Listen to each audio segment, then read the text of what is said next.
question.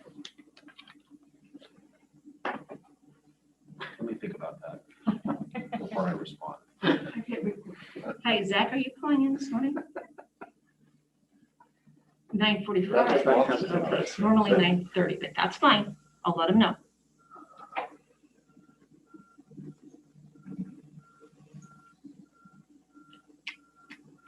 Oh, no, we're historically 9:30, but whatever works for you. We're ready anytime you are. Okay, thank you. Bye. Okay, he's calling in. By the way, stats on COVID, Centerville's had one active case, period. Sorry, what was that? I said, stats on COVID, Centerville's had one active case, period, and it's been 100 days since their last case. Houston, 7 active cases, 133 days since their last case. Congratulations, sir. Lyle, you have no one to talk about. I don't care. Open mic. No, it's like I'm not responsible for my own individual community. I actually don't live in Lyle. I've never lived in Lyle. There's Zach. Lyle zip code. Yes. And I have a White Sands zip code. Yeah. Do you really? Yep, because anything out 141. That's true. Yeah, White Sands zip code. Well, good morning, gentlemen. Good morning. I'm President. Oh man, it has been a day. How are we doing? All right, and it's only going to get better. Yeah, no, it's definitely only going to get better. I completely agree with that. I'll give you a quick rundown on what we saw here with the legislature and kind of where things ended up, and it's going to be really interesting. But I'll preface it by saying this interim is going to be really driven, and our actions are going to be driven by the attorneys, because there's quite a few of the bills that were passed and policies that were put into place that quite literally will see constitutional challenge, legal challenges, different things like that. So, to kind of set the stage beyond that, they sine-died on Sunday, 2 Sundays ago, and they convened at about 5:45, ran some striking bills that, striking amendments on the bills for the budgets, did sine-die and got out. No Republicans attended except for the ones that were actually there. They didn't even vote. They were just gone. They didn't even participate. The really interesting thing, and this is what kind of sets the tone for the conversation, is there was actually a Democratic representative who was on the floor in a dinosaur costume. If you've ever been there, to even get into the wings, you have to be dressed up in at least semi-formal. So men, a jacket and a tie, and women a pantsuit or dress or something like that. And so showing up in a dinosaur costume on the floor is really kind of a slap in the face, I think. And it's really kind of sets a tone or wraps up the entire session. So some of the things I did send out that brief email kind of outlining some of the things that we saw.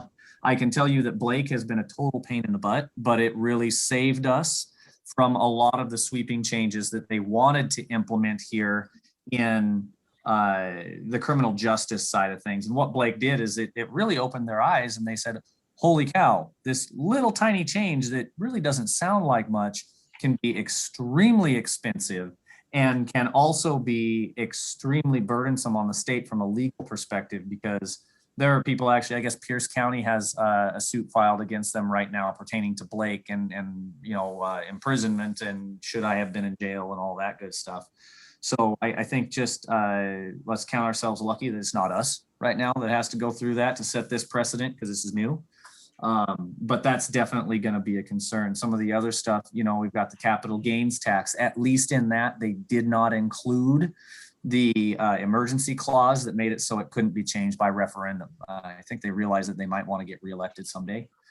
And then you look at the Long-Term Care Act, and I put a couple links and quite a bit of information about that one specifically, but that one's just a nightmare. It's a mess. There will most likely be a constitutional challenge to that. A bunch of I mean, there's just a laundry list of junk that goes along with that one, but you can start at the fact that we have a constitutional prohibition of an income tax right now. This is a de facto income tax, and I don't know how you can straight-faced argue against that. They tax you based on how much money you make, and it goes into a fund, and it's so many pennies per $100 kind of thing. The big question on this isn't like, not the question, the big kind of glaring, hey, this is a mistake. You look at it, it's a trust fund. And some of you actually do remember when the Public Works Assistance Program was a Public Works Trust Fund. It has happened, and it will happen with the Long-Term Care Act. The budget writers and the legislators, maybe 30 years from now, maybe 20 years from now, maybe 2 years from now, we'll see. They are going to see that money sitting in that account that they've collected from these people, us, and they're going to say, wow, that would just balance the budget this year. That'd be great. We'll sweep it, just like they did the Public Works Trust Fund. All of a sudden, the trust is gone, and now we're going to say, oh, we'll backfill it with next year's revenue or bonds or whatever it is that they decide they're going to try and backfill it with, but they never do. And then we're left in the same position with the this whole long-term care insurance or long-term care act funding that we are with the Public Works Assistance Fund, which really, it's a revolving fund and they shouldn't be able to take it. However, it would require a constitutional change to make it so they couldn't take that money from us. So long story short, there are probably, I would say 90% of the legislators up there have no idea, kind of this construct that I'm talking about, because they weren't around when the Public Works Assistance Program was a trust fund. And they don't know that this kind of thing can happen. But there's enough of them up there that know that they can take that money, especially staffers, because the bureaucracy stays the same, change the elected, same people working behind them, that they can take that money. Now, if we were in person this year, and this is kind of illustrates really why having an in-person session is much more beneficial to us, we would have been able to educate as many of the legislators that would listen to us, probably all of them, at least let them know about the story I just told you with the Public Works Trust Fund, and here's what's going to happen. It trickles down, and pretty soon we don't have any money. So that's kind of the conversation around that. The criminal justice reform information and they remove some of the tools. Some of the big concerns there is a civil liability, the duty to intervene. If you see somebody as an officer intervene in some sort of use of force, it's not exactly clear what's excessive, what's not. Have you exhausted all possible avenues of de-escalation via conversation? The police never get called when there's just a discussion about an argument. They get called when people are throwing things at each other or shooting at each other. So it's kind of a difficult standard to meet. The big concern is obviously, a reduction in our police force from retirement transfers, people just saying, I'm done. I'm going to go be whatever. I'm going to work at Burger King. It doesn't matter, going to do something else. The kind of tone around the US, we're starting to see a rise in crime due to some of the defund the police kind of movements. Even the mayor of Portland has kind of stepped back, not kind of very much stepped back from his original position. And I think part of that could be because of what we're seeing with the recall of Governor Newsom. I don't think we're going to be seeing that with Governor Inslee. But, maybe if the lockdowns stay a little longer, maybe we will. That's a question I'm getting a lot of is, hey, did we see anything different come out, in terms of those emergency powers that the governor has in Washington? And currently the answer is no. We're looking at the basically status quo, pre-session, all that. We also don't have any idea when they're going to open up our Capitol building again. There's really, nobody there. There's no reason to have it closed. So we're just kind of standing at the status quo in terms of that stuff. Many counties rolling back to phase 2 on COVID. And there doesn't seem to be much end in sight or no relief, no real, numbers in terms of what that's going to look like. So with that, was there anything that you guys saw that specifically you had questions about that you saw in the budgets or any of the process that went through here? Questions? No, I'm just glad we're done. I think the dust is still settling. I've been going through the budget comparisons. And I'm still, we've been being updated from WASAC, but I think there's still some stuff that I'm not totally clear on, but. Well, you know that you're in good company because most of the legislature. Yeah. One of the things that I've been asked as well is in terms of a special session, should we expect a special session? The timeline on that may be somewhere in the September range. Cross your fingers and hope that there isn't a special session. There will be a need for it because they did include a fair amount of Senator Hobbs' revenue ideas in the transportation revenue package. Mostly not viable. Definitely with the carbon initiative stuff, some of the stuff that we're looking at definitely pertinent to your area is going to be agricultural production with the cap and tax or cap and trade, whatever the heck they're calling it, right? We're not entirely sure how that's going to affect agricultural producers in the ag industry. They left a lot of that up to the Department of Ecology to really implement those policies and design those policies. So we're going to have to figure out what is ecology going to do and how are they going to approach this. Historically, I think you can pretty much assume a hardline approach. That said, governors can change, legislators can change. We may see some serious changes here over the next couple of years. I think that, if businesses keep going under and we keep the COVID restrictions for too much longer, there may be a change in sentiment here. So we'll just kind of have to see. One thing I will say for next session, planning for the short session, I suggest we plan for the session being remote again, hoping that it's going to be in person. But what I would say about that is rather than coming to session, we know the bills that have already been introduced that didn't pass, they're all coming back. So I might recommend that we make some, on the county level here, you guys make some different policy decisions in terms of how you want to approach some of the things that happened this year. And we start working on legislators over the interim.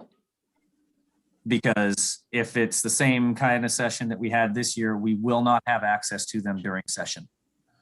So if we can start working on this stuff over the interim and really start, educating them and their legislative aides, we will be light years ahead rather than playing catch up in a 60-day short session next year. So definitely something to think about. Let's let the dust settle, over the next month. And then I think we should start talking about that. Yeah, I think this interim period between is more important than probably it typically is, just because, it was, I would just echo your comments earlier about the, remote session. That's, it was not effective. I know it was, as you said, it was touted as it was going to be this great thing for regular citizens, but it just basically shut everybody out almost completely. Yes, you could testify if you could get a spot. You couldn't actually ever see a legislator.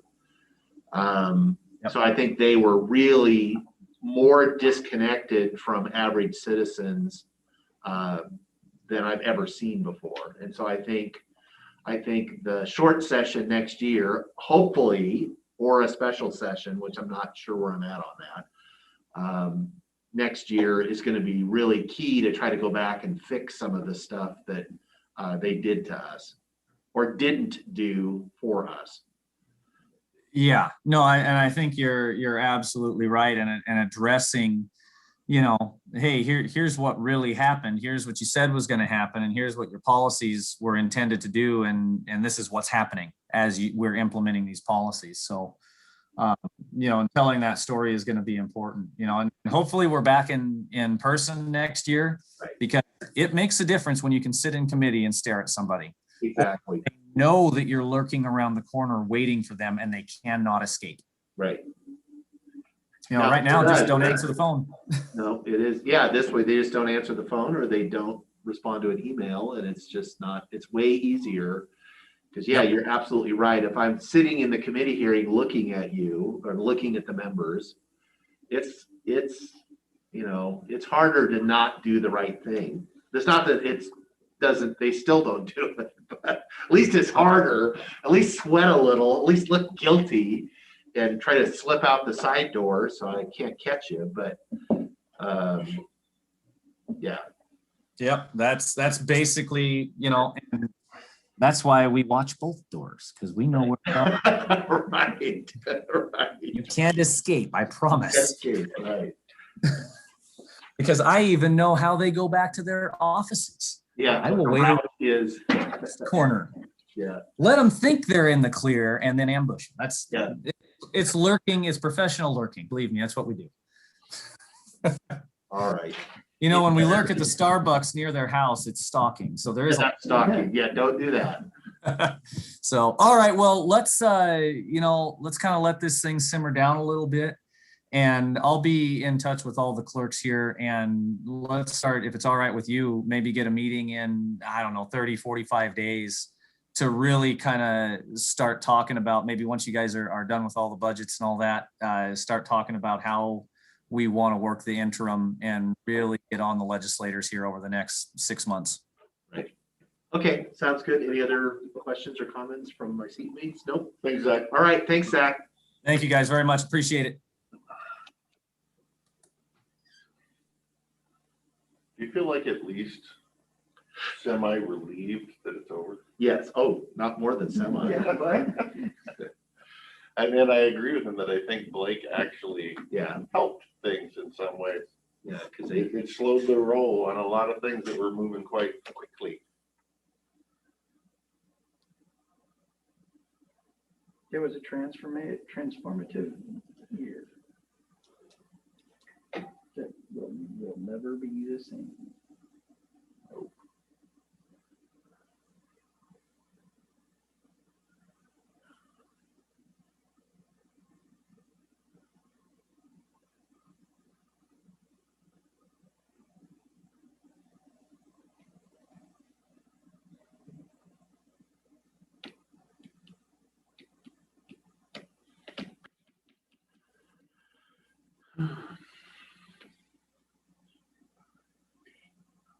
But just think how many hours of driving to Olympia did you say this year? I know. I thought about that. It's like I'm all caught up on my travel. And I was like, wow, there's, usually long session, there's a lot of stuff because it's back and How forth. much do you think your back and forth to Olympia makes a difference in the end when it comes to a vote? Do you make a difference on one item, or do you make a difference on many items? Or? I would say some, and like, I think it's made a difference on something, if really focused on a couple of different things that were really important to us that we were able to do or not do. And I've also seen it the other way, where didn't pay attention, didn't just keep on it, and it slipped away. It slipped away, and it was like, God, if I had I missed that. I always feel like it's the plates that are spinning and you're over here trying to spin these plates, and meanwhile this one fell off because it was going so well. That was a really well balanced plate, and it's like without constant. I just don't. I mean, that surprises me, because I guess I would say you have these guys that are set in their decision and these guys that are set in their decision, and there's a few people in the middle that you might be able to coerce to educate. I didn't figure you would get that much change. Yeah, I would say it's usually more about, like, there is compromises that are going on all the time. And it's not that those aren't going to happen. It's that, is it you get your thing to be the thing that they're trading around. There you go. I get And that. it's that's more, it's like you're not really because they You might trade still lose the main argument, but you won this little thing. side thing over here, that maybe we got this little piece that Which is better than not getting anything at all. Right. because this other thing that would, no, as far as this big stuff, You're you're gonna lose going to that. lose that. That's lost. Yep. That's okay. We just That makes don't have the sense. votes there to But it's like, what can we attach to it to make it and get something? Some relief of some kind. Yeah. So, but it's extremely frustrating just for that reason, because you can work and work and work on it, and 90% of the stuff you're not moving the dial on at all.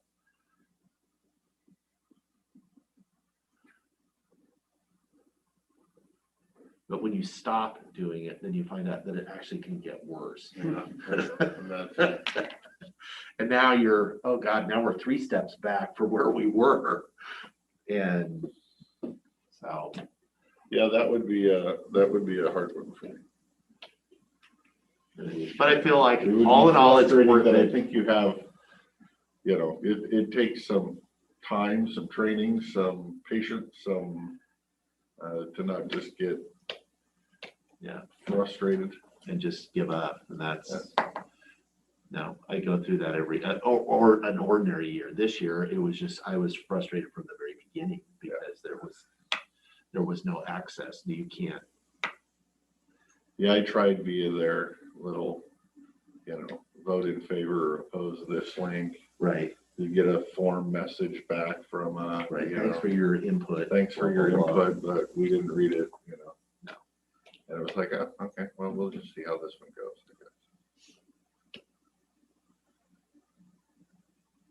And there is a tradition, at least there has been since I've been there, that if you actually come in person, they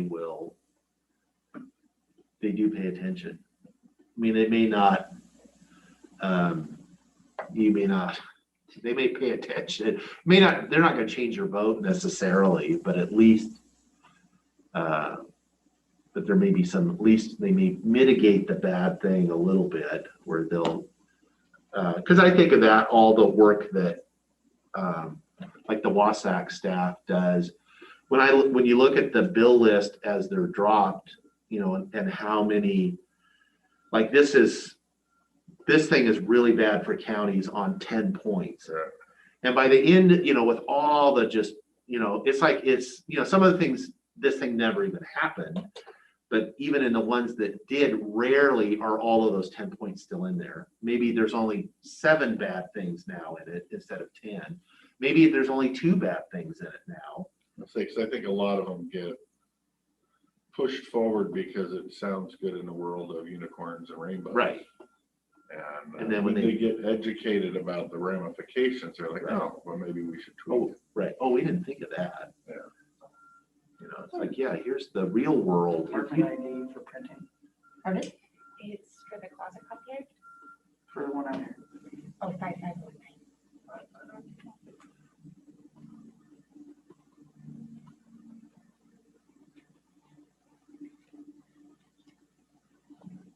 I'm impressed. I'm not even hooked up to be able to print from here. Wi-Fi. Yeah.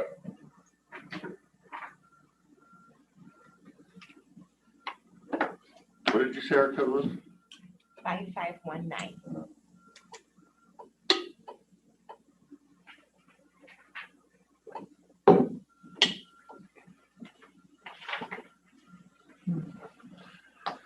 All right. Well, I'm giving Alaska Airlines, new no change fees, run for their money.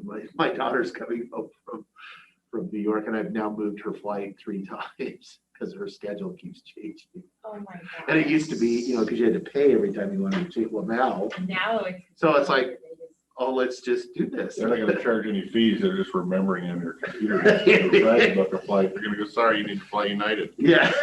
Right. Here, we're changing you Yeah. over to. No, I prevailed in my art. I'm sure it wasn't just me. I'm sure there was lots of folks that were with her. We had booked her to come home, and then she couldn't because she had makeup that turned out that it's like, well, you never miss class. So why I had went ahead and booked her, because there's only a little break between the 2 semesters. And that week was makeup week. And so it's like, well, you've never missed a class. So I felt I'll book you first of the week. And she was like, oh no, the professors have rescheduled classes for that week. And if I miss them that I'm out. And it's like, well, why are they, so they're rescheduling them? Well, yeah, the one professor had to move his parents, and so he canceled one of the classes, and this other one was going to California for the week, and so rescheduled. It's like, One So- professor screws up 35 kids. exactly. So I'm like, well, that doesn't seem fair. So you have to stay in New York because your professor needed to fly to California. That doesn't seem right. Oh, yeah. They can just take off one of their questions. Sure they can. So they, yeah, they're the They do it here too. class. So, On a 3-month summer break. she's at It was. New York Conservatory. Feet shot? This is her. No. Oh, she's already mentioned. No, I thought we were calling. Come on, man. This is You're buying shoes. graduate school. But she, so I don't know, there must have been some complaint, because I'm like, oh, really? No, this doesn't seem, so she said this morning, yeah, they've made those are now optional. And so, Your email did good. I'm sure it wasn't just about that. Right. Optional stuff. Morning, Jake. Well, it wasn't, it doesn't seem fair. No. We had problems. Oh. Oh, you're like, what you wanted, you can't have. I'm used to Doesn't quite fit. that. Yours is okay. Woo-hoo. Yeah. See, that was supposed to be the problem office. Yeah. It turned out to be Okay, the easiest This'll one to work. put furniture in. Well, it's I'm just, good, I don't care. That'll work. it's just the adjustable without, and then the lateral file's over in the corner. Right. And it might be better if you moved it, swap the chairs in the lateral file. I think there's more room for the chairs in the corner. But, you know, those are pieces of furniture. you can Yeah, push but I around. don't necessarily want that file in front of the window. That's true. Because here's the windows here. So yours has the, that's that section, so you cut out the pieces, you had the 4-foot desk, and then the 2 sets of drawers with, yeah, that's Yeah, just push it up against that wall. all the way up to the other, Call it okay, good. I hate that space. okay. Push, add more furniture to the wall? No, just Push push the that whole thing. up there. More furniture. No, Let's get a third chair in there. No, there's enough room for a cot. You know what I changed my There mind? is. That looks like a sleeping cot. Sleep under your desk. I've done that before. So those, that little table, those, I mean, it's a small piece of furniture. If you've ever planned on sitting in that, one of those chairs and working, Mhm. one of these would be handy. So you guys might all be interested in these. You don't know me very well. Okay. No shoes for you. Yeah, so it- Yeah, I see that screams Jake to me, but it does not scream me. Okay. Yeah, that's the, I would rather balance it on my lap. Did you just try to date me into a different generation? No, I was like, ooh, look at that. No. You notice how they shoved it under this, they shoved the stand under the thing because that's the problem I see is it tipping over. Tipping over, yeah, It yeah. doesn't have a big enough base on it to, That's kind of like, no, I need furniture that weighs at least as much as I do. It's very-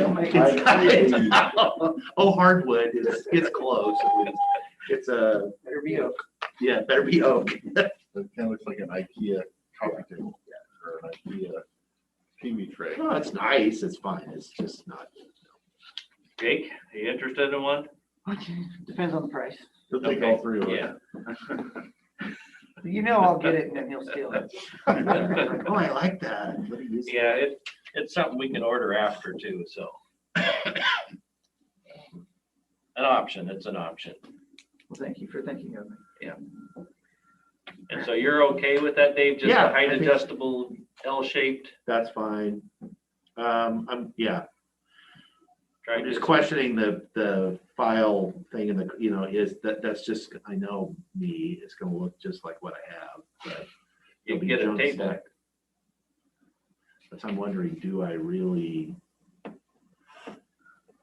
small table between the chairs. Or a place to put things. Yeah, stack things on. Right. So I'm hoping if I have fewer surfaces that just by nature. But, no, this is fine. This is Okay. good. One more item that would be nice is some kind of a coat hook or hooks on the wall. Right now we have the little hooky thing that goes on the door so we can Yeah. hang our jackets up, but it would be nicer if there was a little more professional looking coat hook on there. Okay. Good idea. I like that idea. Sure. See, all three of us got on that one, unlike your coffee table. No, I've got the coffee table. Whenever you're ready. It seems like we've already started. Yeah. That was the pre-start. Okay, one thing that's not on your list, but I pulled it up, Jeff and I were talking about it this morning. And so we had our group of RAP projects submittal that we put in last year, basically, and they decided in April of this year what got funded. So we had Sundale Road was partially funded from 2 years ago. Yes. And Where's so, that road at? I haven't heard that. In Sundale. east, yeah. Yeah, Just you- before you get to Before you get to Roosevelt. right off Yeah. the 14.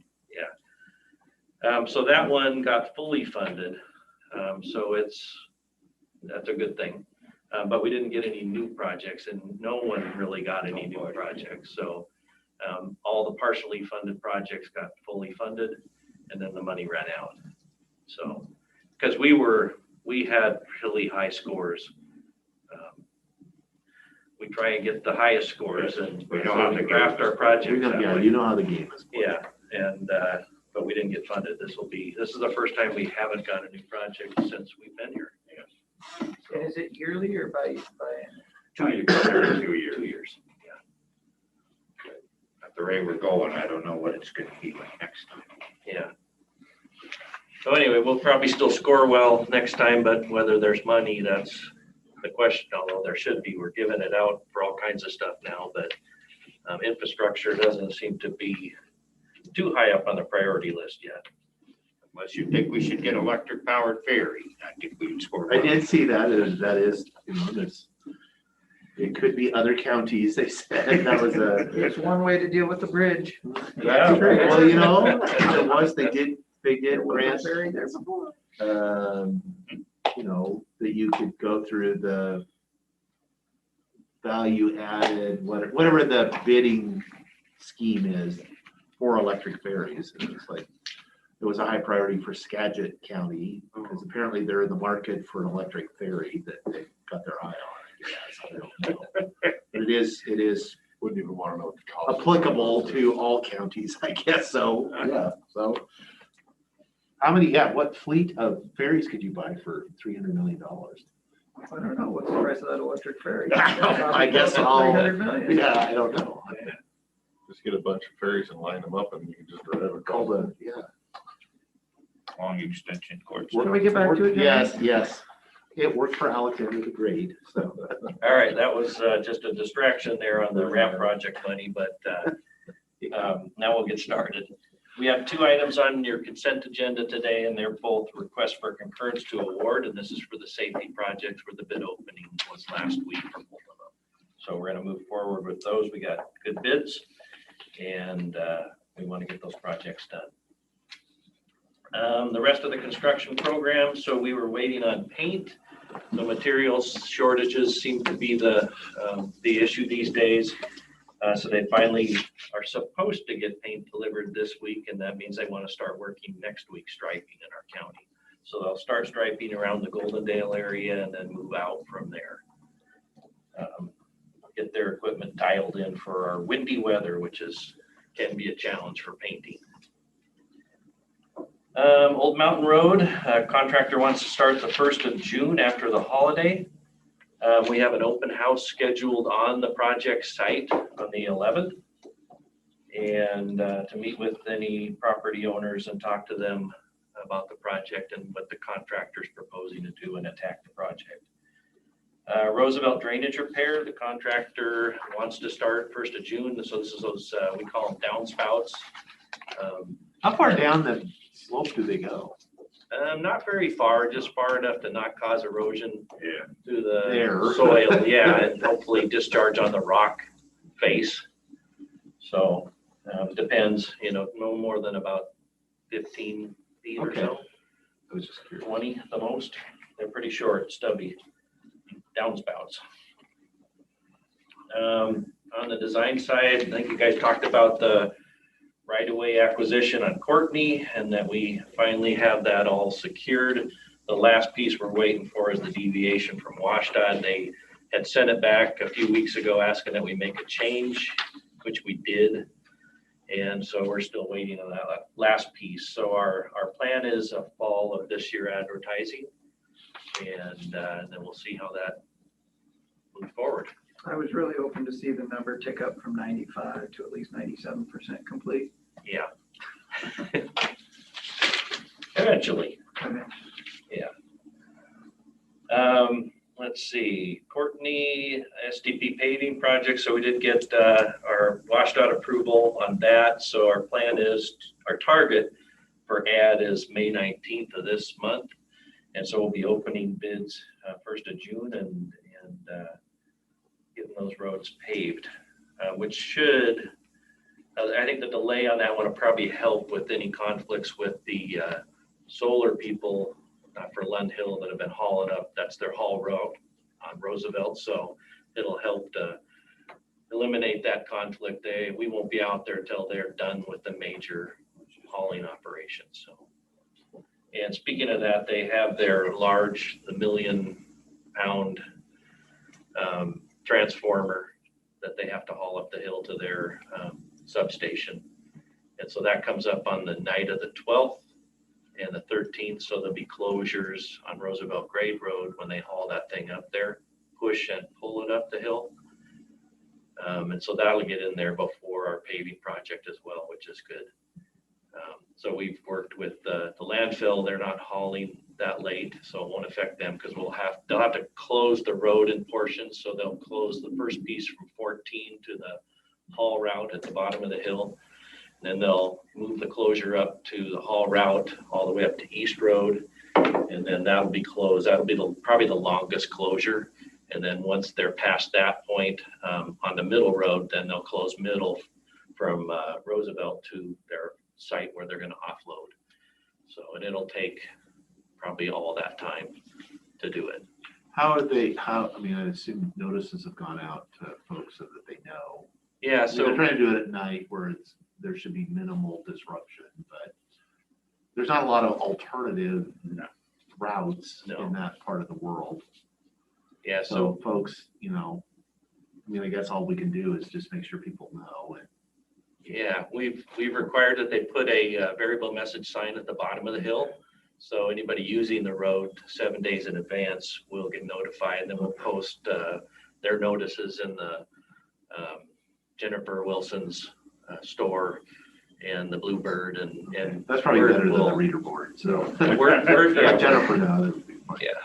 So word will get out. Okay. And then we've worked with Jeff King and the landfill, and so I think we're have coordinated pretty well.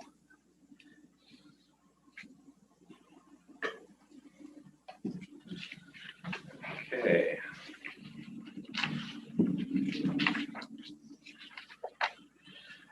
Maintenance side, still crack sealing in this area, grading and far east end of the county, sweeping the remaining sand off the roads for winter. West end crews, we take advantage of when DOT grinds and inlays their pavement repair. They're doing that Klickitat, so we're hauling their grindings up the Wacacus Heights Road to the end and continuing to kind of push our base for our road farther toward Fisher Hill. So we've done that a few times, and so we just keep pushing it out so we have a better road heading that direction. And the state, it's good for the state because they don't have a place to put these anymore. They won't let them use them again. And so Hazardous material. Yeah, it's hazardous, so. But we'll take them because they work good. Yeah, that's what we built the road at the fairgrounds out of and topped that with the chip seal, so it works great. Great base. And then they're also doing grading on the west end. The building, so brickwork's complete. All the scaffolding's moved off site and we're fully into the court road drainage reconstruction, which has challenges of its own. You never know what you're gonna dig up when you start digging down the road, and there's some old things. I think all the catch basins are brick, stacked brick, without really any mortar, just stacked brick. And then there's some old clay pipe. The old storm system was clay. No wood stave pipe yet, but who knows? Let's see. You may find some. Yeah, good. Yeah, you could. Let's see, all the other subs on the building are moving forward. They've pretty much got all the exterior metal on. I think there's a few other locations where they have to finish out. The trim guy, we talked to him yesterday and he said he'd be there till Wednesday. And then there were places on the roof that the west end stairway, the roof on it isn't complete yet. I mean, it's capped with the fabric, but they still have other flashing that they have to do before the metal guy can finish his work.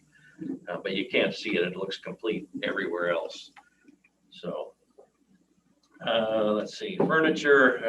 We did get everybody, and then the last detail today, I just want to make sure we had your stuff right. And I think everybody else were ironed out. So we'll get our order in like we thought we would before the end of this month. And then we'll move forward with the other pieces of furniture. But basically we've covered all the office furniture, all the cubicles, so everything that we'd have to move people into will all be here by the time we are ready to move people in, that was the goal. And we have all our other furniture like the conference room tables and chairs, and chairs in the lobby areas, the common areas. That can follow, and it doesn't have the same lead time as all this other furniture that has to get built for us. So let's see. So this is probably going to be our biggest pay estimate so far for this past month, and it's about 2.6 million. So it's a big payment. So which is how they kind of have their schedule and budget figured that most of the money goes out in the last part of the project, and that's pretty typical. So their schedule, they're still on track. They're still showing being complete, or what they say being complete sometime in September.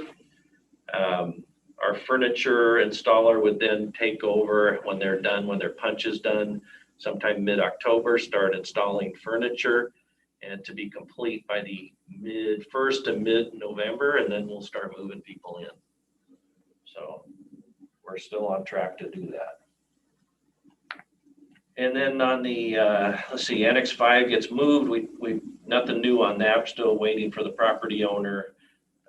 Parking expansion, the Gray House, we're trying to get our abatement contractor in there the middle of this month. And then our crews will follow up and crush up the Gray House and haul it off. And then they'll come back and dig up the ground, put base material in for our parking area. So we'll have that lot at least fully expanded as a gravel parking lot. And until we actually redo it permanently, but we're not gonna do that till after we finish some of these other projects we have. Courthouse entry, we had a little bit of noise, a little bit of communication issue with our contractor about not demoing during the day. So it was pretty noisy, as Lee and Amy Jane can talk about, I'm sure. But that stopped, and they know that they can't do that till after hours. So Except for tonight. yeah, except for tonight, yeah. It won't work. Yeah. Oh, You yeah. don't want to conflict with the hearing No, because it would. Yes. I thought you were doing it. That's right. Close to September. Yeah, Jen can move out of her office, come back over. We have room. There we go, yes, see? Yeah, no, it's not gonna work. Jail control board, so the contractor's still troubleshooting the remaining wiring issues. So, over time, the guys, I think, fixed the wiring problems with the aging system, however they could get it to work. Right. So now we're trying to fix those. And the latest one was the elevator wouldn't work when the janitor's door was open. So somehow the wires have been crossed just to make it work in the past. And so that's the latest problem we're trying to untangle. Radio sites? Like we talked, I actually gave, like I said last week, I gave my offer to the owners. We'll see what they say. And we're kind of waiting for that. And then on the Klickitat site, we have a meeting tomorrow to actually discuss the move that's taking place in June. All right, so other issues, the road rally is scheduled for May 22nd. So we still have only heard from the one property owner at Fisher Hill and Johnson. And so we're planning on moving forward with the race. We need to get their schedule and their insurance and things like that. So a few minor details to work through, but they're still on track for having their event on the 22nd. Let's see, just another couple notifications before we get into maybe the tougher one. Electrical shutdown at the courthouse is going to be this Saturday.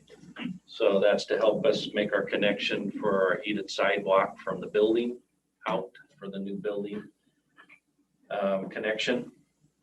And then we talked about the super load. The last item that's not on your list is the SR 35 bridge and the $5 million request that we made through Jamie Herrera's office.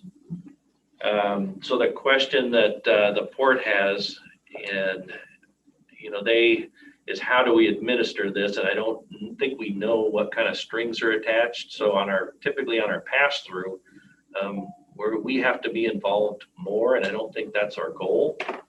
In this case, we'd like to kind of get the money to the port, but most of our other grants, we're held responsible that they get administered right by the auditor. And so it takes a lot of work to stay out of trouble and meet all the make sure that the sub-recipients meeting all the requirements that we're going to be held to. And I don't know yet what kind of strings are attached, but talking to Kevin from the port, I think,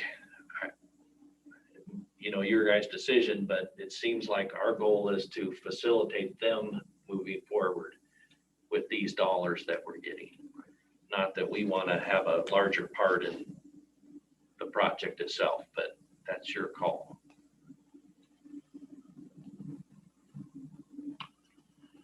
That was certainly my understanding at our previous stuff is we were the co-applicants on the other that we were awarded, and it was, we have some role to play because we have, as you said, we have responsibilities with if we're passing through the money, we're still responsible. Yes. And so, from my perspective, that's the only involvement I really want. I don't want dual paths going on where, we're working on some piece of the engineering over here. Because as I understand, I believe the request was towards, furthering the engineering, towards the, higher percentage of complete is kind of the next phase. And so, and the dollars that were appropriated from the state legislature, if I'm remembering correctly, that's what that's going towards as well, isn't it? Yeah. So I think the grant will dictate how much involvement we have, and that's the involvement we'll have. But they did want your help with a few things with the engineering, the choice of the firm and all that. Right. So, but yeah, Kevin just wanted to make sure that, that I asked that is your guys' perspective. Because I know I'd rather see it go there. Just being honest. If you want to, you know, expand your empire, well, we can talk about that. there's a bridge. There's a bridge. Here's a bridge for you. Oh, Yeah, bridge thank to you. nowhere. Yeah. They have the machine already set up, Yeah. so, yeah, just. We're just feeding it money. Yeah. It's just lots of money. Not our money. Yeah. No, All our. that's all our money, I guess, is a certain perspective. So, yeah, it sounds like no change from the approach in the past. I agree with you. You're okay with that? Okay, last thing on my list is the building name, and if we wanted to name conference rooms, so that Here we go again. I When wanted we to put out the No, we haven't put out the vote the thing, vote thing yet. Would you like me to make that into some sort of like Google Sheets and that out to employees? Yeah, I think so, as far as asking just for suggestions, and then maybe as we had talked, you know, if we get a whole bunch of them, then we'll sort them into ones that any of them are acceptable, and then maybe we'll do a little, another vote. another vote. Are we trying to name the building? Or just? Oh, I was talking about the, well, I mean, I know we're all in favor of the rooms and letting the people choose, but. as far as I the don't even name, know what you would name the building if it wasn't just county services building. Ideas? What are you thinking when I you're mean- saying name the building? well, my creativity is the new county services building, very descriptive. that's, I mean, there is an argument for that there's nothing wrong with that, because I will say there has been confusion in the West End with, you know, I refer, you know, I'll meet at the Pioneer Building, I'll meet you at the, and people that aren't familiar, they don't even know what that is. Yeah. It's like, oh, it's the county's annex building in the West End. Oh, okay. And so we make the assumption that everybody knows if we're using a name title that what that is. So Yeah. maybe there's nothing wrong with just county services building. Klickitat County Services Services building. Building. That's what we've been calling I it. would say, Yeah. I like that over some name that nobody's gonna know what it is. Meeting rooms, yeah, totally understand naming those. But unless you got a good idea, I'm still on county services building. Well, considering we're not the creative ones in the county, why don't we open it up to our county Yeah, employees? I mean, I'm fine with That one up too. And, Well, just some idea, we can reject all of Right. them or say, yeah, that's, no, we're not calling it that. The Bob Songer building, Yeah. Hey, don't start that, it'll happen. I'm just Yeah, I seeing see, him he outside. was outside, he was loitering. What is your deadline? well, we've been working on this since we started. How many So, rooms? Coming up with, So when she sends out a notice, we can kind of give an idea on how many rooms we're naming. There's 5, isn't there? Yeah. 5 main conference room and a few small ones, but the 5, We don't need to name the little, Name the closets, name the Yeah. bathroom. yeah. Yeah, so the commissioner's chambers is the, well, I, Coca-Cola back to closet? that, you know, the Quest building, I'm fine with that. I say, yeah. CenturyLink. We'll put a logo on that. According to the emails I've been receiving, one's gonna have to be the Cypress Creek. Oh, that's true. The Happy Grid. I was like, ooh, Yeah. but that was. well, they pay for half the building. I was gonna say, if they're writing a check. Denver Energy Building. Pump storage closet. You already have my email address. Direct your comments. All right, so we'll wait, you know. Yeah, they just figured that one out. It just got to. It just got here. Like, I was looking for hands raised as I was looking. Yeah, so if we can get it done in, you know, a couple weeks, the Yeah. first draft, and then Are hopefully you- not too Give long them, after that. send it to everybody, give them a week. Give them a week. And then we'll go with No, that. it might need to be 2, because we would need to ask, you know, the different types, and then it would need to be those specific names also. No, first week, they get a week to come up with the the name of the building and the names of the rooms, and then we'll do, week number 2 is voting. Yeah. Do we want to have categories as far as like mountains or No, just put it out there. Whatever just they want. whatever it is? Throw it out there. Week We're one. crowdsourcing our name. Week 1, we'll take whatever they got. and We then may we'll- not do any of it. Short list to send out for week 2. And always on the list is none of the above, is always an option. At the commissioner's discretion. Yes. Just one. 4 minutes, boys. Back on track. That it? That's it. Well, no, you never, not supposed to be ahead of schedule. Actually, as you hopped over, I was gonna ask about the parking that we did at the Captain Creek Trailhead. 'Cause Oh, we did get yeah. an email from Yeah. somebody asking about, what's the, basically, what's the public Yes. benefit to the And I citizens? responded to him. Did So did you? I. Okay. Well, I People hope we still- said the same thing. My answer was, public benefit is, economic tourism, and public safety of the freeway. Yes. There you Yeah. go. Yeah. Yeah, because the original, why we went out there was we had people parking in the road. Yes. And that's bad for, In very limited expense of county dollars. Yes, very limited. yeah, so it's, the work is finished. We put the signs in, so hopefully that'll help. We'll see. Have we seen if the signs work this weekend? Did anybody? I drove through there, it was not, it wasn't really full on, like, the crowds were less on the weekend when I drove through there. I didn't notice anybody parking illegally. Good. So Yeah, good. it was full, but there was actually a few empty spaces in. How many, I haven't driven by and looked at it, how many extra spaces do you think there are now versus what there was? No.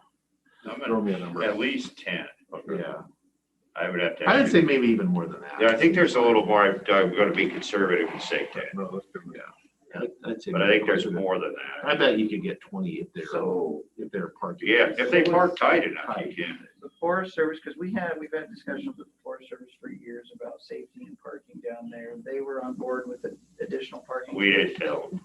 Yeah, we just basically, it was maintenance to have a place to put the sign in a Yes. logical location Okay, and to keep Yeah. people from parking. because so- I know their big thing is they determine number of parking spaces with how many people they want up there. And if we're increasing parking spaces, they might get mad that now there's too many people up there. Basically, Well, I will we say that they will likely be officially mad and secretly happy. Because the people were there anyway. I'd say we were The not people were there increasing anyway. parking places, we were just trying to create a pad for our sign.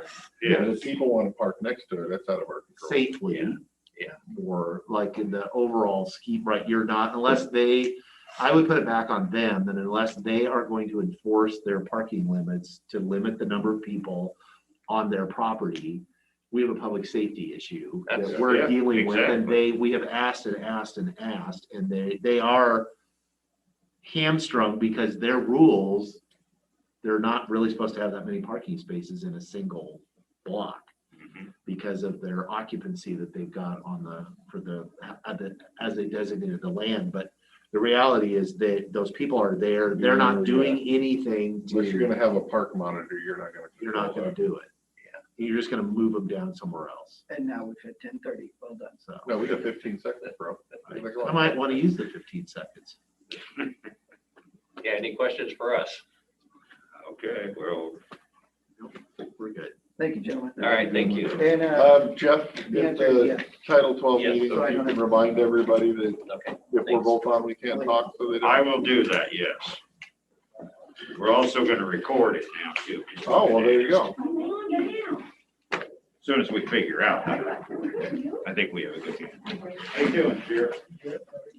We're done with the stuff with the range.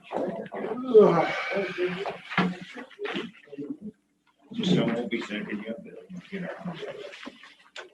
But now it's done. And Jason's, Have a good day. You too, sir.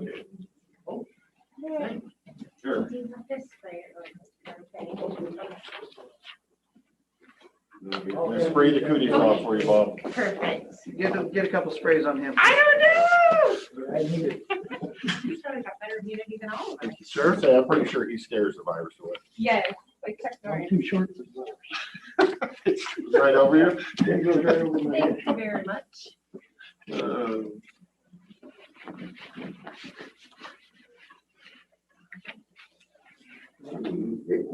Oh, gosh, cleanest table ever in the whole county. I was gonna say, we're gonna have to re-locker it when we're done. Oh, man, yes. You're welcome. Yeah, maybe flammable now from all the alcohol that's soaked into it. Yeah, never thought of that. More flammable, I mean, it would. Didn't mean to scare you, it's okay. Don't hit a spark here. Yeah. I know the number to 911. Yeah. Good morning, guys. Good morning. Just to start out, there were a total of 1,563 calls for service from January 1st to April 28th. In addition to the calls for service, deputies served a total of 372 civil papers during the same time period. Now, these calls for service, as you're well aware, are calls that go into dispatch, and that could mean any agency, White Salmon calls, Goldendale County, so forth. Under Sheriff Mike Callio is still on vacation and will be retiring on or about May 17th of this year. Once Under Sheriff Callio retires, I will be promoting Detective Tim Nair to the management position of Under Sheriff. Deputy Robert Bianchi will be assigned as a detective for the Klickitat County Sheriff's Office. Once Detective Tim Nair is officially promoted to the management position of Under Sheriff after Under Sheriff Callio retires. I'm requesting the Klickitat County Board of County Commissioners to establish Klickitat County as a sanctuary Second Amendment county by adopting a county resolution in support of the Second Amendment of the United States Constitution and the Washington State Constitution. I am given to understand that the prosecuting attorney is conducting legal review of the sanctuary Second Amendment county resolution draft that I presented to you in my March 30th, 21 update. I'm in the process of having Sergeant Joe Riggers do research for body cameras and what it would cost to outfit the deputies and correction deputies with body cameras. I believe this would provide accurate documentation of the interactions of the deputies when conducting violator contacts with citizens, and the same would apply with correction deputies' interactions with inmates. This would make it easier to resolve citizen and inmate complaints against officers. It would also allow us the ability to use the video as evidence in criminal and civil cases. And I would think that might even help with insurance rating. Klickitat County Sheriff's Office Marine Division is available to assist you with boat inspections before you can get the water. Call dispatch at 773-4505 and ask for any marine deputy, and we will come to the residence to do the boat inspection. Once the boat has passed the inspection, we will provide an inspection compliance sticker free of charge to all of the interpreted boating. If there is something that needs to be corrected, we will point you in the right direction to remedy the issue and for you to reach compliance. This will prevent tickets on the water for non-compliance and to ensure your safety. While I'm on the boating deal, I've attached a press release of the 3 people that were saved out of the water, tribal fishermen, and can't say enough good about them. What was the cause? They have engine failure or? Overturned boat. So it just flipped into high surf and And they were clinging onto the boat. They had life. The thing that really helped save their life was they had headlamps. Because it's pitch dark and the deputy was able to see where they were at. He got the boat in the water. And the fact that one of them had a phone that still worked after going in the Exactly. water surprised me. Somebody looking out for them. Klickitat County Sheriff's Office participates in community policing with our posse members will be conducting the following activities: vacation home checks, traffic and parking control for the June 11th to 13th Cleveland Pioneer Picnic and Rodeo, June 18th to 20th at Glenwood Rodeo and Beer Garden, August 19th to 22nd Klickitat County Fair, as well as other numerous community events. And Carmen is on vacation, and she's attached her report to your, She emailed it to us as well. so please refer to that. We tried to get those dates to you before we had the meeting here. No, that was a good thing. No, we did get it. Yes. Okay, questions or comments to the sheriff? Let me browse through this. I want to make sure I didn't have questions. I read it once Have already. you received a response from Canal on the Second Amendment? I talked to him briefly. Of course, Dave and I may not always see eye to eye on constitutional Second Amendment issues. However, he said there would, yeah, you'd pass it, but it's theater, is what he said. I don't know.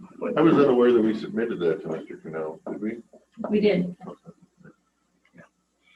So he didn't say one way or the other what his recommendation was going to be to the board. The prosecutor had responded to the board Verbally. verbally. And it was pretty short and simple, but that it is what it is. And if he wanted more, let me know and we can let him know. So what do you hope to accomplish if because I'm going to be honest, Bob, no matter what, if we contemplate doing that, there will be Pushback.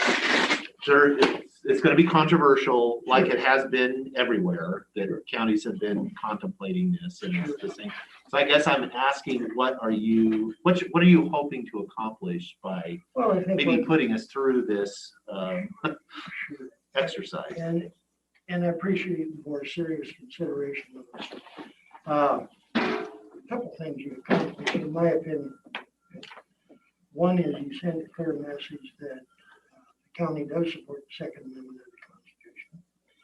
And there's some new bills coming out, and I think you've heard of them, where open carry, they're trying to outlaw under certain circumstances. But in my opinion, anything that affects or infringes upon that Second Amendment is null and void, is a bad law. Even if it's passed by legislature. Legislature can pass illegal laws all day long, and the governor can try to amend the law. But if they violate the Constitution, which is the gauge of it, then it's null and void. I-1639, why I came out against it. So I think you send a clear message to the general public that one is that this is a constitutional type county. We believe in the Constitution and the Second Amendment. And yes, there will be pushback. There's no doubt about that. The Democrat Party, not to get political, but they constantly come after me for my position as a constitutional sheriff. But so be it. That's part of it. The other thing, publicly, I think it tells our citizens where we stand on the Constitution. And yes, David may be absolutely correct in the respect it might be more theater than it is actual meat. But theater oftentimes counts. That's kind of what it is. And I understand, and I apologize, because I know it's probably going to put you gentlemen, the word passes. It'll put you gentlemen, and you're going to get kickback, obviously, from the left, or left on that. But I'm concerned that silence is consent. And if we do not stand up and start standing up for our constitutional rights, the Second Amendment, First Amendment, religion, whatever that might be, pretty soon we're not going to have it. They're just going to overtake it. When you see the controversy going on in the schools today, what they're trying to teach the kids in the schools. And it's just, everything is racist. The mere fact that you gentlemen are white, you're considered racist, whether you have a racist bone in your body or not. That is where the movement's headed. And in my opinion, and I think if you're honest, you'd be concerned as well. In my opinion, this country is moving toward a socialist country. That's where you want to head with it. And we just got to fight it. We got to stand up. So, Did you have a comment? So two things. There was a lot of talk over sanctuary counties with regards to immigration. And a lot of people on one side were saying, you can't do this, this is unconstitutional. Now we're using the same term sanctuary, okay, saying you're a sanctuary for the Constitution. The verbiage just doesn't okay. jive so well. I'm more than happy to concede. I know that was some concern with past Commissioner Sizemore. I'm more than happy to concede, let's call it a constitutional resolution. Okay. And we take an oath, and you take an Right. oath to uphold the Constitution. Absolutely, Now, my question for you is simple. There are 3 branches of government, right, and we are one of the branches of government. right. And we operate part as, an executive branch, and the legislature is the legislative branch. And constitutionality, as I was taught in college, is determined by the judicial branch. Correct. And if we don't like something, you take it through the judicial branch. That is how the laws, we've had laws on the books since 1963, and the Supreme Court determined that that was unconstitutional. And as I was always raised, it is a law that is passed is constitutional until it is taken and it is deemed unconstitutional. With your theory then, if they pass an unconstitutional law, you're saying that sheriff, I should go out and arrest people under that law, knowing in my mind and heart, that's an unconstitutional law, that I should throw people in jail. And I will add one thing in there. The Supreme Court's already ruled on having to lock up your handguns. There was a court in Washington, D.C., or a case in Washington, D.C. And the Supreme Court said you did not have to lock up your handguns. And then part of 1639 was a law that said you had to lock up your handguns. Obviously against the Supreme Court. Well, Washington has now changed that 2 years later, but you're still making the sheriff enforce a law that the Supreme Court's already ruled on. We're just locking up the handgun. So there's arguments on both sides. I get it. Georgia Park is a prime example. But I think that the issue for me is, I think you're trying to make us, or at least make me request that it's like I am, as Commissioner Anderson said, I swore an oath to the Constitution, but I did swear an oath to the whole Constitution, which has a system of not just the Second Amendment or the First Amendment, but all of it. And it does. Do I think legislatures pass laws that I don't agree with and that may be unconstitutional? Yes, I did feel like 1639 was unconstitutional, but I did support that the way it's remedied is through the courts because that's in the Constitution. And the problem I'm having is that it shouldn't be either or. So it's not that if I am unwilling to be a sanctuary Second Amendment county, that I'm anti-Second Amendment. I'm not, and I don't think you're arguing that it is.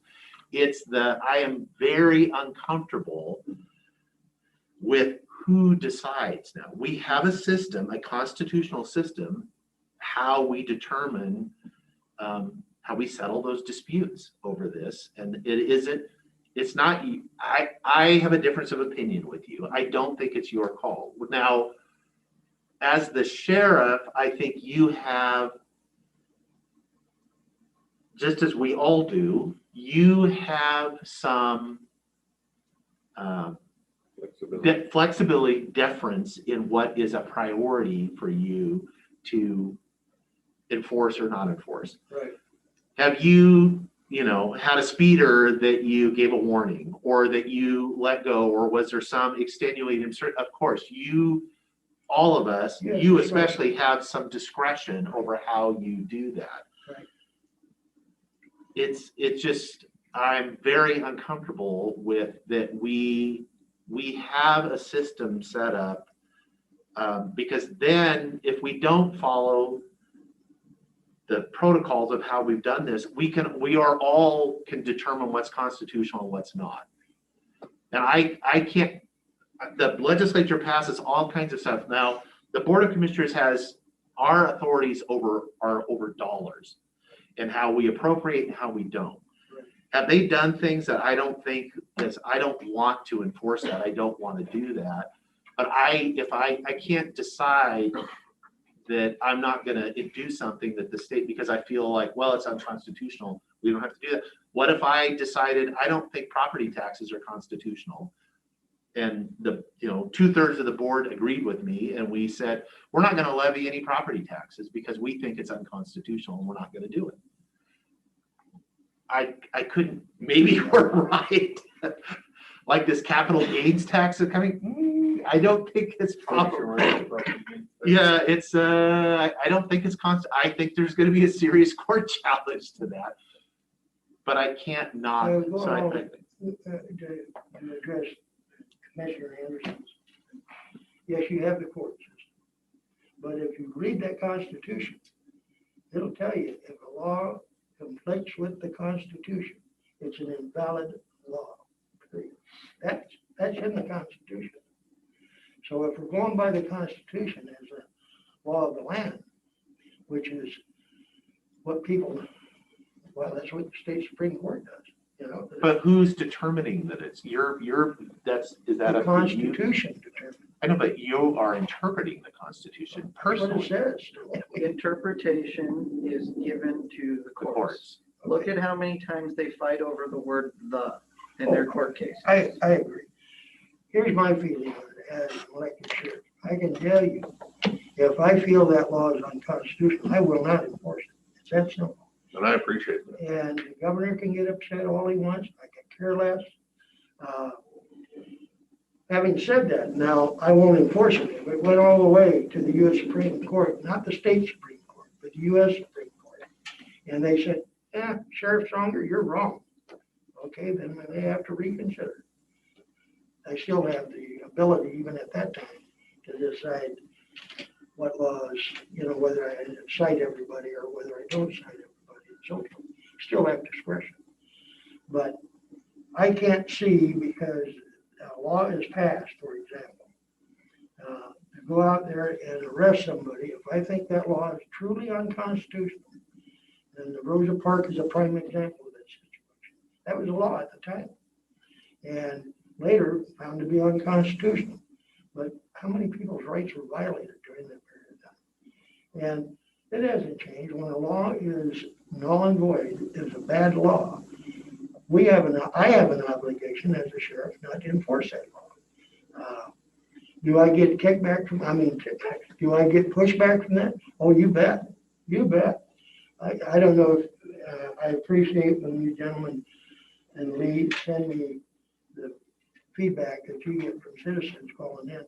But there's groups out there that would love to see me out of office right now. That's just the way it is. But you guys have been, you're in a position and you know exactly what I'm talking about. Sometimes it's a no-win situation. Whatever position you take, there's heat to ride. You can't make everybody happy. Have that at 2:00 today. Exactly. And so I'm not interested. And I can only speak for myself personally, is that I'm not interested in making people happy or unhappy. Oh, I know. I have to do what I think is right. Exactly. So in the same sense, it's no different. Again, I'm very pro Second Amendment. I believe in all of the amendments. I just don't know that this is the avenue as far as what is it? Is there another way that we can affirm basically our oath of office that's not, because this will be turned into political theater. It's political. Politics is for elections. It's not for governance, at least not for me. As far as that ends on November 6th. And I don't pick that up again, if ever, until the next go around. And, governance is not about politics to me. I want to do the right thing, whether it's highly unpopular or not. And I feel like in this county, if I'm thinking politics wise, I should sign up for your thing right now. I know what the majority of folks, but I can't, any more than you can enforce a law that you feel is unconstitutional. I can't take a position that I feel is contrary to my oath to support the whole Constitution. And so that doesn't mean I'm not supporting. It's like, I'm not sure this is what is this the way to do it? Commissioner Anderson. To expand on that just a little. Bob, I support you. I think you're doing a great job. I've never seen morale higher in the sheriff's office. And I support the fact that when you're out there, you have discretion. And you're an elected official. And that is your discretion. If you don't want to, worry about somebody's gun storage or whatever it is, and if you're not going to, focus on that, that's your discretion. Just as Q's discretion is whether to try somebody or not, or to charge somebody or not. And he's an elected official, and that's within your guys' courts. Right. And I support the fact that you guys are elected officials and the Constitution creates your positions and in our law system. And I want to uphold that system. I don't care for the sanctuary city, but just as Dave said, I'm a very firm Second Amendment supporter, always have been, always will be. I just don't see, to go back to the very beginning, I don't see this as the way to get what your goal is. And you don't need from us, you don't need our support for you using your discretion. Right, I understand that, but I think from a county perspective, and you're seeing, I think from a county perspective, you need to send a message that yes, this is a constitutional county. If support the Constitution, if sanctuary is the word, do away with it. Call it a constitutional resolution on the Second Amendment. Personally, I like that better anyway. I think one thing going against you in getting this passed by this board is the fact that you're sitting there. If it was a different sheriff with a different agenda, I think this could easily get signed faster than it's getting signed now. And I know it would be for me anyway. If we had a sheriff that was out there looking for things and like the new one in the state where you can't have a concealed handgun anywhere 250 feet from a protest. So I can't even stop and get a burrito across from the post office anymore without being a criminal. It's nonsense. It's ridiculous. And Chris, is that infringing upon your Second Amendment? And thankfully I have a sheriff that doesn't think I'm a criminal for getting a burrito. Like I said, if we had a different sheriff, I think you'd have a different answer. My answer to this when it first came out is this is a big vote. And sounds like Dave thinks he knows how the population would vote on this issue. I don't, honestly. If this was put to a ballot and a vote in this county, I don't know which way it would go because there are ramifications for doing it. You might lose dollars handed down from the state. You might lose grant money. There might be retaliation. I don't know how a vote would go. So I said that 2 years ago that I wouldn't make the decision pro or against without it being a vote of the people. And I'm still that way now. If there was a different person sitting in that chair, my view would change.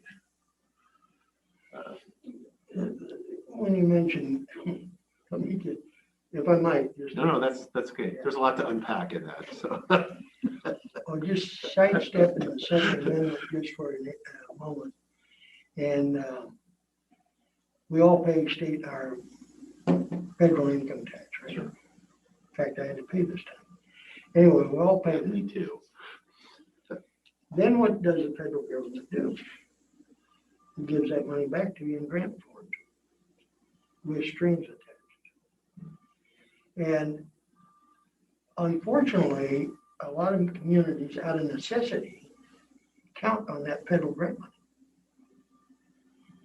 So it's more control by federal government. I'm not anti-federal government. I'm not anti-government as some would believe. I believe in common sense government. But the problem being is once you take bigger areas like Seattle and then, I'm sure they get a lot of federal money. And so the feds can kind of dictate to them what they're going to do. You're seeing the feds right now under the Attorney General, U.S. Attorney General, in these bigger cities where they've had the riots and all this stuff going on. They're going into police departments to dictate policy and procedure. Now, if you have violation of civil rights, they have every right to go in there. That's a federal crime. But if they're going to go in there and talk to, lay down the policies and procedures, pretty soon who is running the law enforcement agency? It's not that chief and not necessarily the mayor. It's federal government. And I could get on that tangent forever, but I won't. I'll go back to the second amendment. But the people get used to that federal funding and not anything they've done wrong, but it helps them balance budgets, it helps them get through that. So that gives a lot of power to the federal government. And in some respects to state governments is when they use state grants. Yeah. So anyway, back to the Second Amendment. Okay. And First Amendment, freedom of speech and religion. And I have a real problem, guys. I know I'm probably a little to the right, but when a governor, and I'm using nice terms here, when our governor tells a church when they can have a choir and when they can number of gatherings, and these small businesses, as you well know, are about to go under, and then they'll feed them a little stimuli and like they're non-essential. That word I hate, non-essential. It's like you're not important. You know, you're not an important person. Big box stores and all this can operate. You go into Walmart or Home Depot and there's all kinds of people walking around there and not necessarily following the guidelines. I guess what I'm saying is I think it's all part of the master plan to turn this country into a socialist country, defund police, get rid of the police in some cases, and eventually move toward a national police. And it's scary stuff, and it sounds like I'm some white right-wing whack job out there. But I mean, there's enough evidence out there to show that the constitutional rights of this country, the Constitution itself, some people like to think it's a breathing Constitution. It's not a breathing Constitution, it's a contract with the people. And I don't know, I get kind of frustrated at some of this stuff, but I know our small businesses, and I'll be honest with you, I went around and I give them a flyer, 3 steps. If LNI shows up, first of all, tell them the sheriff requested you to run your business, open business, and tell them to call the sheriff. And I'd be more than willing to take LNI on. Second thing, if Let me ask a follow-up to that. Sure. Because I don't think we're fighting about anything, but it's the issue I'm having is like, what part of LNI? Like I had a construction company for years and I had to have compliance with LNI. I could not have my workers up on the roof falling off or working with saws without guards and anything. So when LNI shows up to enforce that, and I'm a bad employer, and should I call the sheriff and have you come out and arbitrate that is, or is this only specific to COVID regulation? Okay, but again, so you see my discomfort is you're deciding what that is. Maybe a different sheriff would be like, there shouldn't be any laws on job things at all. And so I don't want you enforcing, but LNI made laws through a legal process. I'm not going to comment on COVID. I think that's a special thing. So you can understand my discomfort because it's like, we don't elect kings. We don't elect you know, we have a system that when we have a dispute, we've all agreed as far as how we, and sometimes we win and sometimes we lose and we don't agree. So that's where my discomfort comes. Do I think you're unreasonable when you go? No, I don't at all. But it's not always going to be you. What about the next person? And they could have a point of view that is completely different than mine. And some sheriffs do. I'm sure there are. I made a mistake by not tying it to COVID. Okay. I don't mean just, they have a job and to keep workplaces safe and so forth. So I'm not, that isn't where I'm at. Where I'm at is on the COVID issue. Okay. And so I've asked them if you're contacted, you want to talk to them, great. Any business, that's your right as well. If they want to go along with what the governor's dictates are, go for it. Same with vaccinations and wearing a mask and all that. If they want to do those things, great, do those things. But if you don't, you also, as an individual under the Constitution, have those rights. And so, anyway, the second thing I put on there is that if you decide to talk to the LNI agent or the liquor agent or whatever the case must be, health agent, tell them that you want to record the conversation. And in this state, you have to have a two-party consent state. And if they refuse to be recorded, ask them to leave your premises. That you've trespassed them off your premises. If they refuse to leave, call the sheriff's office. Third one, if you're going to talk to them and you go along with them not being recorded or anything, or if they're recorded, and you feel that you're being wrongfully accused, because it's with the governor's hotline, I call it something else, but with the governor's hotline, if I'm mad at you, David, and you're my competition, I'm on the phone. I can call in all kinds of complaints. It's happened before. Yeah, and next thing you know, you got these agents showing up and all this. I said, you have a right as accuser to know who made that complaint. And here's the public disclosure form to fill out and send in and get that name and who called it in. My concern, the way this thing went down, I really believe if the governor would have come out and said, this is what science says, this is what I'm recommending, I'm pleading with you to do as citizens, you'd have got a whole lot more cooperation. But come out and I'm going to hammer you if you don't do it, you're going to get a $9,000 fine, and on and on. And by the way, LNI has lost some of those cases, but they don't publish that much. But so anyway, I've told them and given them a form to fill out, and some of the businesses have. Dave's down there in Lyle. Yeah. Two $9,000. Nobody's, no LNI agent showed up. It's based off of somebody reported. Which business is this? The cafe. That's your cafe. Yeah, the cafe. Good food there, but. Yeah, Mr. Anderson. So getting back away from the 30,000 feet to the stuff that we have control over, you made some comments. One was about cameras. And so Bianchi Riggers looking into the body cameras, something I'm very much in favor of finding and fleshing that out.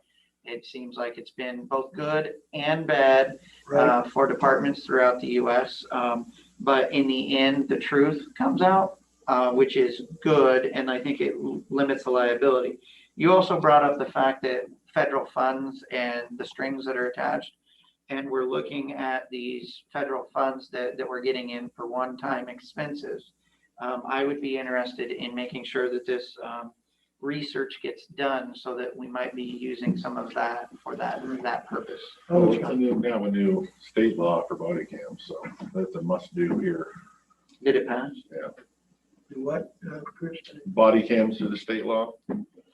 What I read on there, it wasn't mandatory, but if we go to question an individual, we have to video it and tape record it. And they said the best way to do that is with body cam. So there's a big hint there. That's where they're going. Yeah, there's a big hint that if you stop somebody and talk to them on the street without it being recorded, you're done. So, yeah. I read it as a mandate, so. Yeah, it's, state of Nevada is mandated body cams. I had mixed feelings on it, to be honest with you, gentlemen. Not so much the camera and what conversation you had, but is the database storing of that information. And I think they've got the wrinkles worked out on that pretty good. Two examples real quick why it sold me 100% on body cams. The one was in Chicago where the 13-year-old gangbangers at night running down the alley and turned and the officer shot. Well, in his body camera, you can see that it has a gun in his hand. He's 2:30 in the morning, and he just shot at a passing car, he and another guy. And anyway, without that body camera, 13-year-old black kid in Chicago got shot by a white police officer. I can guarantee you, we'd still be hearing it on the news. And the other one was, I can't recall the location, but there's a fight, and the officer gets there. The gal has a knife. She's got her up against the car, and she's going to thrust that knife into her chest. Officer shoots. And even with that as clear as day on that body camera, they was trying to get him for racism, because he shot a black 15-year-old girl. Didn't mention anything about the gal he saved was black, but they wanted to crucify that officer. And if it would not have been for a body camera, no evidence showing, who knows how that.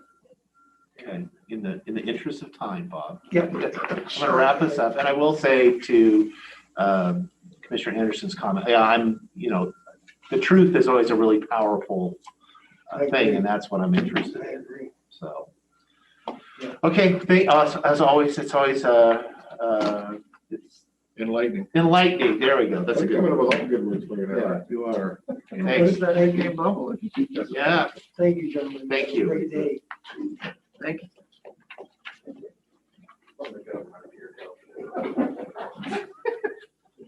okay. By the way, if we want to be in compliance, we need to have locked storage in the front of the courtroom for lockboxes. We're not in our own compliance.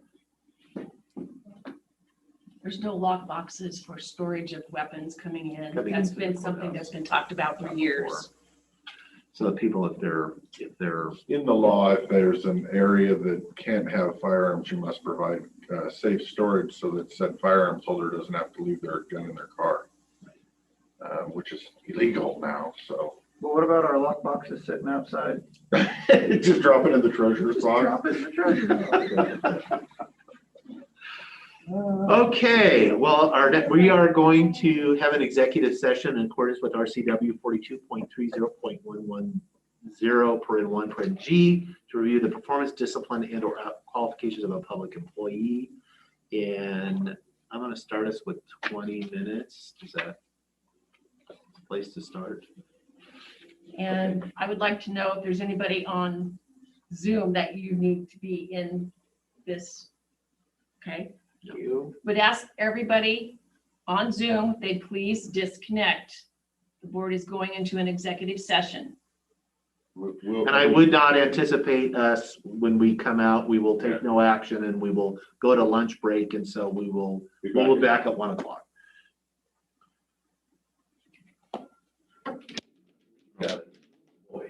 Now, 1 o'clock, I'll call the meeting to order. Let the record show that all three commissioners are present, and we will start first with the Pledge of Allegiance.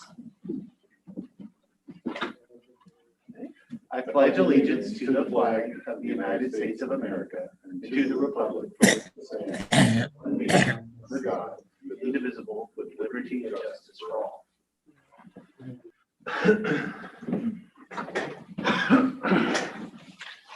Mr. Chairman, I would make a motion to approve the business agenda as presented.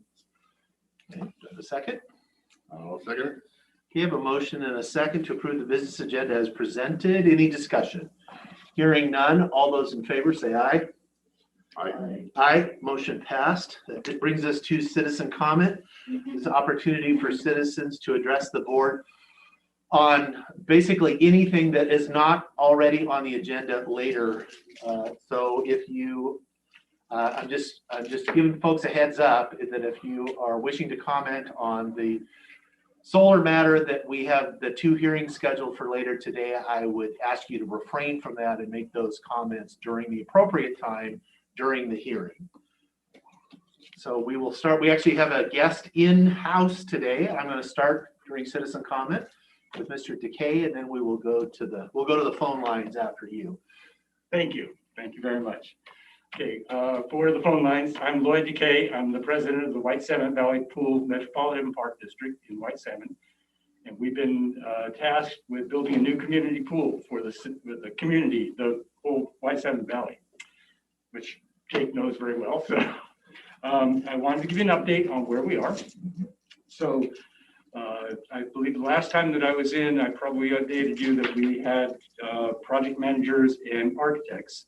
We have now brought in the general contractor. So we're working off the GCCM mode of design. The architects are at the point of issuing the schematic design as of early next week. So we're just about done with it. This is a photograph of I can share it with you guys. Thank you. To give you an idea of what the pool facility right now is planned to look like. We don't have any hard numbers in terms of what the cost is going to be. We're holding line at $3 million. Okay.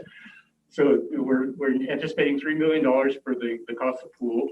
So far, we have in extra levy funds, donations. I guess that's the main parts there. We have $1.5 million there. And we just recently heard from Gina Musbrucker that the state legislature has another $350,000 in the budget, and we've got two other state grants that we've applied for. One for $350,000 from, well, two from the RCO, Recreation Conservation. Thank you. You've got a better than I do. One for $350,000 and one for $500,000. We probably are going to get $350,000. Very questionable about $500,000. It just depends on budget numbers and stuff like that. So anyhow, we're doing well. We're getting closer to our $3 million goal, and I am in consultation now with a bond attorney and his assistant to work toward a loan. But in the state of Washington, if a governmental organization takes out a loan, it becomes a bond. So it is a bond. But it would be through a single issue through a bank, and we're working toward getting that. The idea would be to fund the entire amount through the bond, and then get the bond so that we can repay as soon as we have money coming in. In which case, we would hope by the end of this year we'd actually be able to pay off the greater portion of that bond. So we're looking good. Things are moving forward. We're looking to start construction in July Of 2021. Wow. Yes, Really? really. And we can open it if we can That get. $20 I had on him, I just lost it somewhere else. Maybe not. I want to see dirt moving first. I know, me too. But that's what we're looking for. And if we can do that, it's all, still depends upon the money situation. So like I said, we're getting there, but we're not in clear on that one yet. If that all works, we can open the pool in May of 2022, and we will be up and running. And you can bring your kids, you can bring your grandkids. Well, not yet. What are you looking at for bond rates? Something less than 3%. Yeah, I was going to suggest, and I don't know if he's on here, but you're a public, you're a taxing district, and so I wonder if you would be eligible for the same program that we used to finance the new county services building.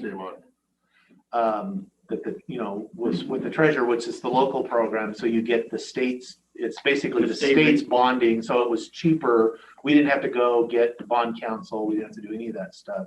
Right. We qualified and we got like a super rate because it was the state, although why or why not, has a higher bond rating than we would. Right. So it could be, although this was the largest program they had done, but that was $20 million. Right. So this would be more in line. So I don't know, maybe a conversation with the treasurer. to I've taken a just look see. at that, and the problem with it is we've been in a cash flow situation, because the earliest that money could come forth would be October. If we start construction in July, we've got July, August, September, and into October. Oh, the state program, you've already looked into that. Yes. So the first you could get cash would be October. That's right. Yeah, the deadline for application is July, the deadline the response date is September as to when they make the decision, whether you get it or not, and then it would be The funds are October available before they're in October. So we had considered it, but it really is a cash Okay. flow All right. situation. So it's, it's not off the table necessarily. Certainly if this falls through, that would be something we'd have, that'd be our backup kind of position. But at this point, I've been. So if all things work the way it's planned, pool party at your place next summer. That's right. Bring your noodles,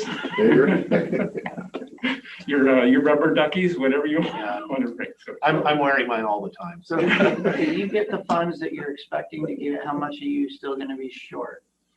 if we get the funds that we're looking for from the two grants there, we are, that would put us over about 2.2 million. So it'd be about 800,000 short of what we hope to be the final cost. That's all the architects and everybody are saying, they came in with some numbers today, $6 million, and they said, but we've got to get it down to where we were talking about $3 million.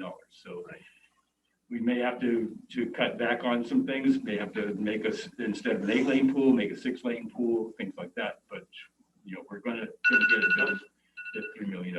Sorry, sir, your 7 minutes has expired. Okay. Thank you, Mr. Dickey. I will say, Lloyd, I hope that it's crazy out there, construction right now. I mean, it is ridiculously expensive. Yeah. If you have to wait a year and then get cheaper money, that may not be the worst thing. It may not, but And he gets to keep his $20. we've got momentum going now. I'll donate this Say they're $20. lossable. And all of the work that's being done now, with a significant portion of that would have to be redone next year. We'd have to get people back in line, the architects and the construction people and stuff. So if we can get it done now, we get it done now. If we can't, then We'll see. Okay, All right. thank you, sir. Okay, we are still in citizen comment. You don't need to leave if you don't, unless you want to. Gotta go do. Oh, okay. Important Okay. stuff to do. Important stuff. Thank you all. We are in citizen comment as we have no other folks in chambers. Folks on the Zoom meeting or on a phone call, if you want to raise your hand, unmute yourself. Star six. We have a lot of numbers. We're on, Yeah, on solar questions. yeah, and on non-solar comments. I'm not seeing any. And Lisa Evans. All right, Miss Evans, go ahead. Oh, you're still on Star 6 mute. to unmute or push the lower left-hand button to unmute. There you go. Yeah, I got it. You got me now? I got you Okay. now. There you go. Good afternoon, Lisa Evans from White Salmon. Super exciting news to hear about that pool moving forward. Thank you for your efforts in that. And as to the county commissioners, thank you for your work and for being open to public comment today. So again, my name's Lisa Evans. I am the chair of the Klickitat County Republican Party, but I come to you today representing Common Sense, which has no political affiliation. I'm requesting that we become a common sense sanctuary county as set forth by Mayor Carrie McQuiston of Baker City, Oregon. She became public with this yesterday. This is a comment that was presented by her people for the people. Baker City has passed a resolution declaring a state of emergency that lockdowns and mandates are hurting people more than the virus. I know many people on this call and some of the county commissioners that you have children. So you're very aware that through school and their friends, our family personally has experienced lice, pinworms, colds, flus, stomach virus, hand, foot, and mouth disease. That was super fun. And last year, prior to the lockdown, something did go through our area. Our whole family was not feeling well around the new year of 2020. Two of my kids got really sick. Essentially, it was all the symptoms of COVID before COVID had a name. 4 to 5 days of rolling fever and weeks of lingering cough. It was pretty bad. So it was a flu, but we didn't know what kind of flu. And we are fine, as is my brother-in-law in Tennessee, who just came through COVID, and the overwhelming percentage of people that have had or tested positive for COVID. Our immune systems and our communities are better for it, for having gone through the experience. I know more people that have died in combat than from COVID. I know more people that have died from suicide, cancer, and car accidents than I do that have died from COVID. The numbers we should care about in Klickitat County are the mental health numbers, the poor performances in school, the increasing petty crime rates. I mean, cars are getting broken into regularly every night if you don't have your doors locked. There's an increase in the businesses closing and the number of people considering leaving the state. Personally, I have 8 people who are actively seeking to leave the state or are already leaving. And that's just not 8 people, that's 8 families, people who are smart and active and support our community. They are leaving our area, and it really makes me sad. I know my comment time is limited, so I'd just like to close reminding you that the legislative session just finished with no boundaries on our governor's unilateral powers to keep us in a state of fear until he unilaterally decides otherwise, despite state after state after state after state. Are you getting the idea here? They are completely opening up and dropping their mask mandates. Our governor lives in Seattle, or he's from that Seattle area. He's in that area every day. We are not. I ask that you, our leadership, step up and lead strong, lead with common sense. That means 1, support our liberties, our freedom to choose masking or not, vaccinations or not. 2, support strong commerce and the opening of our businesses 100%. I don't want phase 3, I want phase freedom. And number 3, support of overall healthy lifestyles and environments. This all results in better mental health, lower crime rates, and strong business for all of us. And the science supports that. So just in closing, please create a common sense sanctuary county where we support choice and watch our county thrive. Thank you very much for your time. Ms. Evans. Have you guys seen the Baker City? I have not seen it. Okay, we are still in citizen comment. So if there are other citizens that wish to address the board on non-solar issues, this is your opportunity. *6 or raise your hand or get our attention.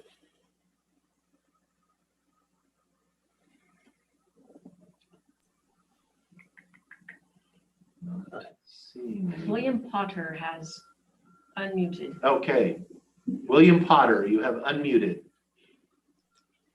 Yes, I want to just, I want to reiterate exactly what she just said for the sanctuary ruling. That makes perfect sense, and that's what we should be doing. And that's all I wanted to add. Thank you. Mr. Potter, whereabouts are you from, sir? I'm here in Goldendale, up 97. Perfect. Okay, good. That's good. We just like to have that so we know where folks are from. So thank you, sir. Yeah, I'm here. Registered voter. Good. I just wanted to, yeah, those are definitely some of the best, that's the best thing I've heard all week coming out of the county. So yeah, that's good. Let's do that. Common sense. I think we all have that. Okay. Thank you, Mr. Potter, for your comments. Right. Thank you. Okay. Okay, we are still in citizen comments, so if there's other citizens that wish to address the board, this is your opportunity.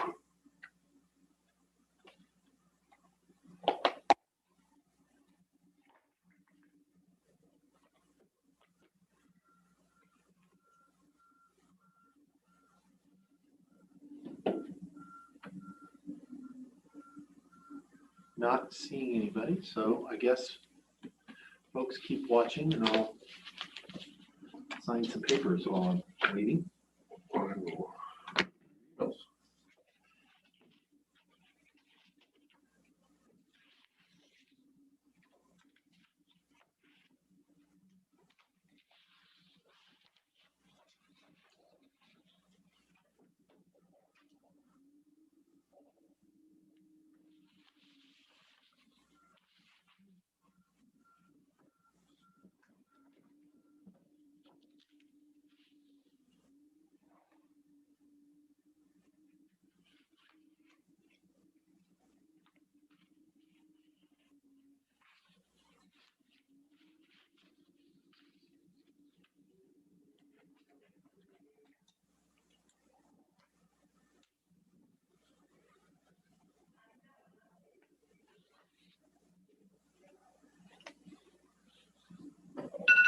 Oh, oops, that was Lisa's time.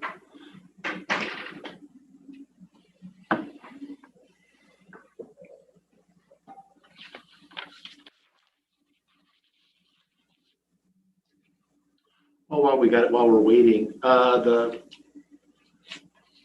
letter to Senator Murray that on the Three Rivers Behavioral Health Recovery Center in the Tri-Cities, we were asked for a support letter from the Benton County.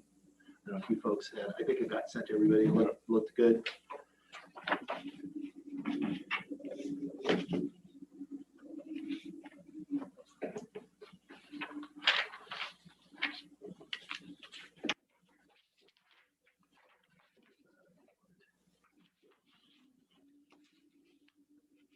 That letter would be in your sign folder. Yep, that's why I saw, so I was, before I signed it.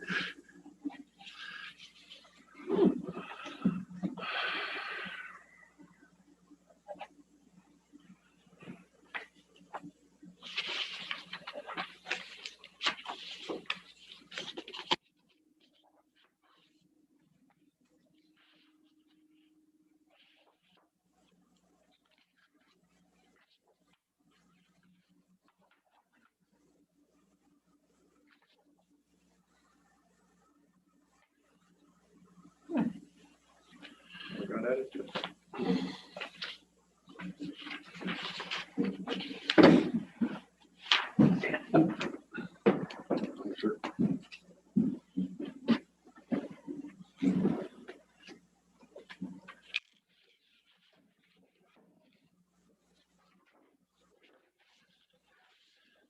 don't think there's anything in there, but you can see it.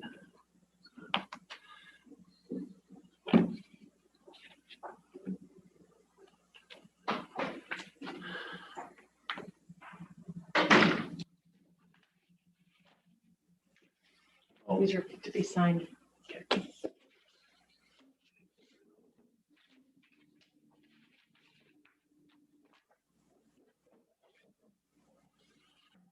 Okay, we are still in public comment for the next 10 minutes, so just announcing it again, if there's anybody that wishes to speak to the board on a non-industrial scale solar topic, that will be at 2 o'clock and 6 o'clock this evening. This is your opportunity.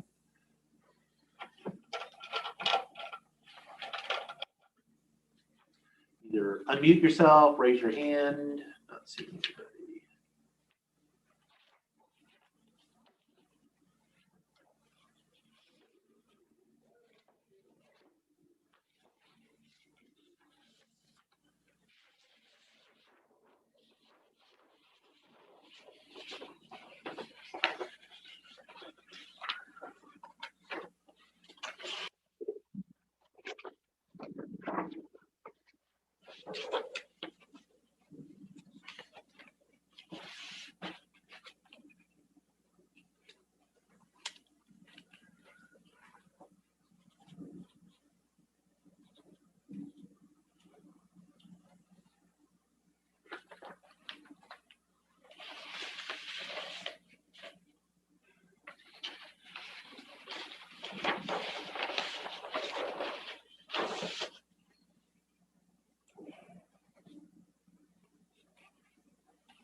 basically.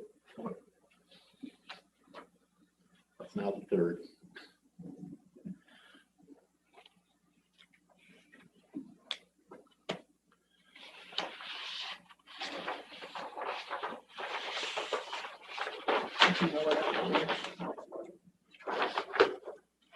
This one, put it on.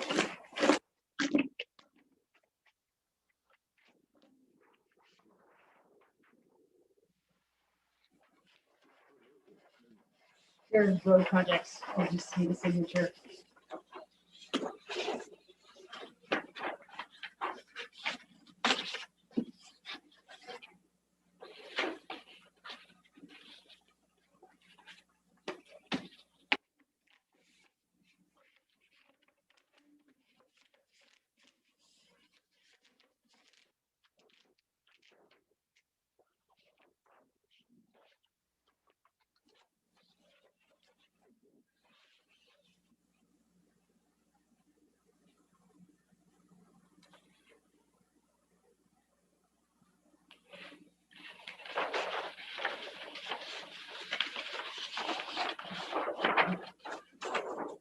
Thank you.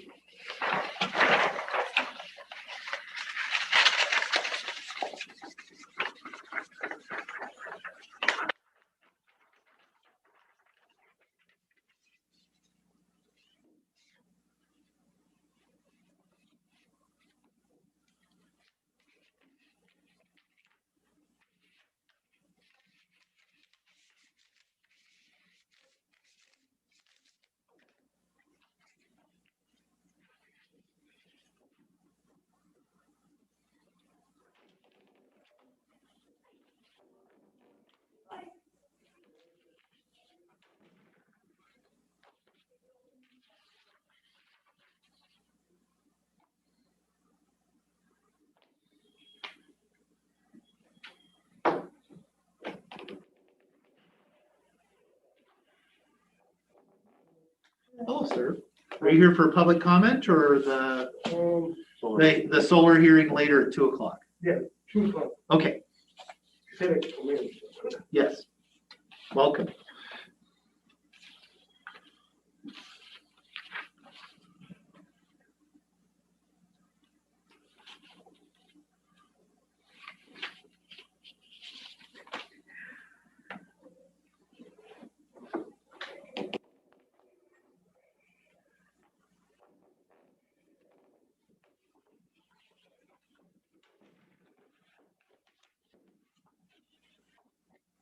Sorry, it was in the box. Oh, that's We like, were just talking about it.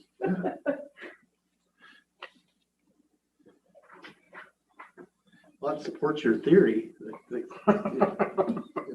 Dozen eggs with everything. So maybe we can pay the bills with it. Eggs, I guess.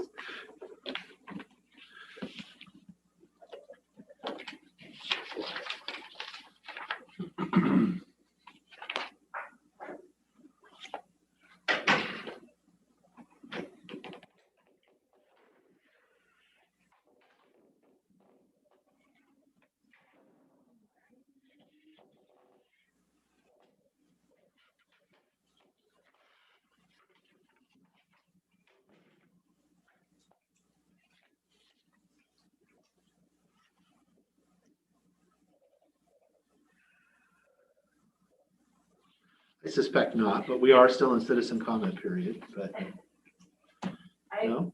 Well, if you guys have time, I Sure. am just requesting a verbal to advertise for emergency management. They had a full-time position go to the casual position, so it has opened up a full-time communication officer. So we are requesting the verbal authorization to advertise for that position. Yes.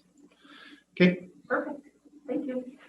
we can go forth and get some good people. Yeah. Actually, 2 or 3.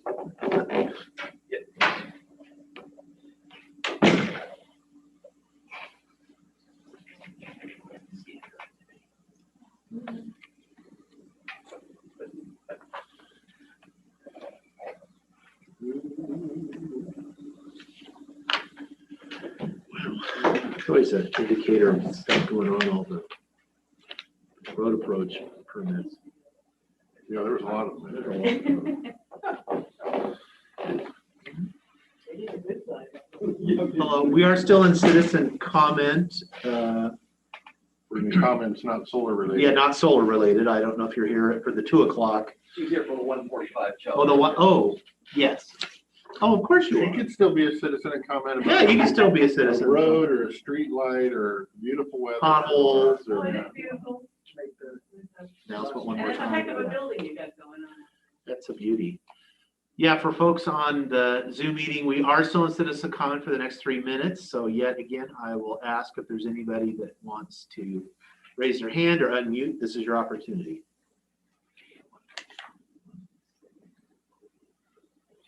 It's hard for me to do 2 things at once. Signing. Does not seem anybody.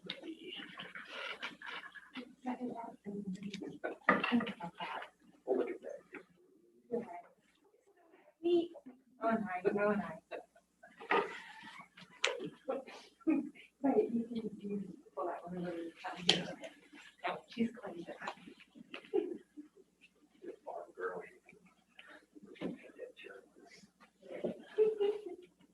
Sure.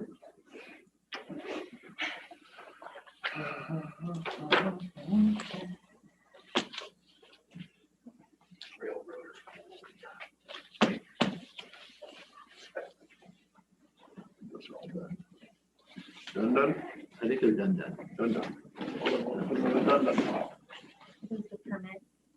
And Yes. I'm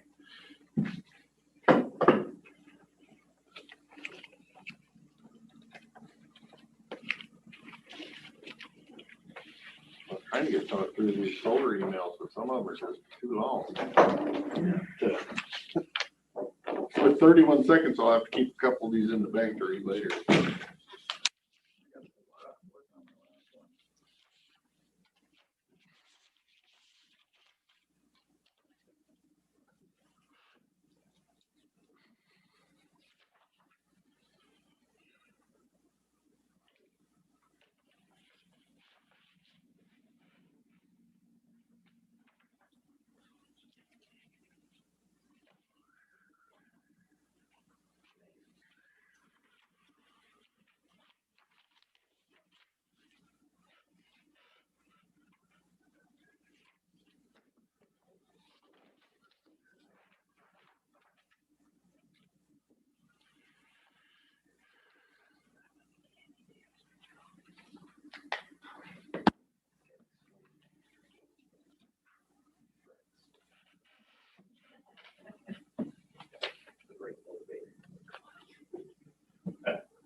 Okay. It is now 1:30, a time we've set aside for public hearings, public meetings, and bid openings. Our first order of business is a public hearing to consider a supplemental budget and amendments for the 2021 budget for various funds and departments in the sum of $17,595,942. I will now declare that public hearing open for that purpose, and we will be accepting testimony on this supplemental budget. We will start first with Jen Bartley, fiscal manager, will provide a brief overview. Hello, commissioners. So your packet should have a supplemental chart summarizing all of the supplemental budget requests. Quite a few of them are related to COLA increases that were not part of the status quo budget. So getting those in there, as well as the American Rescue Plan dollars coming in and a placeholder for those expenses going out until we have that outlined. Public Health has some grants coming in, so her budget amendments are related towards that. Emergency management would be some programs that were approved in 2020, but were not able to get completed. So just moving the budget to the 2021 budget.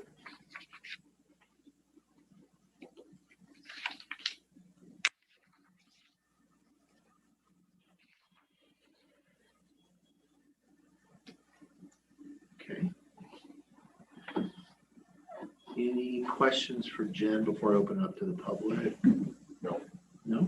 Okay, I will now open the public hearing up for public comment on this, either for, against, or neutral.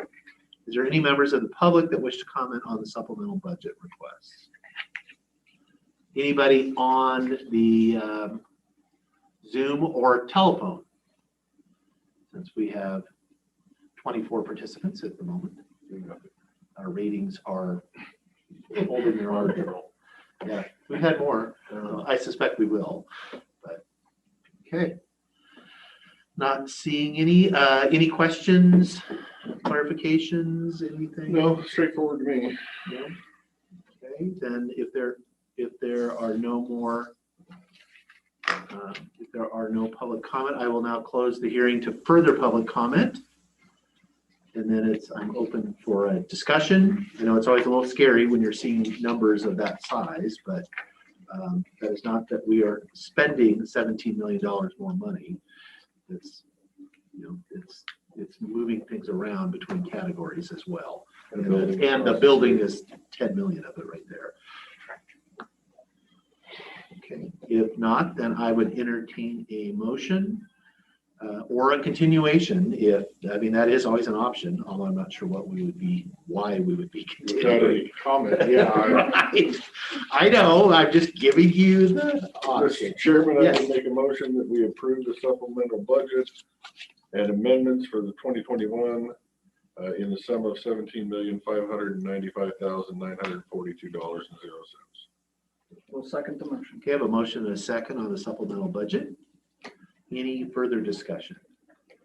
Hearing none, all those in favor say aye. Aye. Aye. Aye, motion passed. That is done. Thank you, Commissioner. Thank you.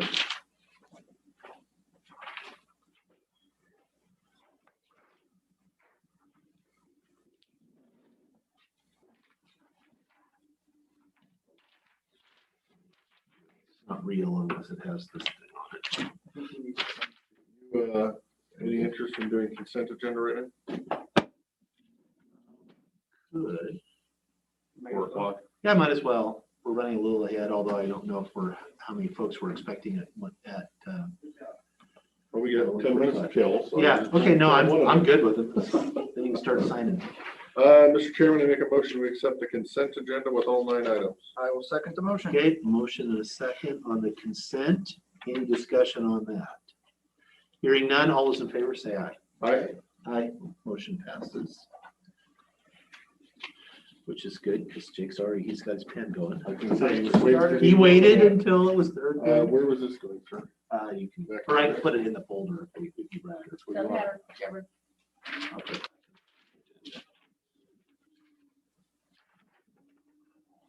We got payroll. Do you want to jump that up? Yeah, might as well. Let's get that done too. Pay the bills. All right, paying the bills. Mr. Chairman, I make a motion that we accept accounts payable warrants in the amount of $127,072.69 and payroll benefit warrants in the amount of $0 for the date ending May 3rd, 2021. Second? Okay, motion a second. Pay the bills. Any discussion on those? Hearing none, all those in favor, say aye. Aye. Aye, motion passed.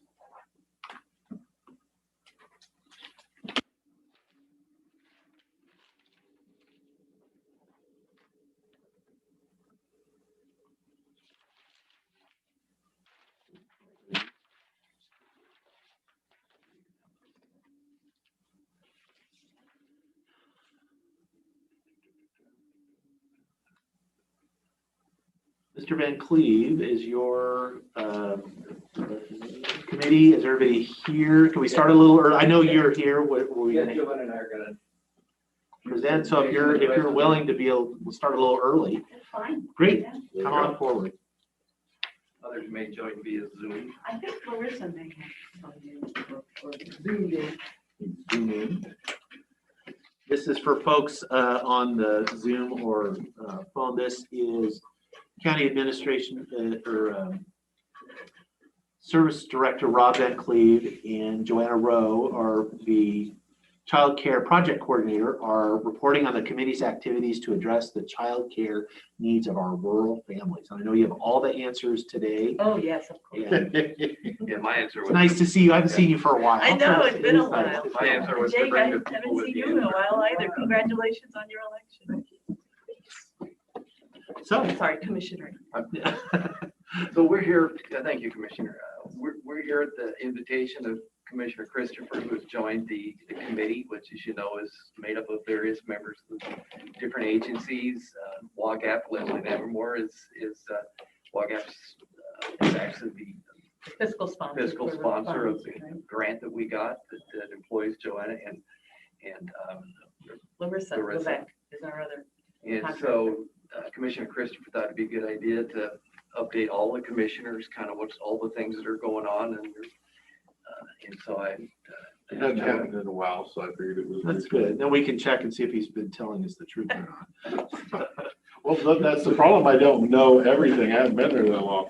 So this is, You're gonna have questions that I we don't set have. this up as answers an informal presentation and Joanna will cover some things that are going on and others that Larissa may be on the phone and jump in and we'll answer any questions you may have. And Okay. we'd also like to, before we're done, we know we've got 15 minutes, kind of check in on the Public Works building and get a sense of the commissioners on the status of that building. Okay. Well, I would say the good news is, in talking with the Department of Commerce, the Washington State Department of Commerce yesterday, there's a good possibility that they are going to be able to expand this program for at least one more year, if Oh, wow. not two. Yeah, so that was really good to hear. And it actually is working out, I think, well, because now that the feasibility study that we had contracted for is almost done, it's almost like we are just getting started, because that provided us a lot of answers that we hadn't had before, and particularly when it came to funding and where we would find possible funds for the next phase of the program. We're meeting all the Department of Commerce benchmarks, which is, I think, one reason why they're hopefully going to be expanding. We've done an expansion of recruitment for the home providers, and Larissa Levesque is the person who's been doing that. We have a community meeting set up for next Monday, the 10th, from 1 to 2:30, and that's another opportunity to talk about what we've been doing and where we've gone and what's next. So that's going to be available through Zoom. One idea or one possibility we've been looking at to talk with you about is bringing in a separate architect firm, possibly to look at the floor plan to see just what could be done over and above what was already presented by your own county engineer. And then we've just been looking at, and Commissioner Christopher was really instrumental in potentially franchising and looking into what that would allow or provide for childcare services here locally. And the state was, their ears perked up at that. They thought that was a good option to explore. I think the meeting on the 10th is a follow-up we required as part of the grant. We have a lot of entities that signed letters of support, like the school district, that are on the committee.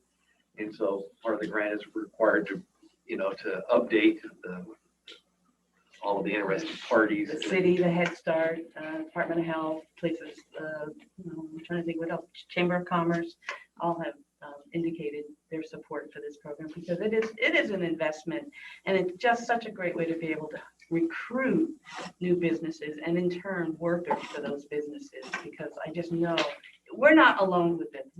Everyone is struggling with childcare right now. So, and I think we're really well poised with all of the different funding that's coming down between the Rescue Plan Act. Apparently Washington State is due to get something like $633 million over the next year or so for just this, for child support programs. Not child support, sorry, child care support programs.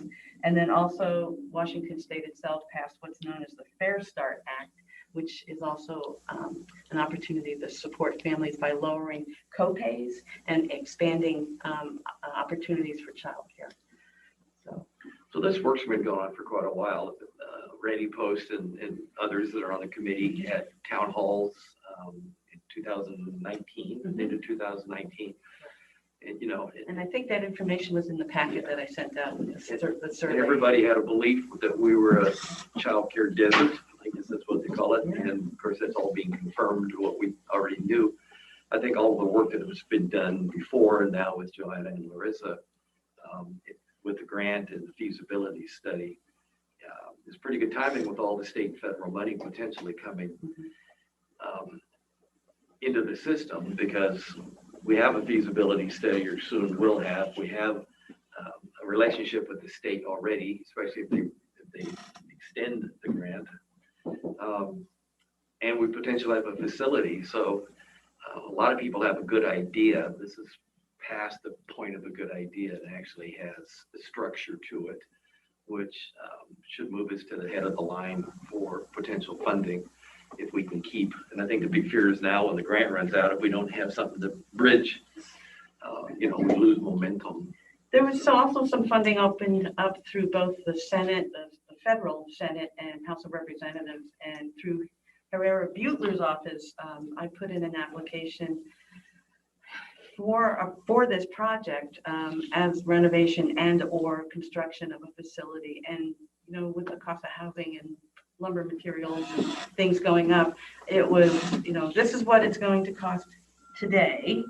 And, we need to, they're recommending a 25% contingency now because of the cost of that is going up so fast.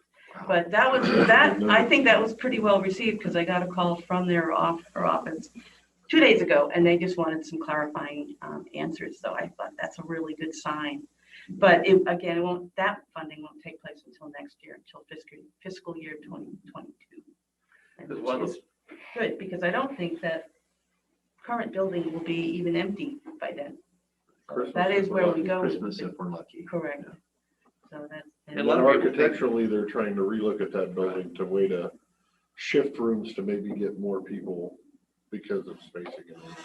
Right, the more heads, the better. And then are we still planning on sending out a survey with our people to see how many kids of what ages that we have? So I don't know what questions you have for me, if there's any that you're looking at information or. I would ask you on one of our regular meetings, so. Right, we do meet every other week. First and third Wednesdays of the month is when we have our regular committee meetings. Okay.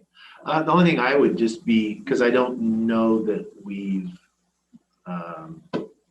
said it out loud in a way, as far as what the former public or soon to be former public works building, that is still the board's intention would be to make that available for this.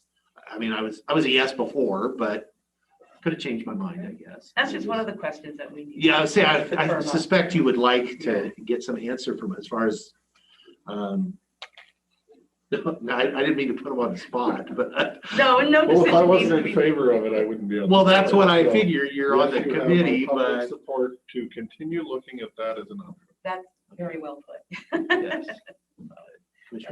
As an option, of course. Absolutely. As one option, yeah. Do We it looked right into and do it quickly. purchasing property and putting up a modular, we've costed that out. So we've been trying to look at different options as well. And it's really hard to find property up here. I noticed the one piece I looked at earlier, now it's a storage unit on it. Yeah, well, I know That went you up had really related fast. from one of his meetings about the cost differential from buying a basically ready-built one it was comparable to the estimates That was one of the remodel, of the building, which seems crazy to me because that's it's been a pretty well-maintained building. It's in good shape. It's an asset, and that it would cost the same to just, start from dirt. And That seems with construction counterintuitive. prices the way they are now. Yeah, I who don't knows think that's what gonna that hold is true going to be anymore. Right. A year from now, which is why we keep our options open. Right. Okay. Right, and building in that, I think more than 25%, frankly. I think the cost of lumber at Home Depot. And childcare facilities construction is only second to hospitals. I mean, the cost per square foot, the standards, the square foot per child, the number of bathrooms. I mean, it can be very expensive anyway, and with lumber being up 300%. So I think that's, and Gordy asked me to gently and respectfully remind the commissioners that he would like to be involved. It's owned by the Public Works. It was bought with Public Works funds. Oh, that's Therefore, true. it's a So little they more- will, and actually, I believe that will have to be bought out as far as, because if it's road dollars were used, it has to be Right. surplus from road, and those funds can only be used for road. And so Right, so that's that something was I the have question forgotten. I had. So there will be, need to be some, Transfers of Yeah. stuff around. Well, I guess that would be my question is, would we need to repay whatever was spent on that? Or would Public Works be able to lease the building for $1 kind of thing? How does that work? If we have to come up with money? And if we have to actually come up with funding, it might, modular might be a better option. But we aren't planning to sell it, are we? Well, that was an option on the table, with possibly, but not as But far if we as. don't sell it, then you wouldn't have to worry about paying the money back. You wouldn't, but I think Public Works, I mean, if you're being, again, it's a trust, that they would have to get a reasonable rate of return on the public investment, meaning the road would have to, you couldn't, I don't think you could do it for $1, because again, it's not, you could if it was for a road purpose. That would be a stretch, So if you child had to care facility. I repay- mean, you could say employees perhaps, I mean, If we had to repay the Public Works Trust Fund, that may lead to opening other avenues. Well, we wouldn't have to, it's not that, I mean the fund, it's our money. But one avenue we do have is that we do, since we transfer landfill dollars into the road fund, that would be an opportunity where we could flip flop the money that's I mean, like the, Gordon said, you can even charge them rent for this building because right. there's a swap. But I mean, there's lots of options. He just- So we have the option, so if that building's worth, It's a paper thing. it's a paper thing. It's like, so we're already transferring, $1 million a year into the road fund from the What can we landfill put it from where to where to make it justified? to make it, so we can say, oh, this million this year is to make the road fund whole for the building that they're donating. And no, it's still the same $1 million. There hasn't been any discussion yet either. I don't know if the auditor's on here, because No. now I hear that. The white. And Oh, there- I don't even want to think and there's about never been any discussion yet. That's a thing for us. We'll figure that part out. About whether it's $1 a year lease, there's, at some point, they're gonna need more information about. What we that get looks serious like. about funding and, really getting into some applications. I've talked with the state as well about the CDBG grants. And they have, there's goods and positives and negatives on that. And also now there was a new childcare CDBG grant program that is just beginning. So that's going to be worth investigating as well. But that building would be eligible because I had to check with them. They have a ineligible list saying government buildings, but that's only if it's used for a government function. That will not. But I think you So can just- talk to the just an city as opportunity. well, too. I mean, have. Who's interested in Yeah, they I know Mike, need Mayor purposes. Mike is very interested in supporting the program. Because it's just, I don't know what the latest census is. It's just come out, but what the population decline is, it's just people are being forced almost to leave to find a way of finding work and then finding the childcare to support that. We've had that here too. Yeah, no, I mean, we've had that experience with recruitment. It definitely is an issue. And it's just gonna get worse. It's just gonna get worse. Yeah. We know you got a busy day. Is there any final questions? We know you got a busy afternoon. I think I we- can always We've send had 10 information. minutes, not that I'm in. 10 minutes apiece. A 2:00 hearing is a 2:00 hearing. That's right, you can't do it earlier. So, other questions? And I did see, I thought Tammy Coughlin was on here. I didn't know she from WAGAP, or she had anything to add.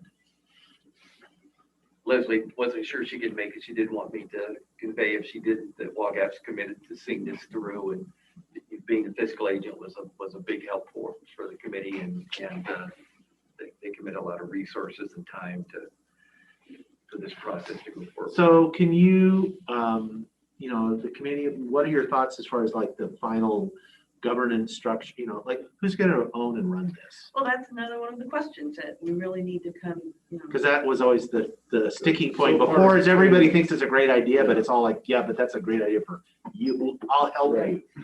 They Which I'm still in the, I'll help you.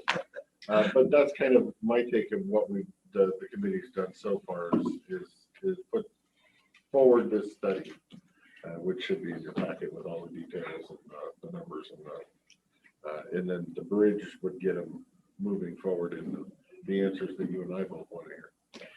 Because, as the process moves forward, and to get to the point where there's numbers, potentially we could approach other large employers in the community. And I mean, one thing talked about by the previous commissioners was, could a number of entities group together to pay for the utilities and lower the ongoing cost of a facility. And, is there different funding arrangements that the hospital's been very involved on the committee. You have 4 or 5 county employees are on the committee. YGAP, PUD and school have signed on as supporters. So everybody supports it. It's just a matter of where it goes from It here. is, it's the devil's in the detail, and it's always gonna be, And there's always new things popping up, like the franchise. It's got to be. and that, that's worth exploring. And Yeah. there's so many different ones. I know I saw what you sent out, and then we've done some background information as well, looking at the cost, the upfront costs to buy into a franchise, to see just, is that something that's possible with the funds that we have or the funds that we could receive? So yeah, lots of unanswered questions that need to be I think the explored. hard part is always going to come down to who is in charge, who is lead agency, who's Who's going to employ the employees? who's Right. going to be the top dog, and that's the. Well, this portion ends June 30th, so July 1st is hopefully when we'll have, new round of funding to hopefully continue. as we've talked about, many like MCMC, they're employer subsidized. I mean, that's the only way they can keep them affordable and available is to have some kind of, because of the square foot requirements and the state requirements, and they're necessary, but it just makes a very expensive business to operate without. Right, but to me, that's the hard thing for us as a county. If we go that route, not that I'm opposed to that at all, but then how do you bring in community and you're now becoming I can totally justify us operating a daycare for our workers, but when you start operating a daycare for people that don't work for you, now you're a government that's in business. And that gets to be a very slippery slope. Yeah, and That's why we need that lead if that's the way it's going to go. And you're seeing more and more businesses offering childcare as a benefit, part of the benefit package, or at least a subsidy or something like that helps. So there's multiple ways. Another option that we've talked about is with the school district having that become part of a CTE program, is becoming a childcare provider, becoming self-employed. That's an option that may generate a whole new crop of home care providers and give people some employment opportunities. There's just lots of things we're looking at. On Really. the Oregon side, they have the child care connections, that's what it used to be called, based at the college. They provide training for home care providers, how to deal with the food program of the government, all the, trainings all the time. So I think. We have childcare aware here, same thing. So I think, the hope here is that not only is it a facility, but maybe provide other licensed home providers. Right. Throughout the county. Specifically, this focus is on this end of the county. Okay. All right, well, great. Thanks for coming in. Me. I appreciate the time and the interest. It seems like he's been being pretty accurate. Yes, he has. That's great. Oh, it's really nice. So I very much appreciate it. Thank you, Commissioner. Thank you. Thank you. And let's go ahead and get ourselves set up for the 2 o'clock. We'll put that. You're back good. I'm glad. I think we'll open the door. Yes. We'll ask people to pop the door open. Ms. Moshi, don't forget to ask us. Whatever you wanna do, I don't the care. guidance on the shoreline drain. I brought it up earlier, but I'm gonna forget, so make sure you bring that.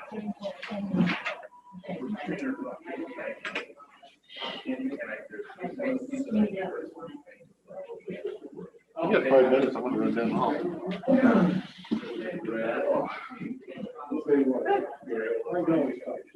I'll let those guys get it. We can go back to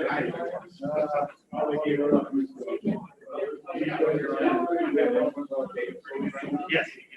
No, I'm interested in the concept of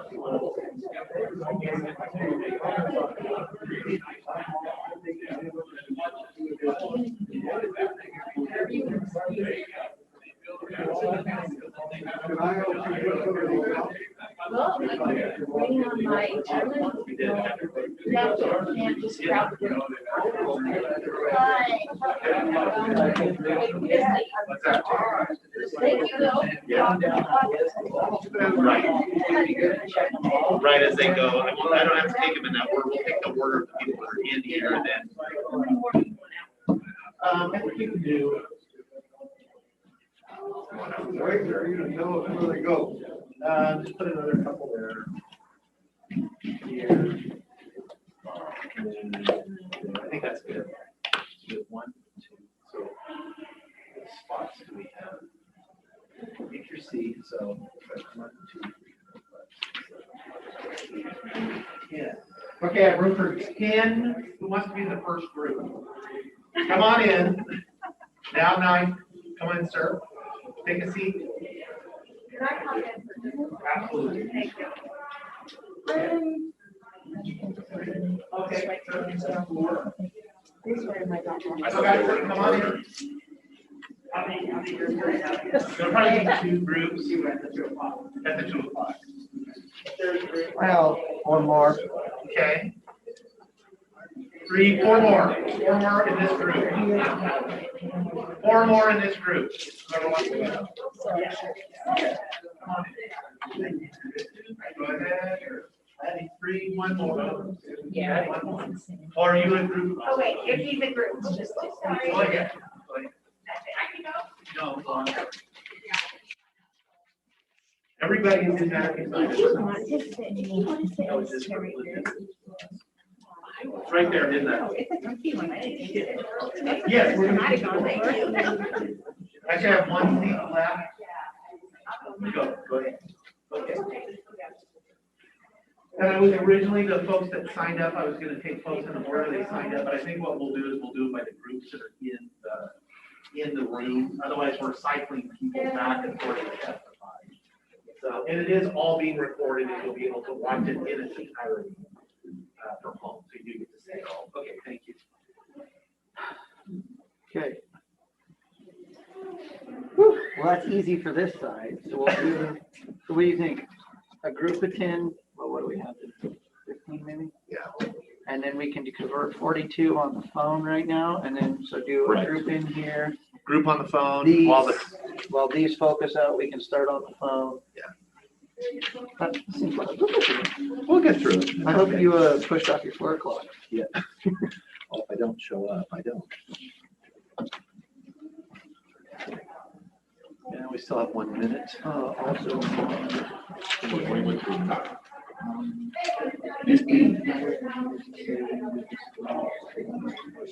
Okay. I'll add it. I mean, I don't, I'll just add that in there. or you can do it for us.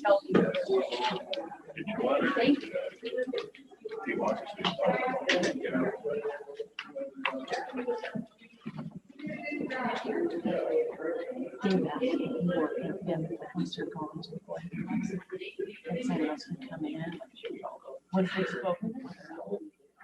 Yeah, if they, I mean, I would give them that now. You just suggested it, so I wanted to. Yeah, that way people can cycle through. But then we don't. Yeah, that's true. Yeah, I think that's a better thing. Yeah. What did you guys figure out? Flow, Flow. process flow.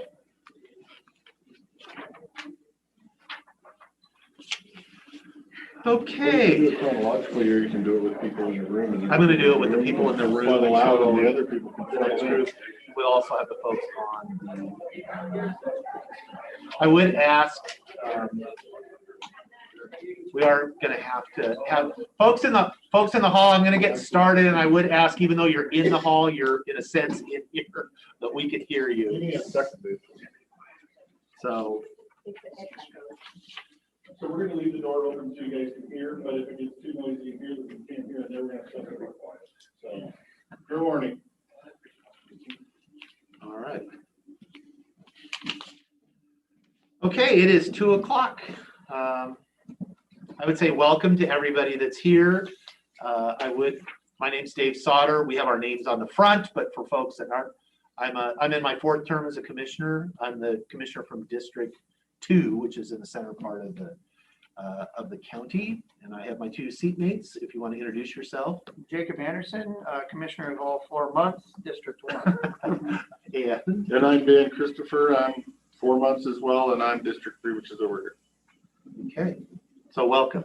I know this is a contentious issue. I have presided over other contentious hearings before. This is a little different because of the format and the challenges with that. I will ask, there are folks that have strong opinions about this on multiple sides of this issue.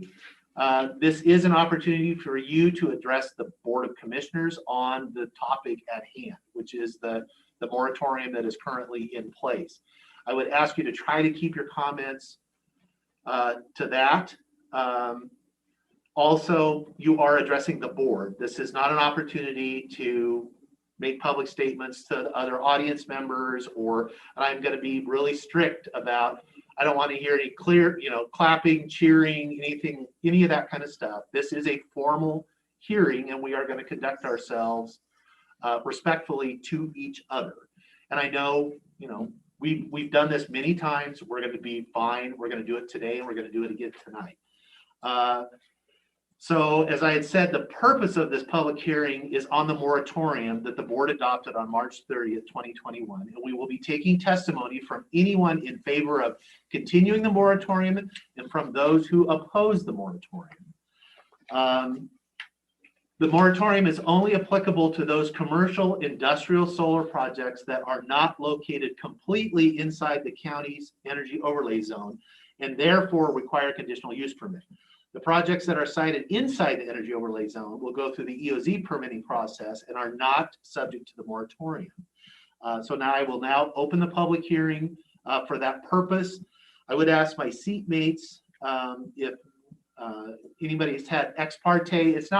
This isn't really necessary because this is not a quasi-judicial matter. This is really a legislative hearing, but it's always good. And if there was any specific things anybody wanted to disclose, we've all had seemingly hundreds of conversations with folks on this topic. But I just wanted to give folks an opportunity. I have none that I feel like I need to disclose any more than anybody, but I would give my seatmates an opportunity if they wanted to be on record one way or the other. I've obviously talked to hundreds. I have probably 170 emails that I will be adding to the testimony. So if somebody sent an email 3 months ago, it's testimony, whether it's pro solar or against solar. I've talked to both publicly, I've talked to both privately. So I'm sure we all have. As have I. This is, of course, very contentious. This is the best turnout we've had. Welcome to hopefully post-COVID world. And I've had conversations in community council meetings, phone meetings, emails. This is interesting. It is. Okay. I will disclose that the board did tour 2 solar projects in Prineville, Oregon on Thursday, February 25th, 2021. Some of you were along on the field trip as well. I will now declare the public hearing open to take testimony on ordinance 0033021, a moratorium on a commercial industrial solar project subject to conditional use permit processes. Okay, I'm going to read out loud. These are sort of the orders and rules for the hearing. This hearing is being recorded. Therefore, everyone's cooperation in adhering to a few simple rules will be appreciated. When your name is called to present testimony, please give your name and address for the record prior to starting your testimony. Each person will be given 3 minutes to state their testimony. Each person will have an opportunity to testify either at the 2 o'clock hearing, which is this one, obviously, or the 6 p.m. hearing. It is a continuation of the same hearing. You're not going to be allowed to testify because it's one hearing, basically, in 2 parts. Only one person will be allowed to speak at a time. These are all things that they taught us in kindergarten, hopefully. Please listen respectfully to each other providing testimony so that the commissioners can give each their full attention. Applauding, heckling, or other noises that distract from testimony may result in the board recessing this hearing to another time and place. Please avoid repetitive testimony. If you agree with a prior speaker's testimony, please state that is the case. The board will invite public testimony at this time. So we're going to get started. And we typically, what we do is we have a sign up sheet and we just take them in the order the people signed up. In this format, that's a little more challenging. So we did have folks that signed up ahead of time. Everybody's going to get an opportunity to testify whether you signed up in advance or not. It's a public meeting. And so we, of course, we're going to do as much time as we need to get through so everybody has a chance. And so what I'm going to do is I'm just going to work my way through this room, and I'm going to call on folks, and I'm going to ask you, or do you wish to testify? You'll come up. If you're on, when we get your name, we're going to check you off the list, and then we know if you signed up in advance or not. It doesn't really matter. At this point, we just need it for our records so that we know. Do we have a list going with people that are actually here? No, we do not. Yeah. Good thing we have the recording. So with that stated, because we don't have a list, usually when we have a list, we ask whether you would like to testify or not. And then we also ask if you're in favor of or opposed. So when we go through either on the phone or on the list, please say your name, your address, whether you're in favor of, whether you're in favor of it, opposed to it, and whether you'd like to testify. Yeah, and you can spend your 3 minutes talking, or you can just say your address, I'm opposed to it, or I'm in favor of it, or I'm in favor of it with restrictions. And you don't have to use your full 3 minutes. But do tell us who you are, where you are, and which side of the fence you're on. Okay, and I will ask, I did in advance, one of my seatmates to be the timekeeper. Yes, sir. Okay, thank you. Okay, so I am going to start. I guess, actually, we won't do it this way. I won't call on you. Who would like to go first? I will. Please come forward, state your name and address for the record, please, sir. If you see me waving my phone, you got about 15 seconds. Okay. My name is Jack Compton. I live at 827 Pine Street in Goldendale. I don't like speaking in front of a group, so I'm just going to read what I have to say and then be gone. As a citizen of Klickitat County, I want to make my voice heard.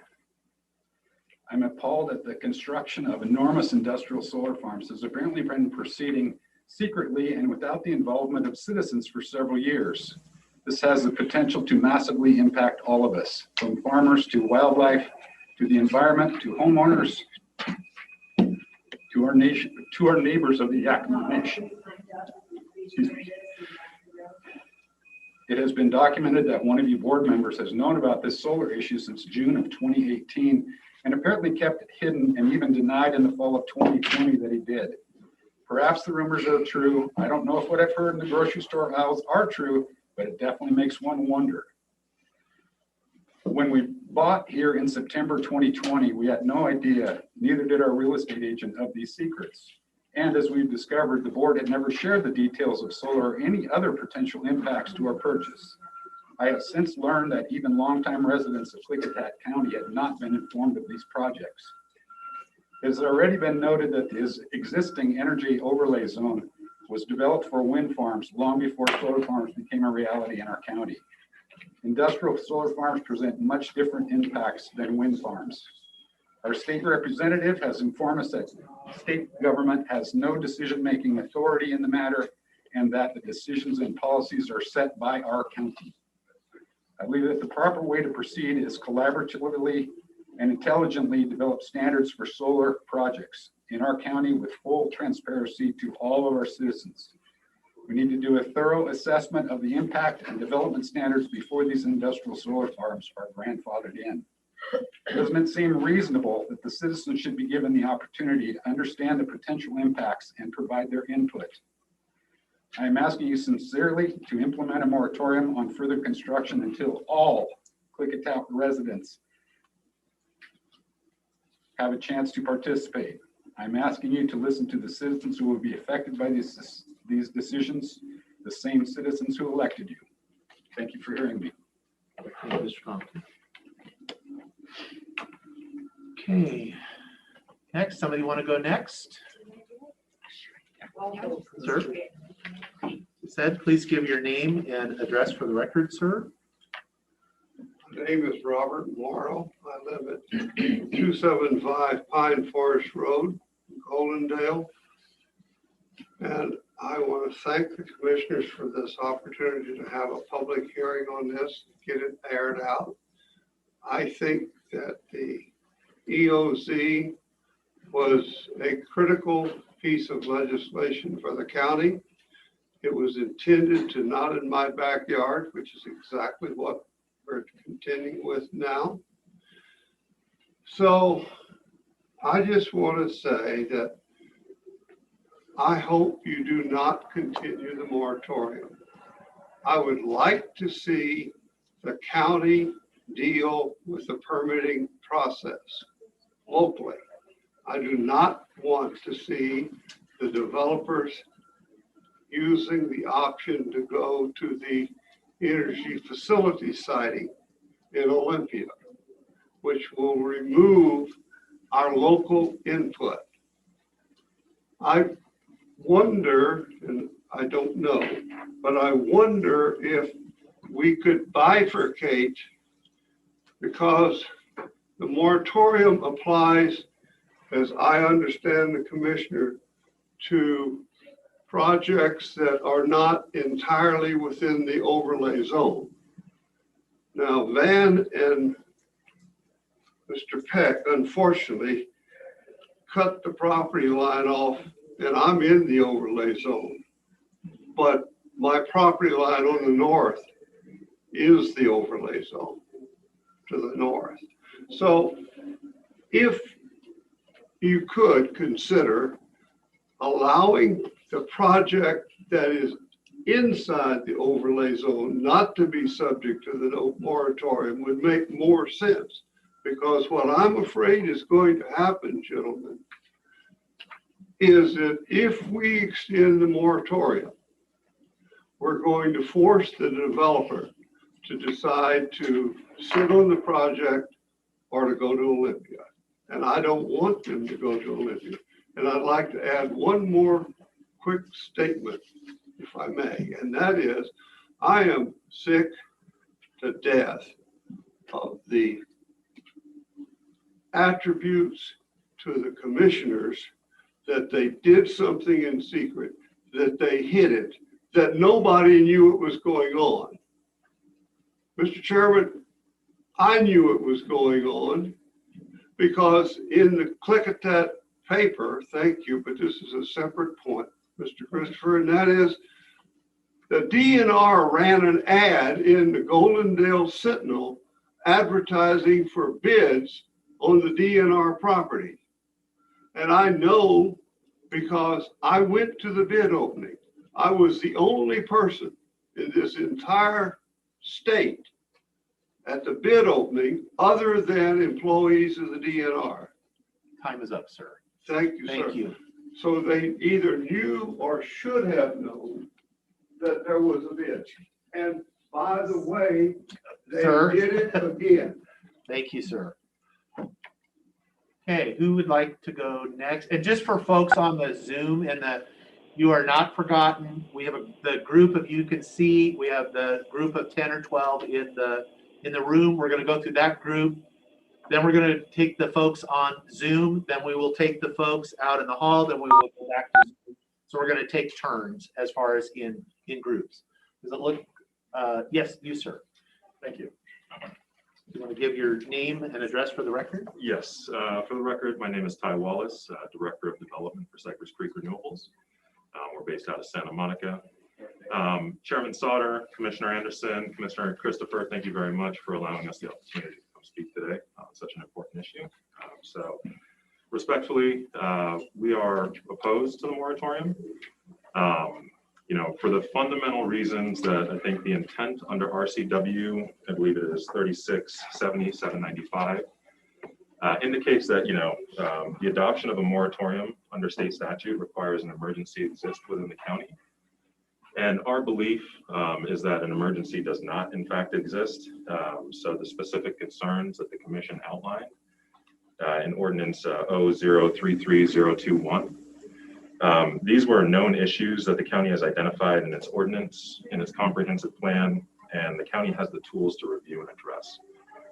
You know, our view is also that the county cannot simply impose a moratorium for the purpose of delaying or discouraging solar projects, you know, and for the same point, for the purpose of implementing the wishes of those who would simply want to exclude solar projects. So, you know, our view is that if a moratorium were to be adopted, we would expect that moratorium to, you know, include an interim ordinance or a work plan aimed at delivering a specific set of updates to the existing, you know, regulations in the county, you know, so that we may proceed, you know, and have clarity and guidance on how we should fund this project. You know, the second point that I kind of want to highlight as a point specific to the fact that we believe an emergency does not exist. You know, the comprehensive plan, this includes language specific to the ordinance. I believe it's in attachment C, to development for solar and wind within the county.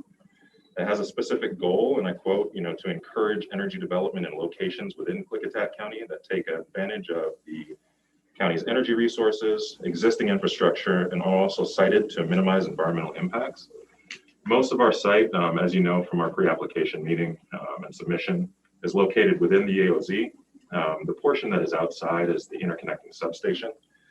And then this same, you know, comprehensive plan and plan amendment also points to the fact that, you know, there is a policy specific to energy projects cited outside of the EOZ that they adhere to the guidelines of the CFP process, the conditional use permit process. So again, you know, I mean, I'll just wrap it up considering the time. Our view is that no emergency exists, and we would just really appreciate the opportunity to submit a complete and thorough application and set of studies, and to continue through the county special use or conditional use permit process. Thank you. Thank you, Mr. Wallace. Go ahead. I'll let just state your name and absolutely. We're not like judges. You can approach the bench. Thank you. Homework. Thank you for allowing me to testify here today. My name is Rosil Dimmick. I live at 55 Tucker Hill Road. I provided you with some evidence to back my testimony here. Figure 1 is taken from the county's FEIS from the EOZ.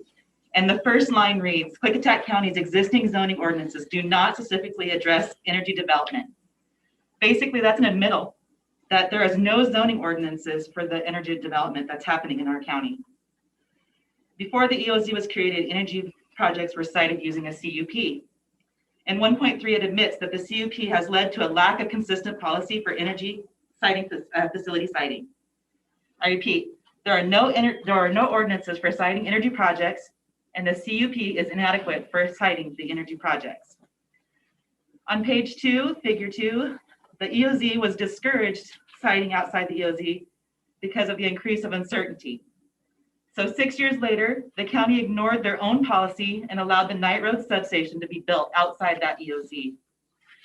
Again, there are no ordinances for citing energy projects, and the CUP is inadequate for citing these energy projects. Figure 3, local regulations would be relevant to the state's review in the FSEC process. So I disagree with Mr. Wallace. We do have an emergency because currently we have no local regulations that exist that protect us when it does go to FSEC. We can't just table this. RCW 805090 states that the planning authority shall thereafter change such plan use or zoning ordinances as to affect the proposed site. So this means that once the companies submit their proposal, they'll be grandfathered into existing zoning ordinances in which we do not have. The EOZ is outdated. On the last, or on page 5, I believe it is. It's outdated. It's 16 years old. They reference the White Bluff Solar Station as a resource. It is 39 kilowatts. If you turn to the next page, it will show you an example of what a 39 or 40 kilowatt system looks like. Our county is now approving 150 megawatt systems. The last page is a comprehensive plan, And it states that the ideal site for these projects will be in a sparsely populated area. The last page includes Commissioner Anderson's map.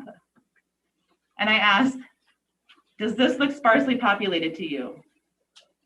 I ask on behalf of the county residents affected by the development of these projects that you continue this moratorium and use this opportunity to update the comprehensive plan, conduct studies relevant to what is being proposed in our county, and implement local ordinances to protect the citizens that elected you to do a job. I ask, please do your job. Thank you.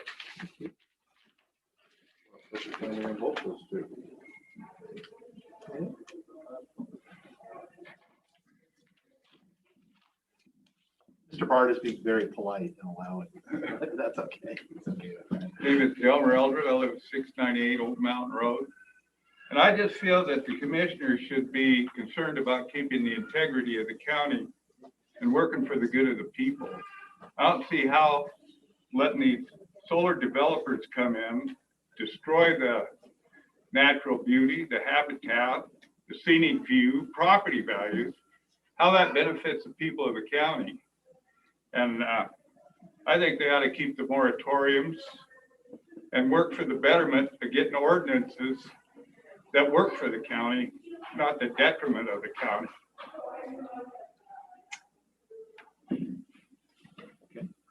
Thank you, sir.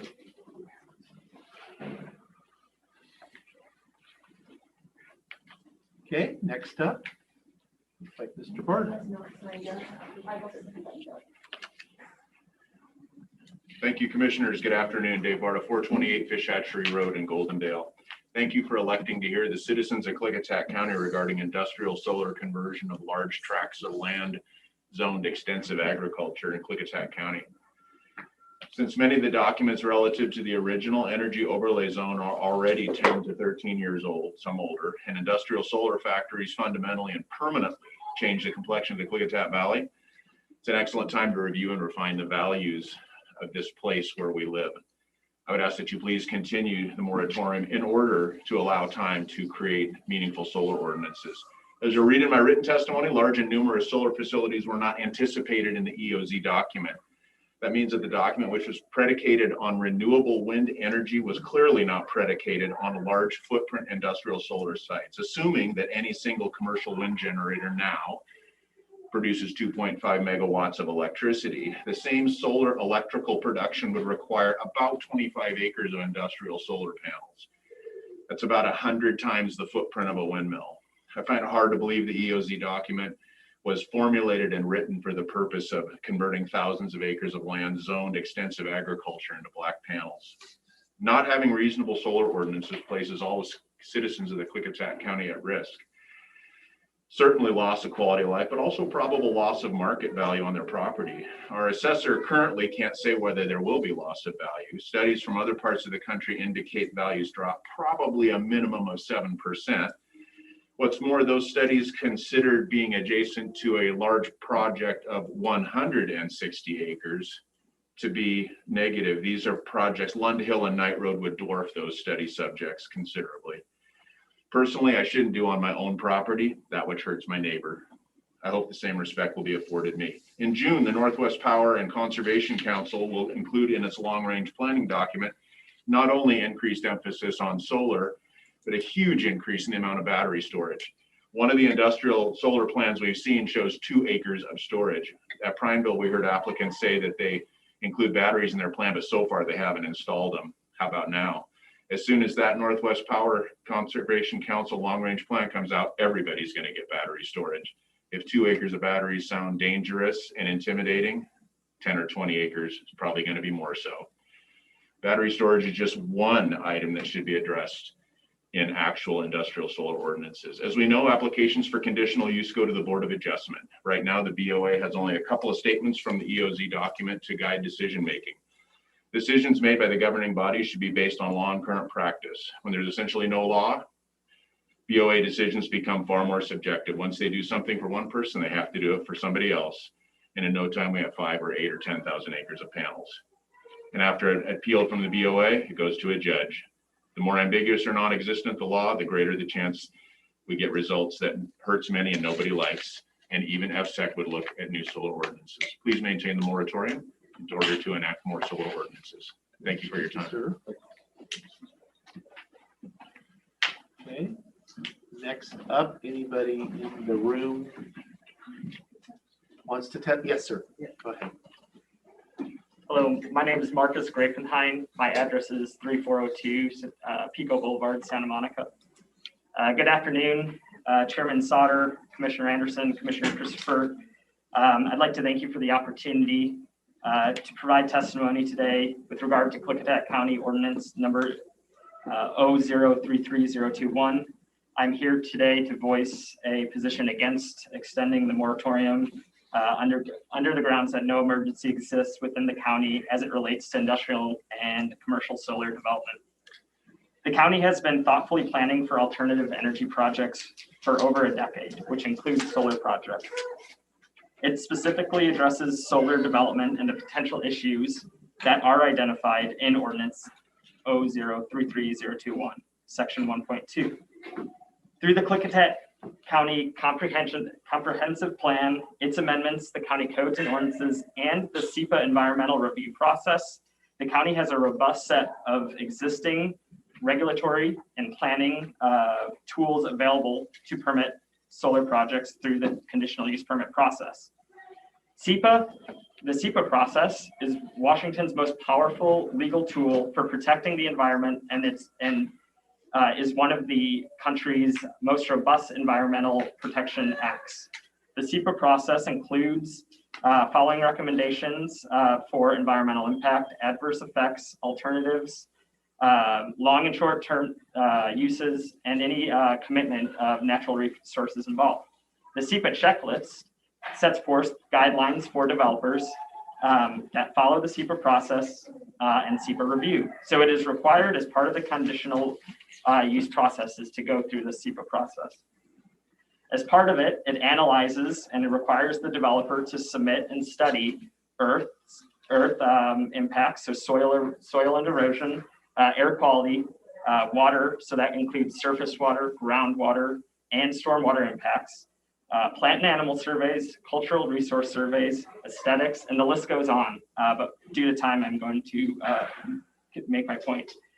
So as mentioned, SEPA is required for a project through the conditional use permit process. Only 16 states in the United States have EPA acts, and of those 16, only 5, which include Washington, make it mandatory for the environmental review for local jurisdictional projects. So this means that solar projects in Klickitat County have one of the most robust environmental review processes in the country. In closing, I respectfully oppose continuing the moratorium because there's already a thorough process which the developer must go through to permit its solar project. Thank you all for your time. Thank you, sir. Thank you. Yes, ma'am. Please give your name and, okay. I didn't get, can I get the company you're with? Cypress Creek. I thought, I just didn't want to. My name is Candy Magnuson. I live at 69 Van Hoy Road in Goldendale, Washington. I'm not against solar panels. As long as it's on your house, on your business, it's awesome, okay? I did my homework. I went on the internet. I learned how they make batteries, the solar panels, how they prepare the land, and how they try and get rid of them. My concern today is water. I live south of Goldendale, 4 miles.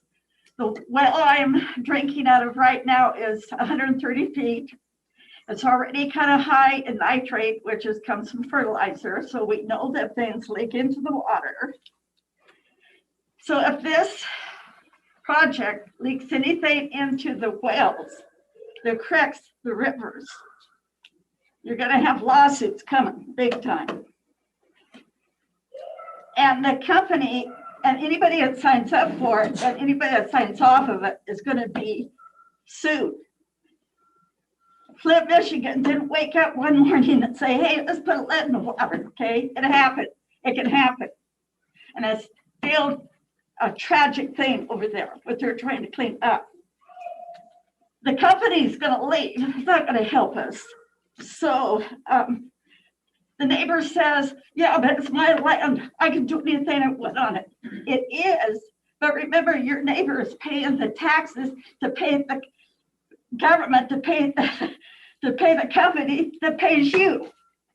So that's my thought, and the thought for the day is, those who control the food control the people. So let's quit getting these foreign countries coming in and coming up our farmland. Thank you. Thank you. Okay, I'm going to take a break from the in-room because we've had most everybody that was initially has spoke. We will come back. We're going to go to the online folks now for a bit. So folks, if you're on the Zoom or phone, please raise your hand, unmute yourself, get my attention. 509-261-1966. Okay, number ending in 1966. If you are recognized, please give your name and your address for the record, please. Thank you. My name is Deborah Kramer, C-R-A-M-E-R. I live at 163 Satis Loop Road in Goldendale. I'm up in the pass. I would like to see this moratorium continue. I don't believe, from everything that I've read, that we have updated our ordinances, nor did we anticipate this level of industrial solar use. I think many of us have been very enthusiastic in the past about solar and wind and alternative energies, but I think we've all been discovering over a period of time that while it might be appropriate for a small residential circumstance, myself, I have solar and wind, that over time, these infrastructures, these alternative energy infrastructures degrade, they become outdated, and they become a disposal issue. I'm extremely concerned about the upcoming disposal issues. I realize that there are government incentives, whether it's in the small scale or the large industrial scale, taxes, grants, etc., financial incentives to build these.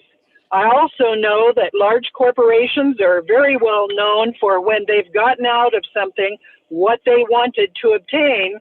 It's not that difficult to file bankruptcy and reimagine themselves into another corporation. And my fear is this county, my children, grandchildren, great-grandchildren will be left with a legacy of solar panel disposal, potentially various elements of heavy metals, acids, other heavy metals related to the battery disposal. And that is one of my biggest concerns, is when these things age out, when the technology is no longer being implemented in this way, we're going to be left holding the basket.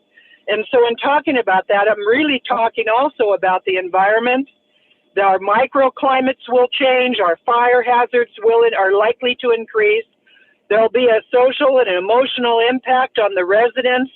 You know, we enjoy wildlife beauty, large farm vistas, wheat fields, and we all share in that. We may not own that particular piece of property, but it is part of our life and part of our environment, not only for ourselves, but our children and their children. People have talked about property value, and I say there is a social, emotional, even a spiritual value to maintaining what we have and what we enjoy in our county, and what we enjoy, nor what we have anticipated, is to live amongst miles and thousands of acres of black panels in a baking desert in a high fire hazard. I believe we need to continue this moratorium. We need to upgrade our laws and regulations. Ms. Kramer. And we need, yes. Well, I'm sorry, your time is up. Okay. Please don't make this. Please don't make this a long-term mistake for the short-term gains of a few. Okay, Thank you. Thank you. Thank you. okay. Still, next on Zoom or phone, please raise your hand or unmute yourself, get our attention. Sarah Wickle. Okay, Sarah Wickle. Hi, can you hear me okay? Yes. My name is Sarah Zwickel. I'm Zooming from East Lansing, Michigan, 926 Evergreen Avenue, but I'm speaking on behalf of my mom, Lynn Wanless, who lives at 304 Fish Hatchery Road. I want to thank the commissioners for your thoughtfulness and engagement with the community about the solar farm. And just want to say a few things about my family. My mom and her two brothers were born and raised near Fish Hatchery Road and Highway 142. My grandpa and my great uncle Harold also grew up there. You might remember my uncle Harold Hill. He was a PUD county commissioner for several years. They were both farmers, my grandpa and Uncle Harold, and innovators, as farmers often are. Uncle Harold called electricity the farmer's new hired hand. And they were instrumental in benefiting and having rural parts of Goldendale benefit from electricity in the 1940s. But I'm speaking today on behalf of my mom, Lynn Wanless, who faces only loss from a kind of farming they couldn't imagine back then, solar. My mom and dad built the house at 304 Fish Hatchery Road 30 years ago, and I grew up there. I'm providing this testimony as a way to kind of instill a sense of deep time, how past innovations speak to the future, how future innovations can honor the past. This will change my mom's life as much as a wildfire might for her. It will completely change the landscape, only she probably won't live to see it slowly return to the land she knows and loves. So it needs appropriate consideration for how it's going to affect her and the lives of people who live around there, both human and non-human. And I consider that an emergency. Let me say, I understand solar is necessary technology for counteracting an already dangerously changing climate. We need as many panels as we can get, but siting and planning must be done wisely and for the well-being of all people affected by it, human and non-human again. So we are in favor of the moratorium to provide more time to put in place the conditional use permit for the health and well-being of the county's constituents. And I want to ask for a few specific things in those permits. One, an assessment of my mom's property values and others affected by it. It will economically benefit my mom's extended family, ironically, but not my mom, who doesn't own land that can be leased. The solar farm will be extremely visible from her house and affect her future assets and ability to provide for herself as she gets older. You can't really put a value on her life history or the incredible anxiety this has put on her for the past year, but at the very least, we ask for fair compensation for loss of property value. Two, we ask it put in place measures to protect the environment, that the fences will divide and panels will cover, a plan for connecting habitats for animals that need that land for hunting, survival, and reproduction. Connectivity must be included in fencing plans. We ask the panels are only sited on agricultural land. We want property setbacks, and I see that costs and benefits of installing and removing the solar panels. We know there's no right answer, but we appreciate this moratorium, and I appreciate the time to speak here, and thank you very much. Thank you for your comment. Thank you. Okay, next online. There is somebody, please unmute yourself or raise your hand. Give us a second. There's a lot of screens to go through. It should come to the church. Yeah, they popped to the top. Yeah, they should. There's one, Jim Smith. Okay. Yeah. Jim Smith. Yeah. Okay. Chairman Sauter, it's Jim Smith. I'm the general manager, Klickitat PUD. PUD is not taking a position on this issue. We're listening into the public hearing on this important land use issue to be better informed on the issues going on in our county as we fulfill our obligations. Some of these developers talk with us and many of them don't, as they can directly interconnect with the Bonneville Power Administration. Those that do propose to interconnect to our system will be required to follow all the land use requirements that you're discussing today. If they are successful in permitting a project, they'll be required to pay for any interconnection costs, and there'll be no financial burden placed on our customers who are the same residents of this county who are talking today in terms of land use.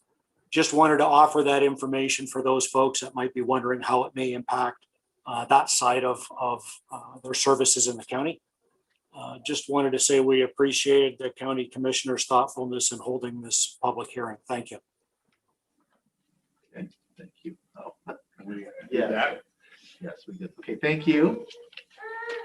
Do we know, is she wanting to? Well, that's what I'm willing to, can somebody see if the woman with the baby wants to testify? We'll take her out of order.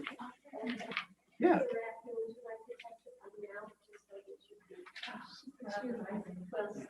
Yeah. Yes, she would like to. Okay, good. Thank you. So yes, people on Zoom, we're gonna go out of order. We have a baby that wants to go to sleep, so we're gonna take them and then we'll come back to your Zoom. Right, we're being accommodating. So if you want to come forward, give us your name and Bunches of them. address. Yes. Okay, Forgive me, this is my first time doing this. no worries. My name is Olga Hodges. We are the Hodges family, and we live off of 85 Shiloh Way. I don't have anything really convincing to say. I just want to appeal to you as a mother, as someone that has moved to Goldendale as a refuge for my family, with our dreams hoping to be achieved here. We have acreage. My husband has his own business here. He's a contractor, and we're part of a big faith community here. And something like this, even though I do want things to get better in this world and energy to change and all this stuff, things like this do change the feeling of this kind of place. The faith community that we're a part of is attracting more wonderful families, more wonderful people here that are bringing their money, their business, their dreams for this place. And something like this, unfortunately, does change the feel, the flavor, the hopes that people have for their family in this sort of small but wonderful, loving town. And so I just want to put that out there because, you know, we hope for our kids to be able to stay here. We hope for our kids to, you know, build their future here too. And preserving what we have, improving in small increments, that's the kind of thing we hope for. That's all I want to say. Just appealing as a mother. I don't know if you've got kids, grandkids, you know, but just remember that this is their home too, and they don't really get a say in these things. And so as moms, as parents, we have to stand up for them when it comes to things that could drastically change where they live, what opportunities they have, if they even want to stay here. So we love Goldendale. I know that things, it's always good to have some changes, but please consider, you know, if it's really worth the impact. It's really worth it. That's all I have to say. Thank you. God bless you guys. Okay, we will go back to the Zoom folks. So if you are on Zoom or a phone call, this is your opportunity. Please raise your hand or unmute yourself, get our attention. Star 6. Star 6 to do that.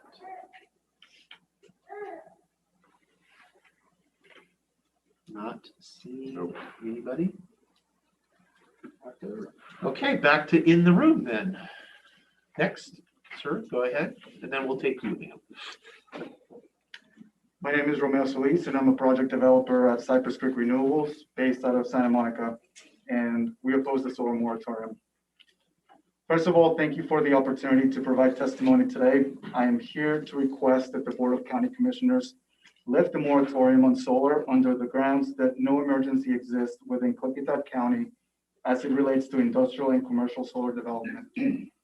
Section 1.4 of the ordinance indicates a concern that solar facilities may be able to locate in the county without adequate mitigation, having a substantial impact on the county and its citizens.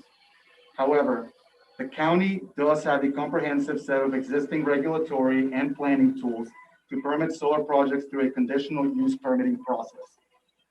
Concerns in adequate mitigation and impacts on the county and its residents are addressed as part of this process. This includes the requirement of a SEPA review, which provides a robust process for identifying and mitigating any potential adverse environmental effects of a solar project. Additionally, when a proposal is under review, the public, community, and business groups, local and tribal governments, and state agencies, as well as other entities with expertise, can review and comment on the SEPA documents. Concerns like the impacts to groundwater, fire safety, and wildlife are addressed through the processes that we just mentioned. We also make sure that decommissioning bonds are in place to restore the land to its original use. So a lot of the concerns that are being raised today and through this process are addressed through what is already in place. Ordinance 0033021 also states there are no submittal requirements or performance standards in the zoning code for permitting solar projects as conditional uses. However, under 1960-130, the planning director can establish application forms for conditional use applications for solar projects. The county can also impose performance standards for the project as conditions on the permit with reference to the zoning code, comprehensive plan, and SEPA analysis. The county has been planning for alternative energy projects, including solar, for over a decade, and has the tools needed to specifically address solar development and mitigate its impact on the county and its residents. Because of this, I respectfully request that the Board of County Commissioners lift the moratorium under the grounds that no emergency exists within Klickitat County as it relates to industrial and commercial solar development. Thank you.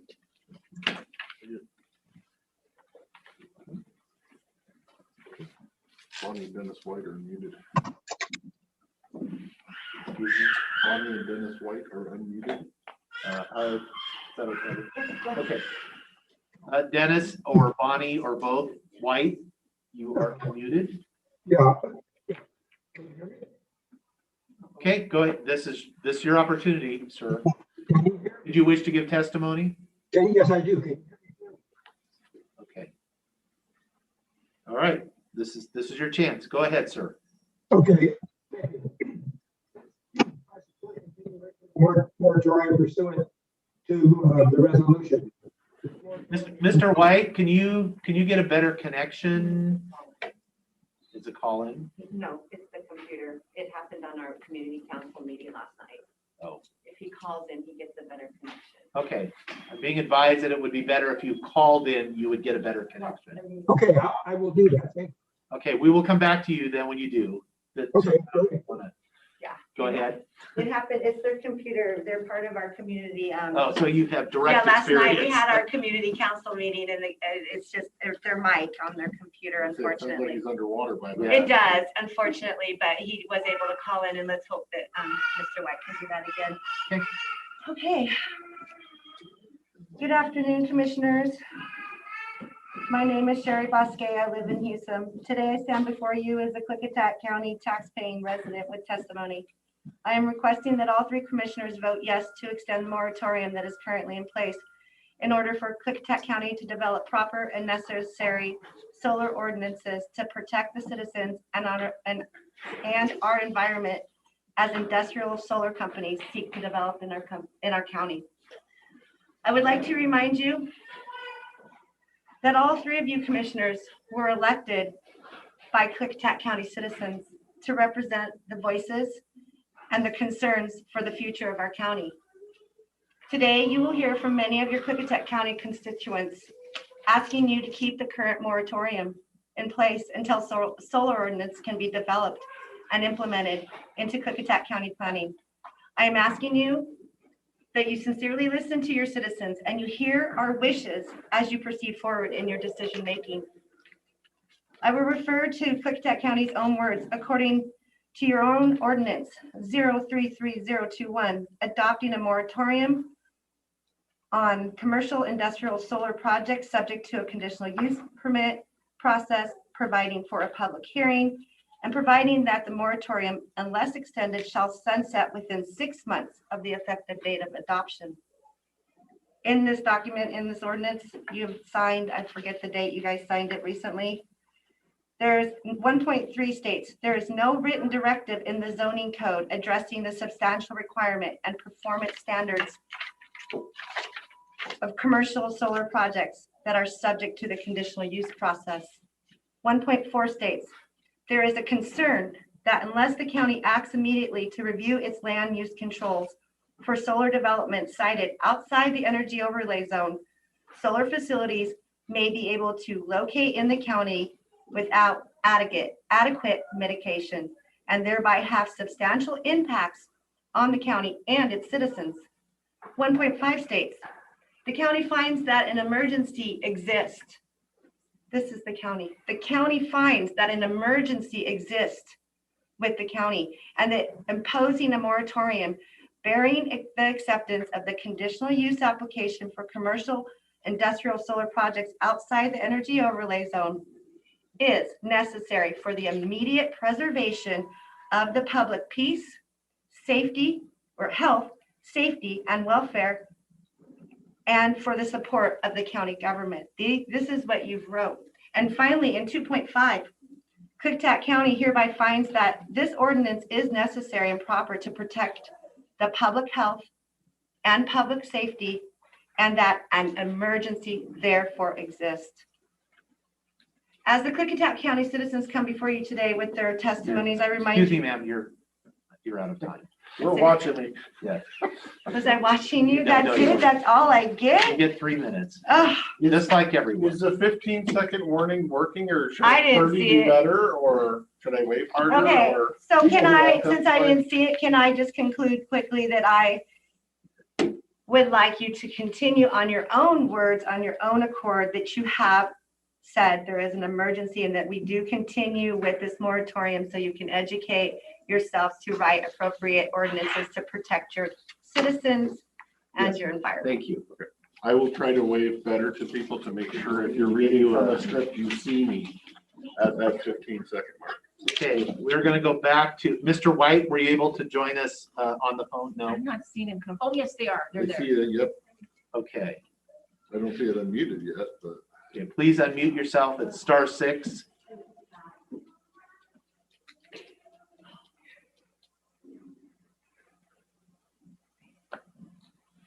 Don't see it. Don't see it. Okay, We want to come back. well, we'll when we come back, that's We right. still have these folks who signed up to speak today. Jane. I think that might have been Deborah, I'm not No, sure. that was no. Oh, no. okay. We got Russ and Jeannie still, Right, Mr. Dick, and then Victor Hawka. okay.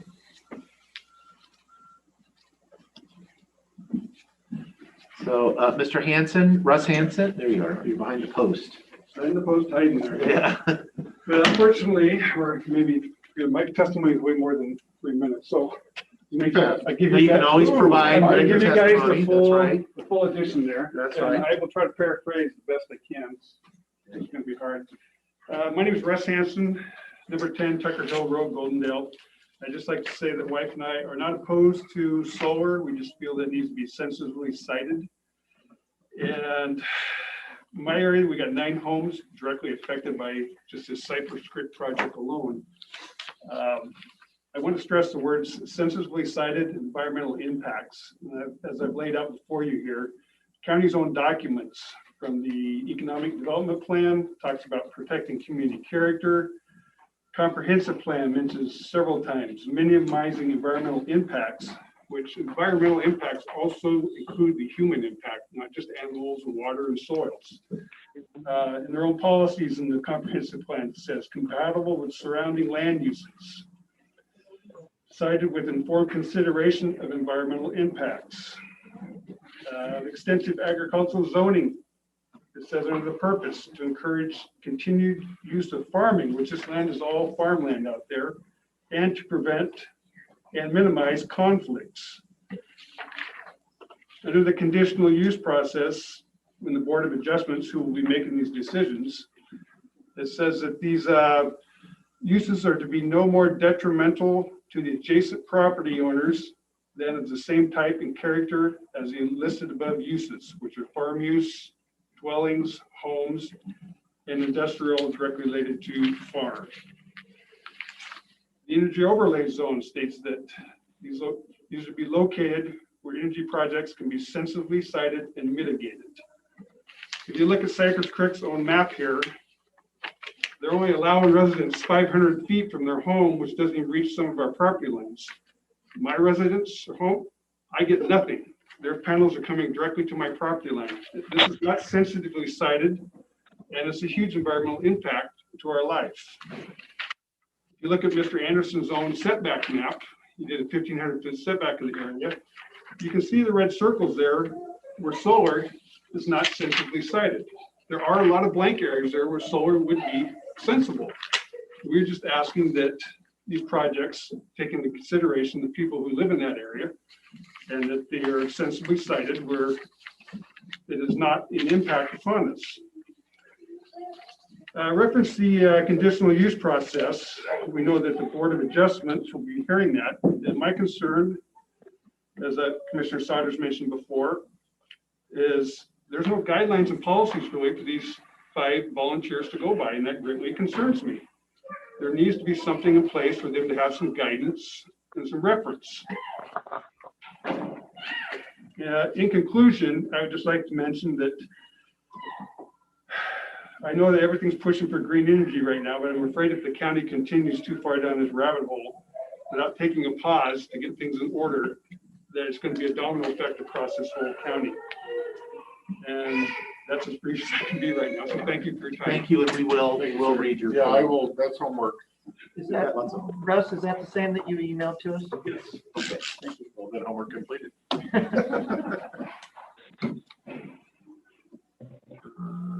Amy Hansen, you want to go? Thank you, Commissioners, for letting me speak. We bought our dream retirement property, 40 acres, over 2 years ago, for the incredible views in close proximity to town. We love the rural character of Goldendale and have 4 mountain views we can see: Mount Hood, Mount Adams, Mount Jefferson, Mount St. Helens. Beautiful territorial blue views and the Simcoe Mountains, along with the farmland. Knight Road substation started construction 6 months after we purchased our property. We had no clue that was happening, and it was pretty devastating at the time. We considered selling at that time, but we'd already fallen in love with our property, our neighbors, our community, so we decided to stay. We figured we could plant trees to kind of minimize the effect of the subdivision from our future building site. So we stayed and continued to develop our property. In September of 2018, we received a letter from Invenergy, a company looking to lease approximately 2,500 acres around the Knight Road substation, and I was horrified. At that point, I contacted your office, was told that they knew nothing about solar development around Knight Road, called planning, they said the same thing. So we just kind of sat on it. We talked to a lot of people in town. Nobody seemed to know anything. So we were hoping it would just go away. In 2019, we did start taking the paper just so that we could get notices like this. We saw the Lund Hill project approved. And I mistakenly thought that the location for the industrial solar project had changed due to the more remote location. And it was the biggest solar farm in Washington state to date. Boy, how wrong I was. In July of 2020, we were finally able to retire and move to our property. We sold our home. We traveled to Tennessee to visit a couple of home building companies. We were wanting to start a home this spring. But we put all that on hold. In October, one of our neighbors told us about Cypress Creek renewables, which we had no clue about. I guess property owners were asked to sign non-disclosure statements, not to, talk about the project, but they did share with us some of the info. I called Mr. Courtney, who's here today, and talked to him about it, expressed my concerns. It was just horrifying. He pretty much verified that leases were coming right up to our property line. I did ask him point blank if he was me, what he would do if he'd like to live there, and he said no, he probably wouldn't. I can't even tell you how helpless I feel, to fight these multi-billion-dollar companies. Thank goodness we reached out, when we found Greg, and CEASE was formed to help. I just beg you that you put some sort of protection in place for us, so that our property values are, and our quality of life can continue. Time is up now, I'm sorry. Thank you. Thank you. Okay, I'm gonna go back to the phone if there was one unmuted a second ago. Mr. White is available. See nothing? I see him there, but it's not unmuted. There was a cell number that I muted. Uh-huh. I think it was a 281. Unmute. Unmute that one, because if you muted them, They can't unmute Here, I themselves. can try it. Yeah, I couldn't. Right when I was planning on memorizing the number, it disappeared, so. It got muted. I thought it was the 1331, but I'm not sure. No, I asked them to unmute. I can't unmute them. Right, as long as, *6, To unmute yourself, if you're on the Zoom or on the phone.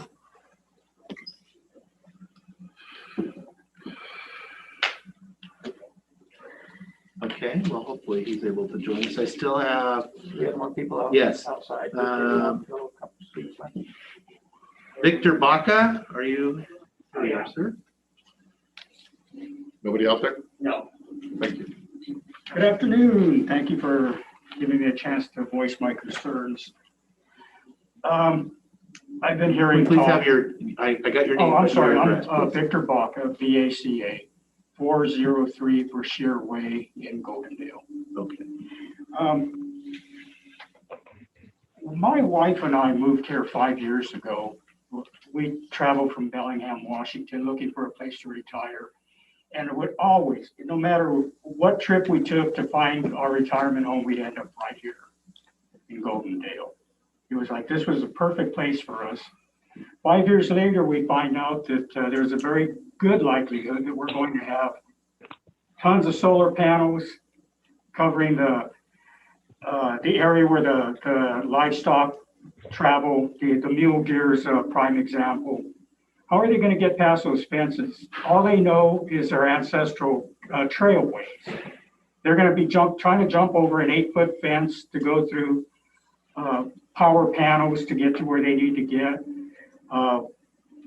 We also, at the same time, I know it's practically a done deal with the Lund Hill project. And right now they're stating they're not going to be using batteries to store the power. I think it's going to be going to transformers. But we do have some projects that are slated, at least in, I'm not sure if they're penciled in or what the story is, but it looks like we got about 3 or 4 additional solar projects on the west end of town, on the outskirts towards Black House Road. The big problem I see there is if they go to battery power, we got a real problem. A couple of weeks ago, our local fire department, just to get hose, they got hose that's 30 years old for structural firefighting. What are they going to do when these lithium ion batteries go off? And I can guarantee you they're going to go off. So I look at this as more of an emergency type of moratorium. We're going to be living downwind because most of our winds are prevailing from the west. You get one of these lithium ion fires going, they're extremely difficult to put out. You don't use water. If you do, in a fire service, we call it surround and drown. You back off. You have to back off because there's an electrical charge that's still within the battery, even though it's burning. They're going to dump massive amounts of water, or they're just going to let it burn. You're going to have products of combustion coming out that are some of the most horrible chemicals you can imagine. And they're going to be floating right down into our town. So I see this as absolutely an emergency thing that you're looking at here, extending the moratorium. Thank you for the 15 seconds. And that's really all I have to say, is that we are looking at an emergency and it's facing us right in the face right here and now. Thank you very much. Clarification, sir, if I might. Yes, sir. Are you a no then on solar, or do you want ordinances on solar? Definitely yes. So you're a no on solar? No on solar. Yes on moratorium. Thank you very much. Thank you. Okay.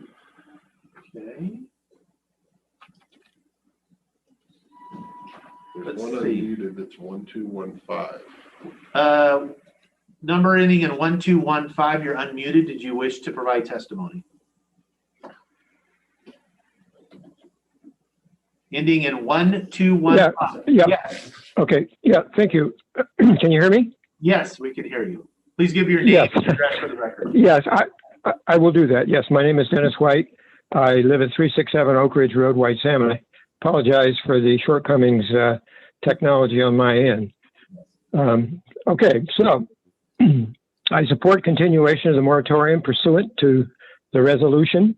This moratorium, unfortunately, falls short of addressing the larger problem of potential land conflict associated with industrial solar development elsewhere in the county. The Knight Road controversy brings to light this potential conflict. The Klickitat County Board of Commissioners should extend the moratorium on industrial solar development to all areas of their jurisdiction until such time as an update of the county's comprehensive plan and implementing zoning ordinances can occur through an open and fair public process. There is an emergency. That emergency is conflict in land use and the problems that result. Pursuant to state law requiring all counties to develop a comprehensive plan and adopt implementing zoning ordinances, Klickitat County chose to zone large areas of the county rural residential, RR 5-acre minimum. These areas extend across most of High Prairie, west of the Klickitat River, and are inclusive of areas west of Goldendale to WDFW's Klickitat Wildlife Area. Much of these areas have in fact been developed for residential purposes, just as the county planned for. Subsequent to the initial zoning and following development, the EOZ was adopted to fast-track energy development, at the time, wind energy development. The EOZ was superimposed over these areas zoned for residential development. This overlay set the stage for conflict in land use that has become evident at Knight Road and is sure to surface with the advent of future solar wind development in these residential zones. Land use planning strives to prevent conflict, thus giving predictability to the various land uses. I believe it is monumentally unfair for existing landowners and prospective homeowners occurring in these residential zones to discover after the fact that a large industrial energy installation can be permitted in these zones. A decrease in property value, health issues, dashed hopes and dreams over the use of one property, and even financial ruin can occur. At the least, the county enterprises build a home, raise a family, etc., in these residential zones, that there may be a conflict down the road. I doubt that the real estate industry would want to disclose this potential conflict on property sale transactions for the fear of lost sales. It appears the county is attempting to use an outdated comprehensive plan, the EOZ, and the conditional use permit process to cite industrial energy development, including large solar installations in areas zoned residential. This is contrary to the concept of land use planning, undermines the county's comprehensive plan, and most likely violates law. Additionally, industrial solar should not be sited on farmland as developed by accepted criteria for farmland conservation. Food and fiber production is clearly important as energy development. Mr. White, your yes, time has expired. I'm sorry, sir. Thank you. thanks.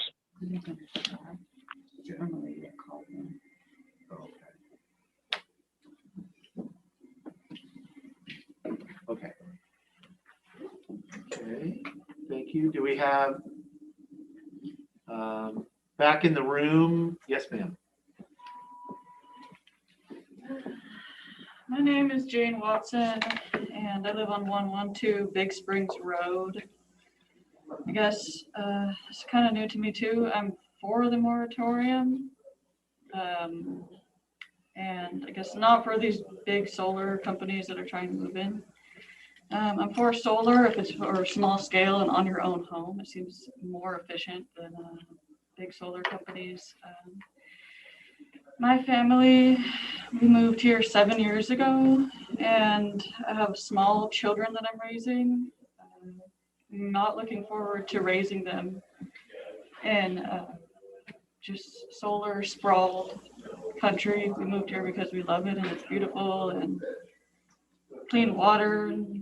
Our well is 60 feet down, and I'm concerned about what's going to happen to our well water, our drinking water. And it sounds like the solar panels don't really have a long life, like 15 to 20 years is what I was reading. So by the time my kids are grown up, then they're just going to be dealing with the disposal of the batteries and the solar and Yeah, and it doesn't sound like it's really for the benefit of most of the citizens of Klickitat County. It's just for the benefit of these big companies.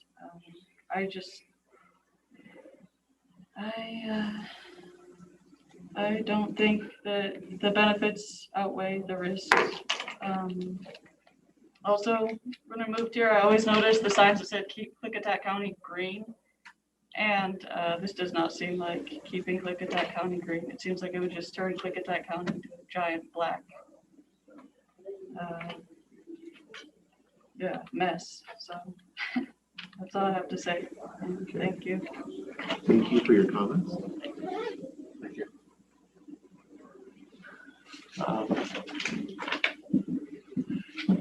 Any other folks in the room wishing to give testimony that have not had an opportunity yet? Sir.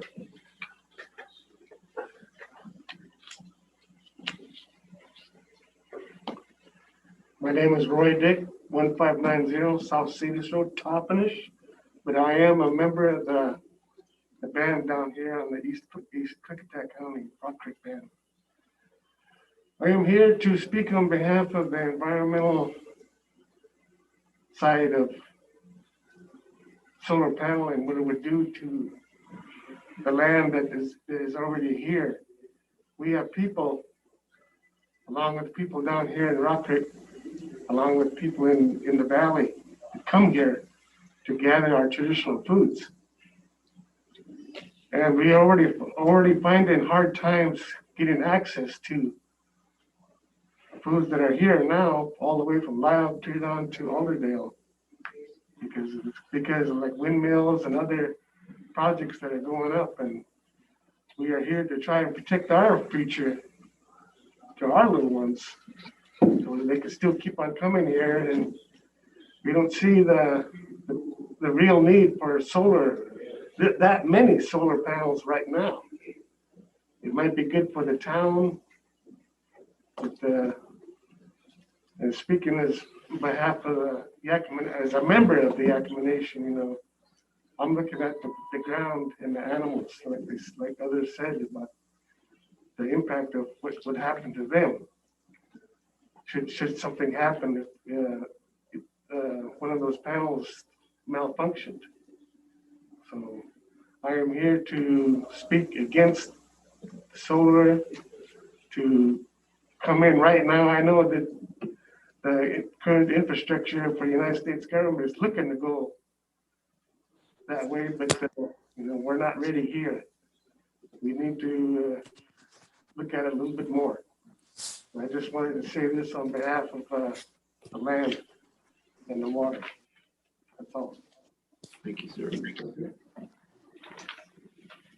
Bonnie's iPhone unmuted. Okay. Bonnie White, did you wish to make a comment to the board? Yes, I do. I'd like to finish my husband's comments. He didn't have enough time and, okay. Get your 3 minutes. It appears that the county is my name is Bonnie White. I live at 367 Oak Ridge Road, White Salmon, Washington. It appears that the county is attempting to use an outdated comprehensive plan and wait a minute. Okay, I'm sorry. He wrote these and so I might stumble. Additionally, industrial solar should not be cited as on farmland as determined by accepted criteria for farmland conservation. Food and fiber production is clearly important as energy development. We suspect that if given the choice of food or wind energy installations, industrial, and hearing that if local governments don't cite permit proposed industrial wind solar projects, then FSEC will. Really? Should Klickitat County update its comprehensive plan? And should Klickitat County update its comprehensive plan and adopt ordinances that prevent land use conflict and protect farmland, an important cultural and natural areas, it's very doubtful that FSEC would override these good principles of land use planning. FSEC and the West Side politicians who have decided to dump industrial energy development on East Side residents who they might feel are disadvantaged economically and may be short on sophistication and education need to be aware that we all vote. Those testifying here today, or those here testifying today who want to exalt the SEPA process and need to look, okay, those testifying here today who want to exalt the SEPA process need to look at how well it is serving the residents on our end of the county who are dealing with the Under Canvas project. Thank you very much. Right. Is there anybody else in the room wishes to testify? Or out in the hall. Or in the hall? No? Is there anyone on the phone or Zoom meeting that wishes to testify? Please unmute yourself or raise your hand. It's *6 to unmute yourself. I'm not seeing anybody. 60 people and nobody wants to talk. Yeah. Must be waiting for the evening. Yes. Okay. Well, if we have no further testimony, then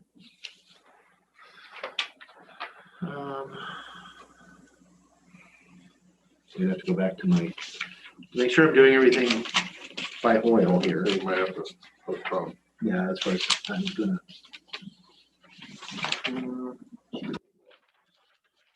Okay. I will continue this hearing to this evening at 6 p.m. in the chambers. Just for the record, also, we will be leaving we will have our hearing tonight. We will take testimony, and assuming that we get through all the folks that want to give oral testimony, we will close it to further oral comment. We will leave the record open to written comments till 5 p.m. this Friday. And then this matter will be before the board for deliberation and discussion next Tuesday at about, we don't know yet, sometime in the afternoon. Sometime in the afternoon. It'll be on the schedule though. So with that, I will recess this public hearing and continue it until 6 p.m. this evening. So this is a public meeting, so you are free to stay for the rest of some of our business, since we are at compliance right now. Thank you for coming in. Thank you. Thank you. You bet. Howdy. How are you? I'm great. Okay, we've already paid our bills. We've done consent. So that brings us to elected officials reports update. I don't know if the prosecutor is online. He was earlier. If you had. I don't have anything, Chair. Okay. Just give us a second, Mr. Cannell. Can we go ahead and shut this down?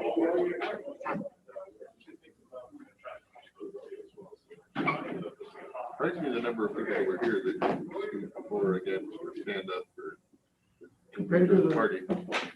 Well, yeah. I think you're higher on the phone.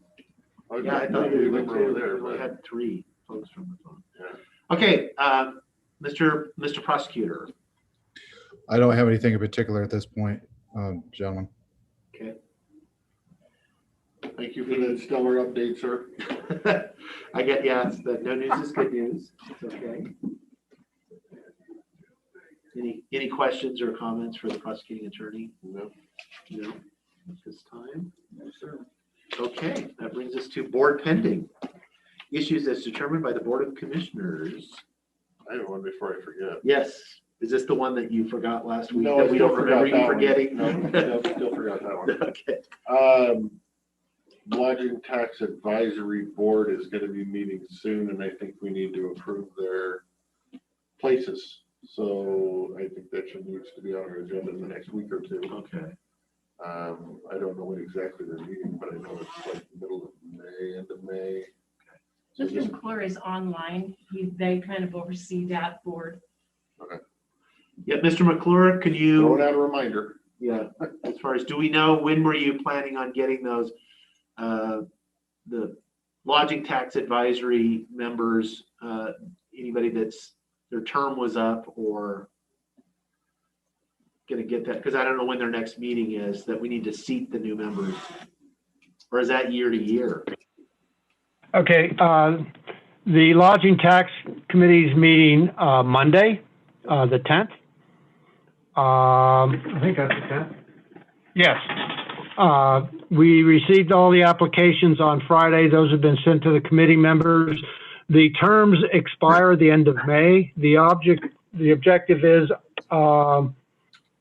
to review the applications when we meet on the 10th, formulate a recommendation for the Board of County Commissioners regarding funding.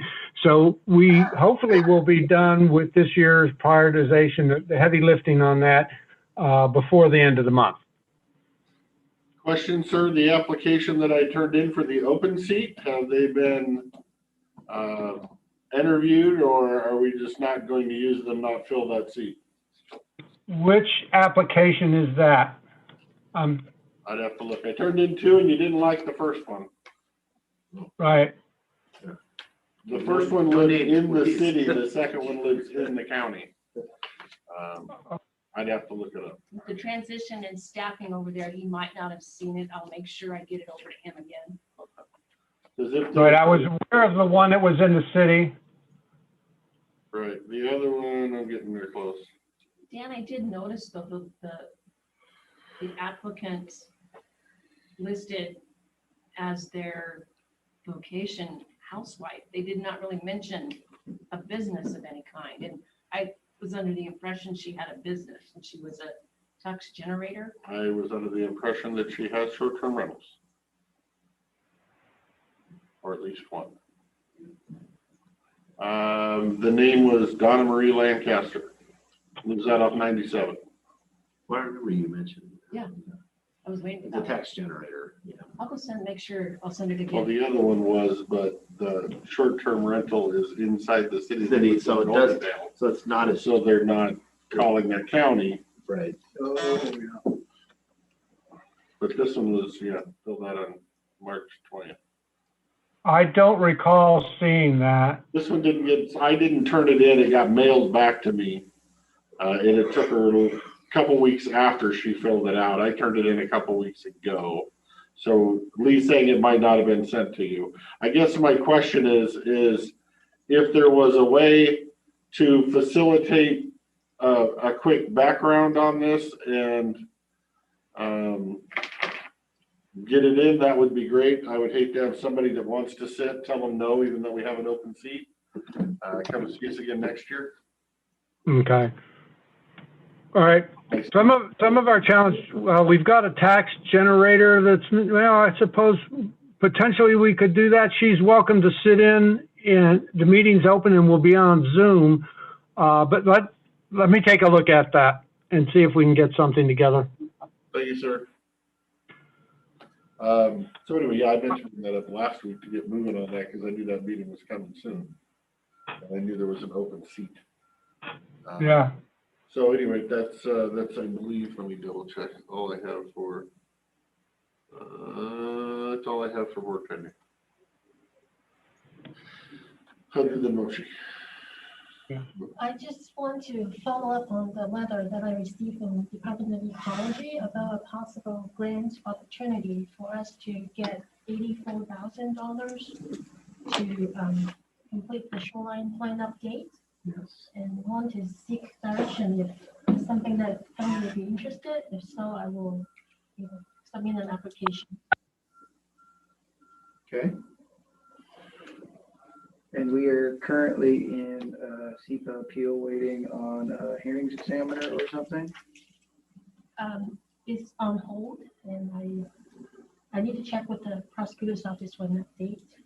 On the shoreline? Yeah, because right now it's on hold due to a SEPA appeal.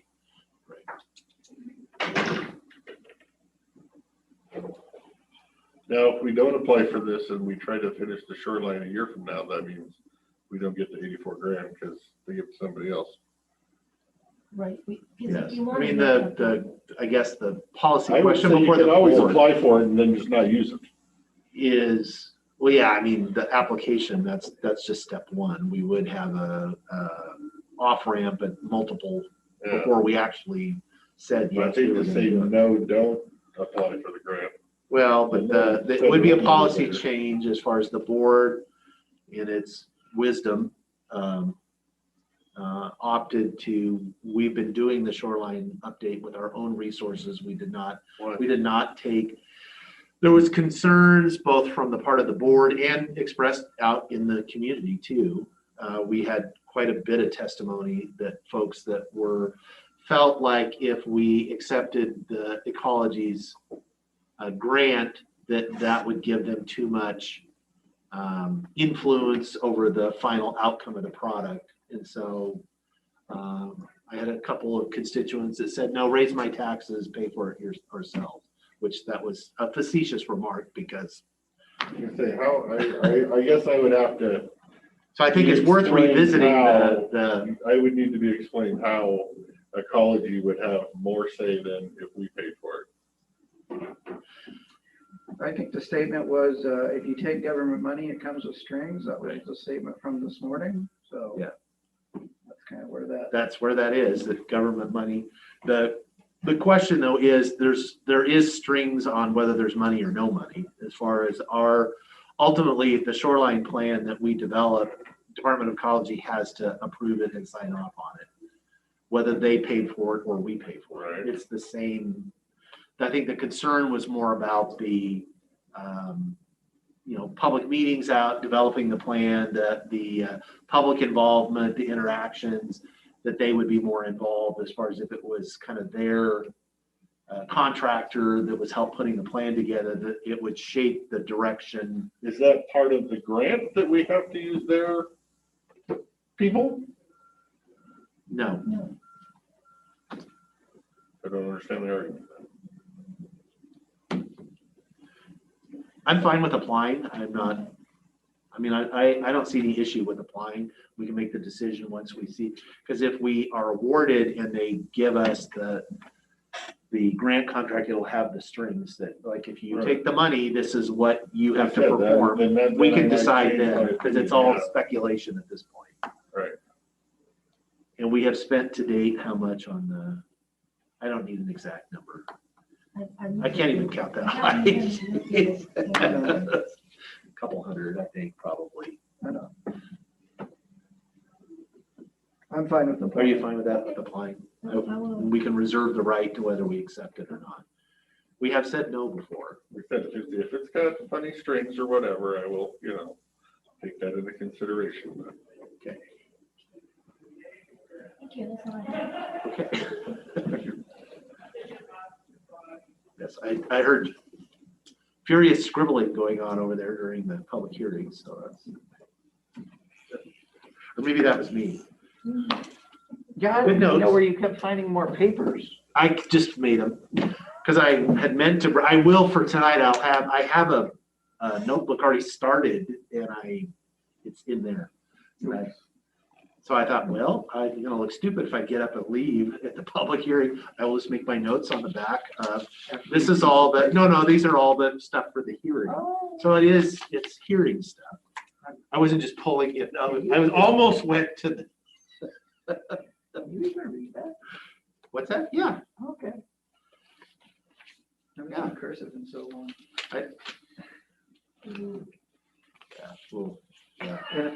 In a fast hand cursive. Yeah, no, I can read mine. Nobody else can, but that's kind of the point. Goal. That's the goal. I can read most of it. She can. When I do my comments, once in a while I'll get what did you read here? What is that? But usually you can. I was raised by Chris. Yeah. Oh yeah. You think mine is bad? Chris was. Yeah. Her cursive was terrible, but it was almost like shorthand, I guess. Yeah. It was to her, but no. Mine is not so much that I'm going to refer to these. I may. My process is like if I'm writing it, I remember it easier. I mean, I write notes that I know I'm just going to throw away. It's just because it makes it stick if I write it. I'm the same way with typed. Like- Yeah, I would imagine it would work the same. Yep. Okay, any board pending? I don't know, my wrist would be like all tightened up after writing for 2 hours straight or an hour and a half straight. You build up your, Yeah, or you lose it, after not doing it for 20 years. I guess if I was I would have the same issue with, carpal tunnel. Dan, you got anything for? Nothing board pending? No, I did see Kevin. I just sent an email about potable water, but Oh, I forwarded his information that he sent. yeah, it's sent to the BoCC, so everybody should have got it, I think. I think I saw It it. went to the BoCC and then I forwarded it on to each of you. Right. That's what I'm saying. I saw it via BoCC, so I figured the whole group got it. Okay, well. Give us time to chew on it before we talk. Don't have any. Yeah, the BoCC, you don't get it till we send it. Right. Okay. Well, if we don't have any board pending, then I guess we can adjourn until tonight. Kill 2.5 hours. Yeah. Yay. Go to dinner. Go to dinner. Well, I'm gonna go to my RTC meeting that I was hoping to get out of, but. I think you'll get some more citizens in the room if you need it. No, we're closed. Sure, they'll be here shortly. Okay, well, I would entertain that lovely motion that's on the back card of the. I'll second it. I can't. I think I can step it out in a second, but I I will can't make make a a motion. motion to adjourn the meeting until 6 o'clock tonight. There's a little more verbiage there. Oh, you want to read the exact verbiage, sorry. Motion to adjourn the regular meeting to 6 p.m. tonight to continue the public hearing to take testimony pursuant to RCW 36.70.795 on ordinance 0033021, a moratorium on commercial industrial solar projects subject to the conditional use permit process. I will second the motion. I have a motion, a second on that very long-winded. I was going to say, if I knew it was that much, I'd make Jake read it. All those in favor say aye. Aye. Aye. We are adjourned until 6 p.m. Okay. It being 6 o'clock, I will reconvene the Board of County Commissioners meeting. This is a continuation of the earlier hearing. First off, I want to welcome everybody here. This is only our second time of having folks in for things, so it's kind of, it's a little awkward as far as the format and stuff, but we will get through it. I just want to introduce myself. My name is Dave Sauter. I will be chairing. I'm the chair this year. The board elects its own chair every year. And so I'm from District 2. I'm in my 4th term as a county commissioner. Can I say something real quick? Thank you for working. Somebody has to do it. Yeah, okay. Go ahead. Jacob Anderson, District 1, the west end of the county. And I'm Dan Christopher, District 3, which is this end of the county. Kind of, it's a weird road. Night Road's actually over in his, but. Yes. So this afternoon, the board will is conducting a public hearing on the moratorium the board adopted on March 30th, 2021, and taking testimony from anyone in favor of continuing the moratorium or for those who are opposed to the moratorium. The moratorium is only applicable to those commercial industrial solar projects that are not located completely inside the county's energy overlay zone and therefore require a conditional use permit. The projects that are sited inside the energy overlay zone will go through the EOZ permitting process and are not subject to the moratorium. I will now open the public hearing officially for that purpose. I do want to disclose that the board did tour 2 solar projects in Prineville, Oregon on Thursday, February 25th, 2021. Some folks of the public joined us on that tour. Not so many in this, that we had quite a few at the 2 o'clock meeting that were on that tour. It was open invitation. It was open invitation. I just want to go through a few the simple rules. This is a contentious issue, and like contentious issues in the past, we will get through this, but we are going to conduct this meeting, the hearing respectfully. We are going to be sure that I would ask folks, when they give their testimony, that they are addressing the board. That is the purpose of the hearing, is for the board to be able to hear from folks on this topic. It is not an opportunity to address the crowd. This is not a media event. This is an official, formal hearing. I'm going to go through some of the sort of the rules. This hearing is being recorded, therefore everyone's cooperation and adhering to a few simple rules will be appreciated. When you're testifying, please give us your name and your address for the record prior to starting your testimony. Each person will be given 3 minutes. I have Commissioner Christopher will be our timekeeper tonight.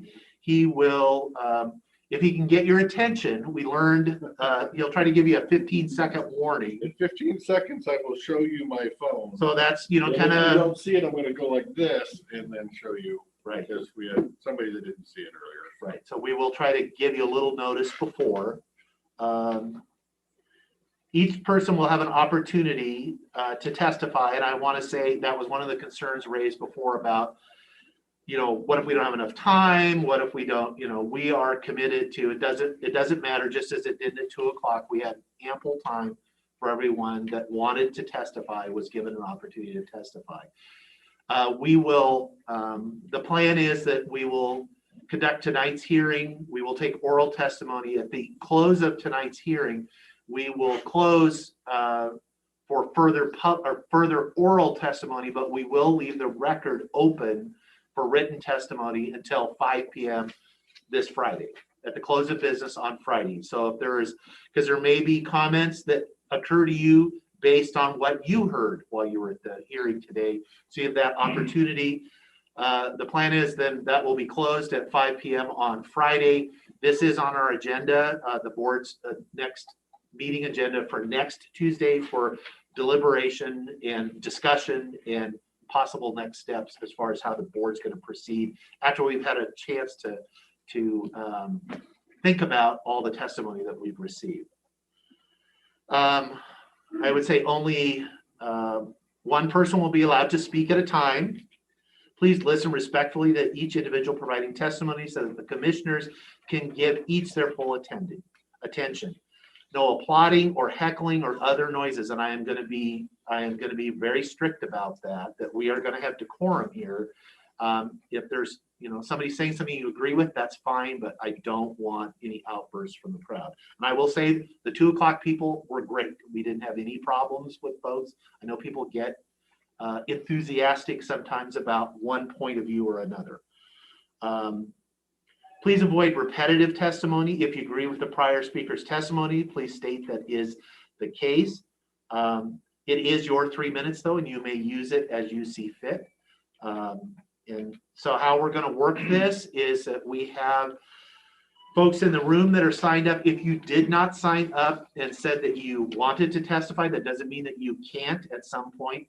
We will give everybody an opportunity to testify. So if you've changed your mind at the end, I will ask folks, is there anybody else? Because we want to make sure everybody has access.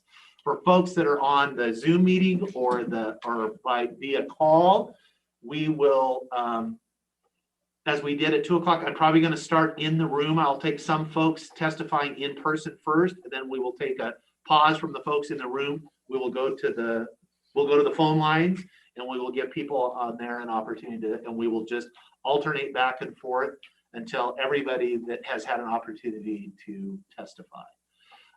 If we have more people than we can, as we did, if you've completed your testimony, and I don't know how many folks we have out that have not had the opportunity yet, but we may need to cycle about 5 people. We may need to cycle some people through in groups, but we'll work through it.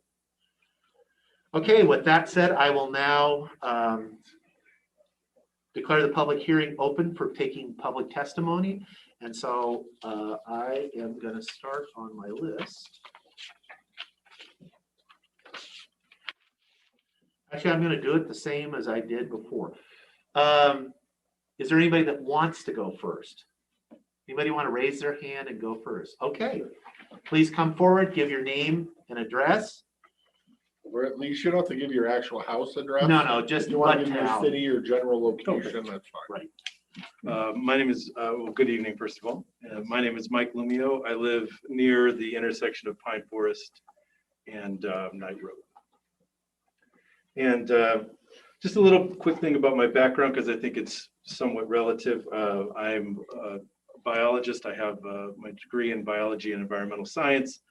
And from there, I worked in conservation biology with various organizations, and currently have a business of my own that I also rely on environmental concerns. And so I guess it's relevant because I don't think anybody listening is more of an environmentalist than I would say I am, at least not anymore so.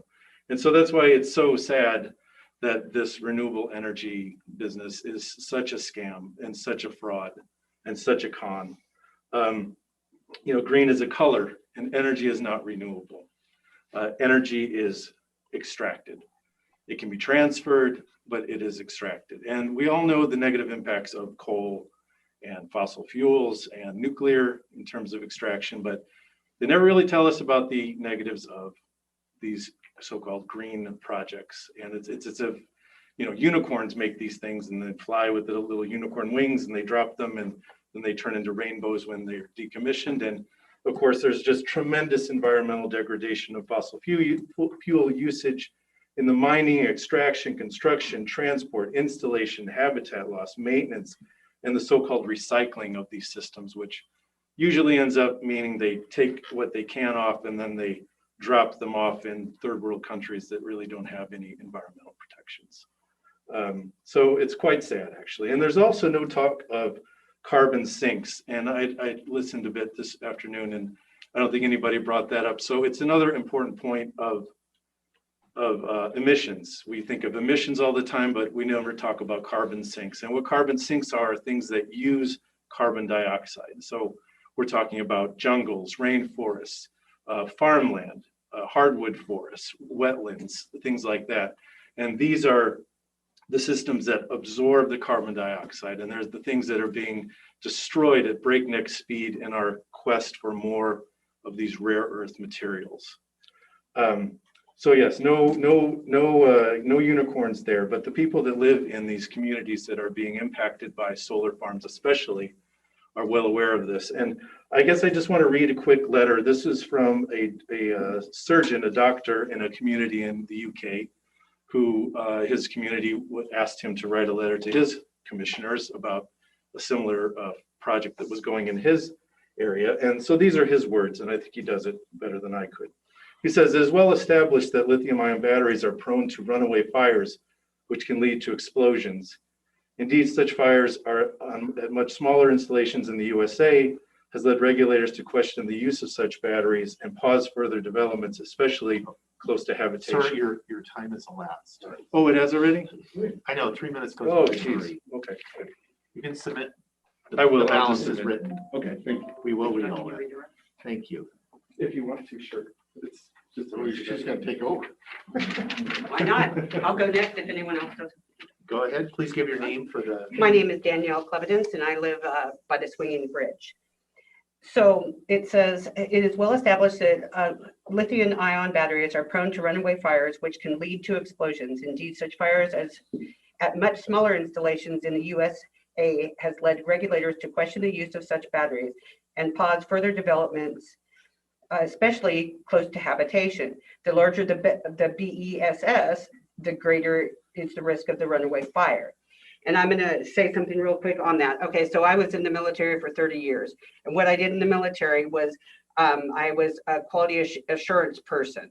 And I also have numerous safety courses, which include lithium batteries, how to use them, how to dispose of them, and all of that. So all of the things on here, I can't even imagine. In the Navy, we would have literally gotten put in jail if we would leave a lithium battery out.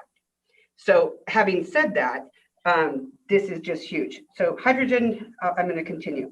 Hydrogen fluoride goes easily and quickly through the skin and into the tissue in the body. There it damages the cells and causes them to not work properly. The gas, even at low levels, can irritate the eyes, nose, and respiratory tract. Breathing in hydrogen fluoride at high levels can cause death.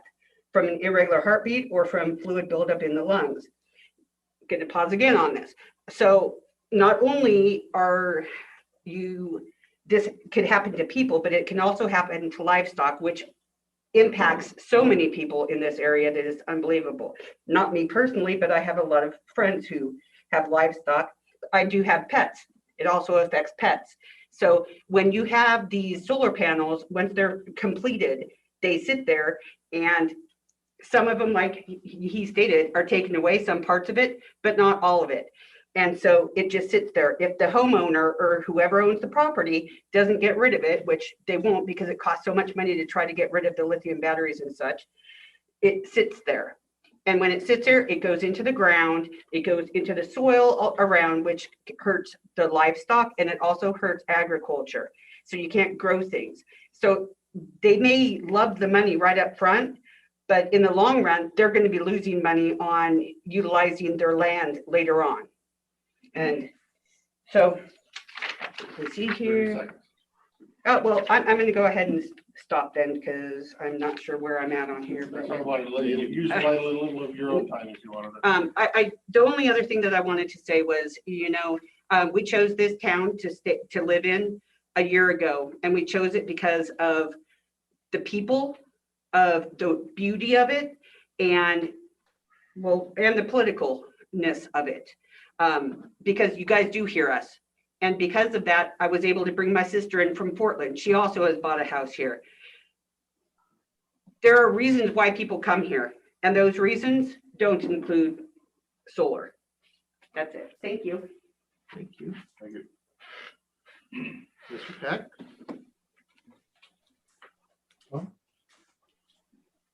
I think I recognize you. I love that. I'm going to let somebody else come in. Okay. Thank you, ma'am.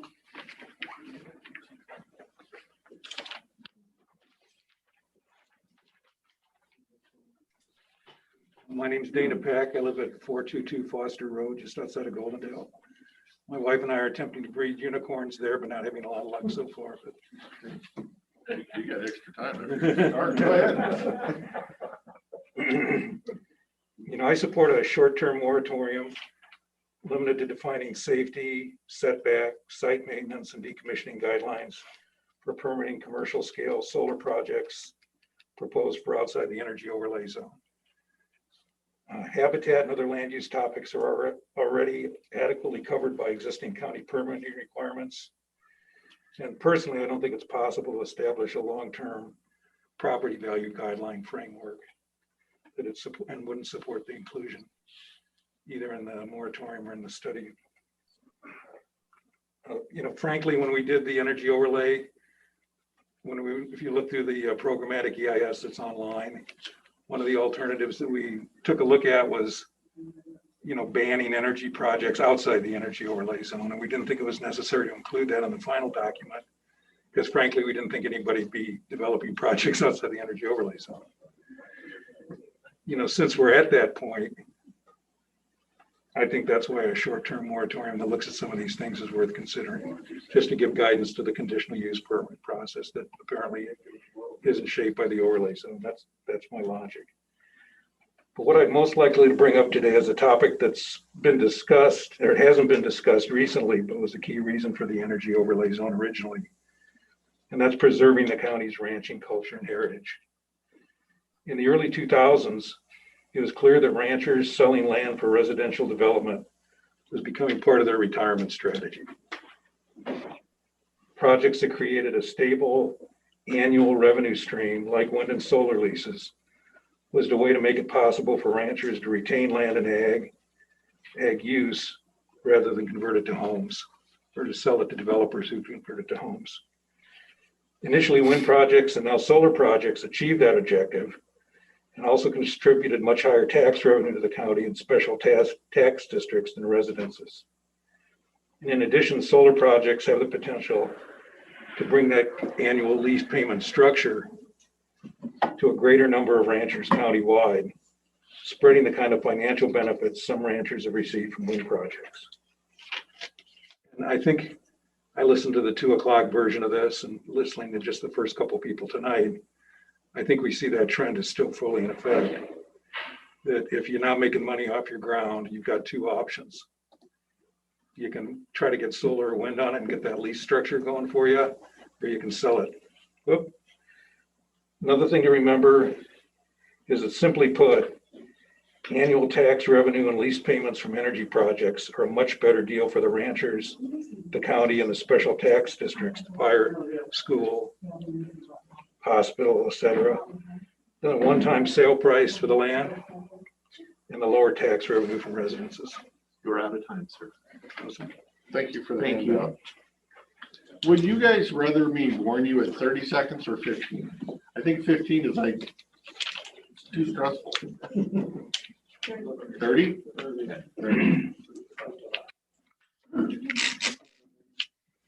As soon as we're, Mr. Hill. My name is Jim Hill. I live on 3115 Highway 142. I am a fourth generation landowner. We are right on the southern edge of this proposed project. I am respectively asking you tonight to lift the moratorium. I only have 3 minutes. If the county maintains the moratorium, the project can and will be permitted through the state process coordinated through the Energy Facility Site Evaluation Council, or FSEC. Lift the moratorium so the county can permit the project, and the community can have a larger stake in how the project proceeds and is approved. I would rather have you guys and us making the decisions on setbacks, the whole 9 yards, than Olympia and Comrade Inslee. This project will support economic growth and development within the county. It will bring jobs and new business opportunities to the community. I don't know if you guys remember when the windmills were being built, downtown was hopping. There was all kinds of stuff going on. That will be repeated.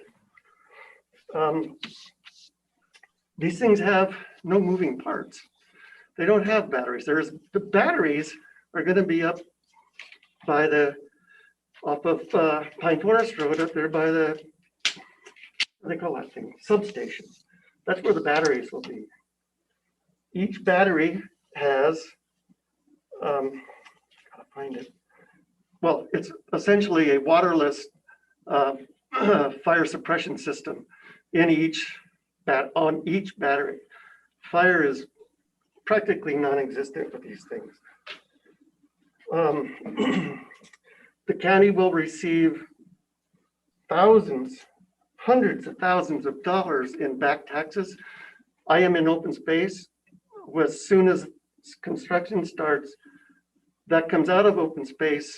Cypress Creek Renewables pays the back taxes for however many years it is, okay? And then plus, not to mention the taxes generated by the project itself. Millions of dollars that go to schools, police, hospitals, you guys know, roads. I am a property owner. I have a right to farm. I don't know what my kids and grandkids are going to do, but conceivably my 400 acres could be 21 houses. Each one of them has a straw down into the aquifer. Your time is elapsed. Okay. Thank you, And sir. this is, I think, better. Thank you. Thank you. You have one over here. Okay, behind the post, certainly. Before, give us your name and where you live, sir. My name is Ralph Harvey. Live on down the road. Just like what this gentleman was talking about, the battery. Look at those windmills up here. They didn't do nothing about it. Like over 30, 40 years, the battery is just going to still sit in there. They're not going to do nothing. I was working at the Google down here at the Dalles, and I see with my own eyes, somebody just blew the battery right in their hand. So that person didn't even get their money back. Now these days, a lot of these people, they want money for just want these solar panels in their property. You know, we had good neighbors, and after these solar panels come up, our neighbors start cussing our kids out. They're cussing our little kids because we just got the mailbox by Hills Road, and then the neighbors, they come by and they start cussing our little kids. They should just stop this solar panels or whatever. They should do something about it. Now I can't even sleep. I can't even do nothing. I have to watch my family to stay awake. All these neighbors, they drive by really slow. We don't cause trouble. The neighbors cause trouble. So they should do something about it. You know, they shouldn't bring these solar panels up. Like I'm original from Arizona. A lot of solar panels are down there. They got nothing to do with the battery these days. They said they can't do nothing about it. The battery's still sitting there for like over 30, 40 years now. So they don't know what they're going to do with the battery. Like just right up here by that tower house or whatever you call. I don't know. The neighbors, they live right there. They said they're going to set the battery right there. What about that battery turned down that quick? There's a fish hatchery. They're going to put those solar panels right down there, and that's where they're going to put those solar panels. All that ground is just really dry. It's not dry, but it's all wet. They're going to put that battery along there, and I don't know about these guys. I just want to say they shouldn't do it. Now our neighbors, they don't like us because we tried to stop the solar panels and whatever. Our neighbors, they're just weird to us. I don't know. We had a good neighbor until the solar panels show up. Now we don't get along with the neighbors, so they should stop it. I just want to say that. Thank you, sir. Thank you, sir.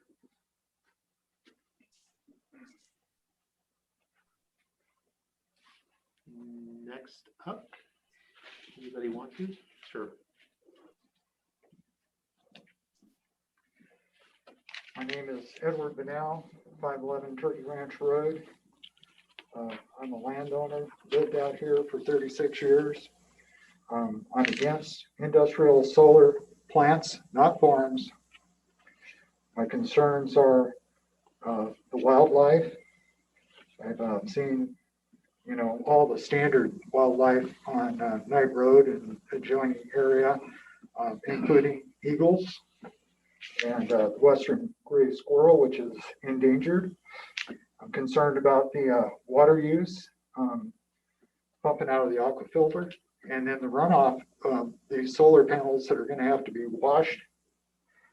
Of course, the batteries, cleanup, fire danger, the toxic hazmat. I'm retired now, worked 46 years as conductor for Union Pacific Railroad, handled hazmat materials a lot, was involved in one fire that had lithium batteries for remote control cars. It was one car, and it was bad. They had all the hazmat and fire people out for that. So anyways, so I'm no to solar plants, yes to continuing the moratorium. I really, really believe that we need to have setbacks and regulations. I think we're going about this the wrong way. I think instead of having thousands of acres covered in solar panels, destroying our county, the beauty of why we all live here, we should take an approach like they do in Europe and in California. Never thought I'd say, hey, they got a good idea from California, but they're putting solar panels on the roofs of new construction. Why would we cover up good farmland when we have roofs everywhere? You can put solar panels on my roof first.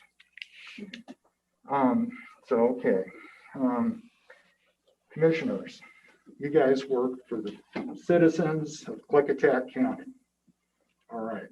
We're your first concern, not billion-dollar international corporations who are going to come here and you know, build their plant and then move on. One last thing. These big solar corporations, they do not care about the citizens of Klickitat County. They don't care about our wildlife. They don't care about our lifestyles. They just care about making money, and they're going to be gone. Thank you. Thank you, sir. Okay, I'm going to take a pause in the in-person testimony. We're going to go to folks online. Since we do have some folks there. One unmuted already, a couple unmuted. Not mine is unmuted. Steve Heitman. Yeah, I'm going to start with Steve Heitman. I see that you are unmuted and your camera is on. If you are signed up to testify. Yeah. Okay. Well, first, thank you for setting up Zoom. That's really cool. My wife and I live in about 10 miles from White Salmon, and we live 90% off the grid using a 16 kilowatt solar system I designed and built. I'm an engineer and I have been a strong supporter of solar since 1974, so I actually know quite a bit about it. I submitted a document to you by email today that addresses many of the issues raised by presenters. Several presenters are talking about obsolete technology. My document describes new tech, alternatives to lithium batteries, effective recycling programs, actual environmental impact, and more. My intention was to oppose the moratorium today, but after listening to presenters, I'm changing my position to support a brief 3 to 6 month moratorium. This time can be used to achieve 3 objectives. 1, to fully inform Klickitat residents about actual real issues, benefits, and possibilities. I notice a lot of people today have misconceptions about solar and about batteries. What we have in Mr. Wagner, the instigator of CEASE, is someone who has good intentions for the community, but has incomplete information. When made public, this incomplete information has a tendency to spread fear, uncertainty, and doubt. And that's exactly what Mr. Wagner has accomplished so far. Residents need to have good information to make good decisions. The second objective is to enable solar farm planners to consider more accommodating designs that support agrivoltaics, which is dual use of land, enabling ranchers and farmers to generate income from their crops or livestock, and also from leasing their land for solar power generation. In the last 5 years, PV output has doubled 650 watts per panel. When these planned Klickitat solar farms are actually built in, say, 2 years, PV output will be close to 800 to 1,000 watts per panel. And that means much smaller footprints. Lastly, they can consider smaller and distributor solar farms. Instead of 140-acre farm, they could consider, say, 15 small 10-acre farms, each separated by a half mile or so, and each generating 20 megawatts or 300 megawatts total. That way, more residents can also have supplementary income. The third objective is to enable Dana Peck, Klickitat commissioners, the community, and others to reassess the OZ, land use, and other planning issues. We live in transformative times. We are shifting to greater reliance on clean electric energy, electric cars, electric trucks, and electric airplanes. The electric energy generation needed in the near future will far exceed Bonneville's existing capacity. Take a 3 to 6 month pause. Include and inform community as co-planners to make sure we get the planning as right as we can before building these much needed solar power plants. So thank you for your time and this Thank you, opportunity. Sir. And I'll apologize to everybody else. I forgot to start the clock, so I don't know how long. I think it was about 3.5, but I'll try to be better. Okay, next online, if we have anybody on the Zoom call, if you can unmute yourself or raise your hand or get our attention. Star six to unmute yourself. There's one, not mine. Not mine. I see you've unmuted yourself. Do you wish to provide testimony? Yes, my name is William Potter. 534 England Road in Goldendale. And there's only one thing about that I get to add is that not only is there the gray squirrel, but I don't know if anybody's seen the little bunnies. They're little miniature rabbits. They're about 5-6 inches tall, full grown. They're cute, and they're also on the endangered list. And so I think that's, I mean, that's 2 animals, and then who knows what insects and what other nature is gonna have a harm.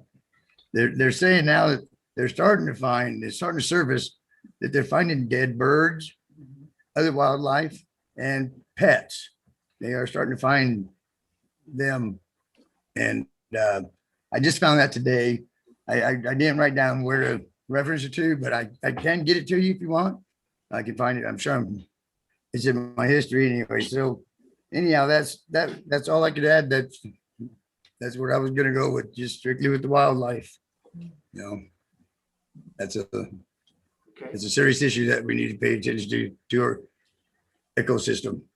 Thank you very much. Thanks, sir. Thank you, sir. Okay, still on the Zoom or online on the phone, if someone, please unmute yourself or raise your hand if you're in the Zoom format. Then I will call it. Looks like, yes. Thomas, I see you've unmuted yourself. Do you wish to provide testimony, sir? Yes, thank you. My name is Thomas Holub. I live at 44 Rimrock Road in Goldendale, or just outside. I would like to express my support for the short-term moratorium, and I would like the commissioners to consider possibly that we should be reevaluating our long-term countywide position on solar, and possibly make it more citizen-friendly rather than the legality and liability and environmental end of it. My wife and I moved here. We selected it as our retirement place, and we love it here. And one of the main reasons we love it here is the scenic beauty. We bought property in 2006 and were actually disappointed when we learned about the wind farm, which, we understood at the time was controversial, still a little bit, but we think that's a blight to the scenic value of this area. And the scenic value of the area is what really brought us here. Our assets, our property taxes, everything, right? Monthly income.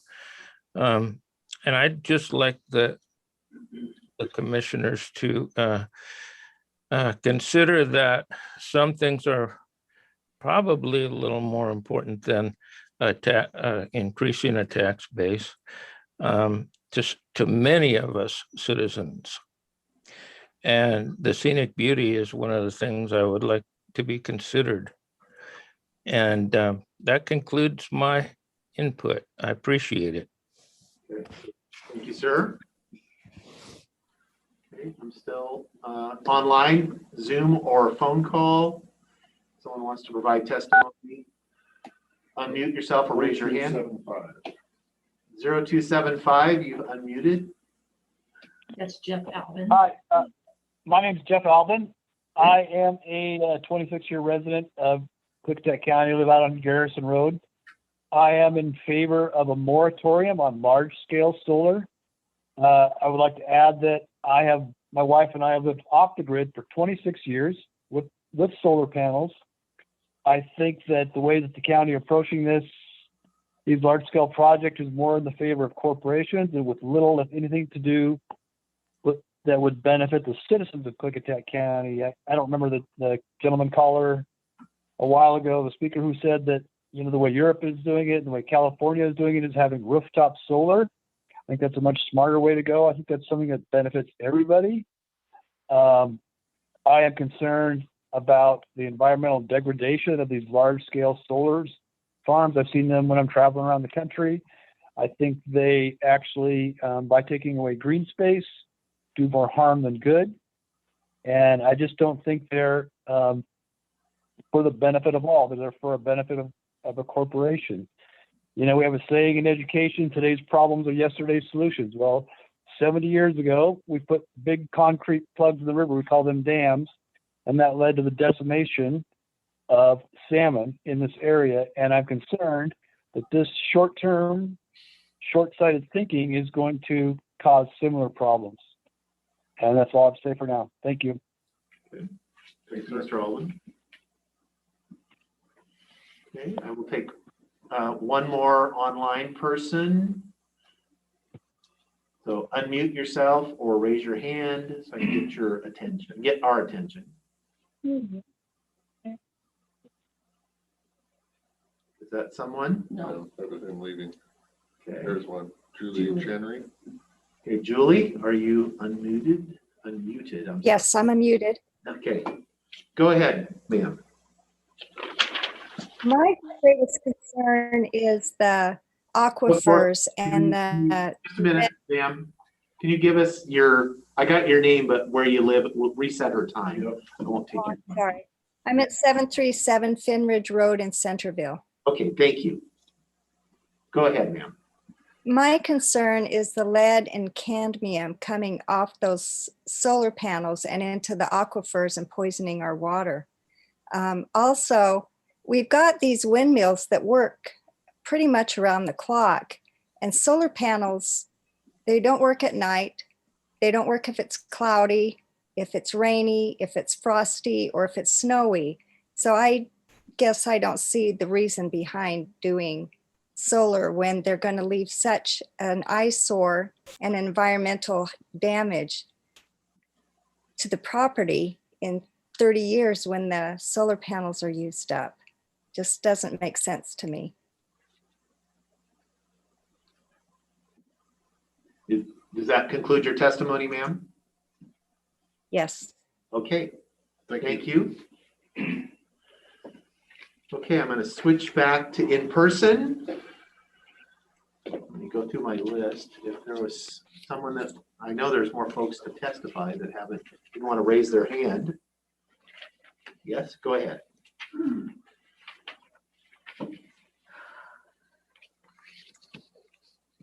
I'm nervous.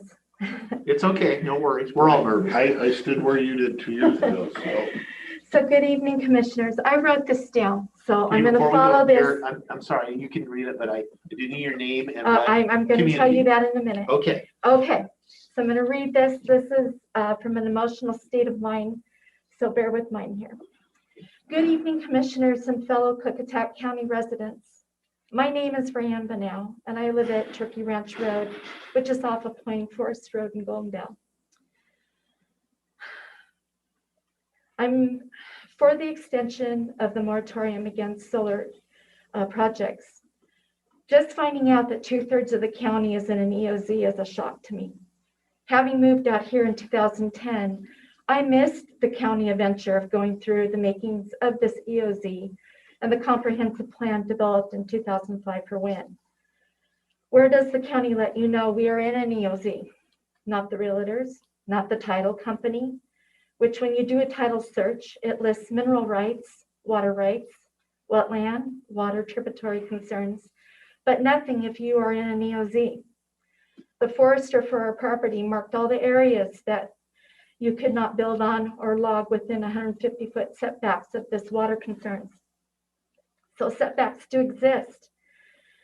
When you go to the interactive map to look up properties on the county site, nothing shows that your property is in an EOZ. So you buy land, you retire, and you build a home to find out that your neighbors have signed leases with large industrial corporations to industrialize their property that surrounds yours. So how is this right? Why does the county think that they can keep this a secret? It has been to me. We need new ordinances and regulations and to update the comprehensive plan for energy development. It gets worse. You allow these corporations to go outside of the EOZ, to approach landowners to industrialize their property as well. So just when you think you have some privacy and are safe, you're not. And because this county does not have an updated comprehensive plan that includes the details for industrialized energy, these corporations can go to Olympia and go behind our backs. I can stay emotional about this, but I want to get to my point. Klickitat County is about to permit the largest industrial solar plant in the state. And for what I've researched, will be the largest in the United States.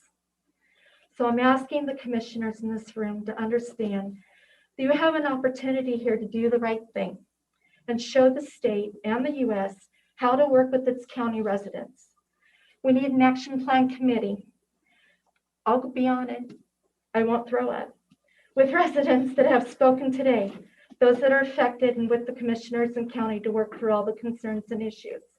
We have an opportunity right now to set the example of how to handle us being the guinea pigs or the beta site for those in the corporate world to make this work. So please extend the moratorium to work with us, the citizens of Klickitat County. Thank you. You might be nervous, but you hit that out of the park.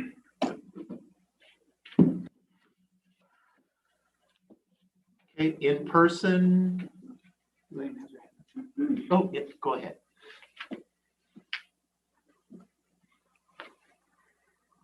Good evening, commissioners. My name's Elaine Harvey. And you know where I'm from. I'm from here. My ancestors are from here. And you know I'm from the Rock Creek Band, as I've stated many times. And I'm here for my band. I'm here to stand on this ground where my ancestors stood, and they spoke for us, so that we can have rights to fish, hunt, and gather. And all these solar projects, they're on our ceded lands here. Our chief, he was at the treaty signing of 1855, and he signed it for our rights. Not just mine, but my children and my grandchildren and future generations. And that was done in 1855. And that supersedes county and state laws. And these solar projects, these wind projects, these water pump storage projects, they all impact us. You guys already took all the land away. We don't have so much, we just don't have any, hardly. The state lands is where we go. That's the land we go, the federal lands, that's it. For our food. The dams already took our salmon away, killed our salmon, still killing our salmon. The wind farms, they're killing our wildlife. And these solar panels, it's more detrimental to us, to our resources, to the water, to all the wildlife here. And $300,000 that Avangrid gave the county is not enough to cover 40 years of wildlife degradation and loss of total habitat on that land on Roosevelt. That's our sacred lands too. There's a village over there. We have village sites. Pine Creek, Pawanput, Rock Creek, Comitpa. And this land that you guys are here on is called Kulti. These are traditional names of the lands here. And where that water pump storage is called Patalish. We know our history. We still practice our traditions.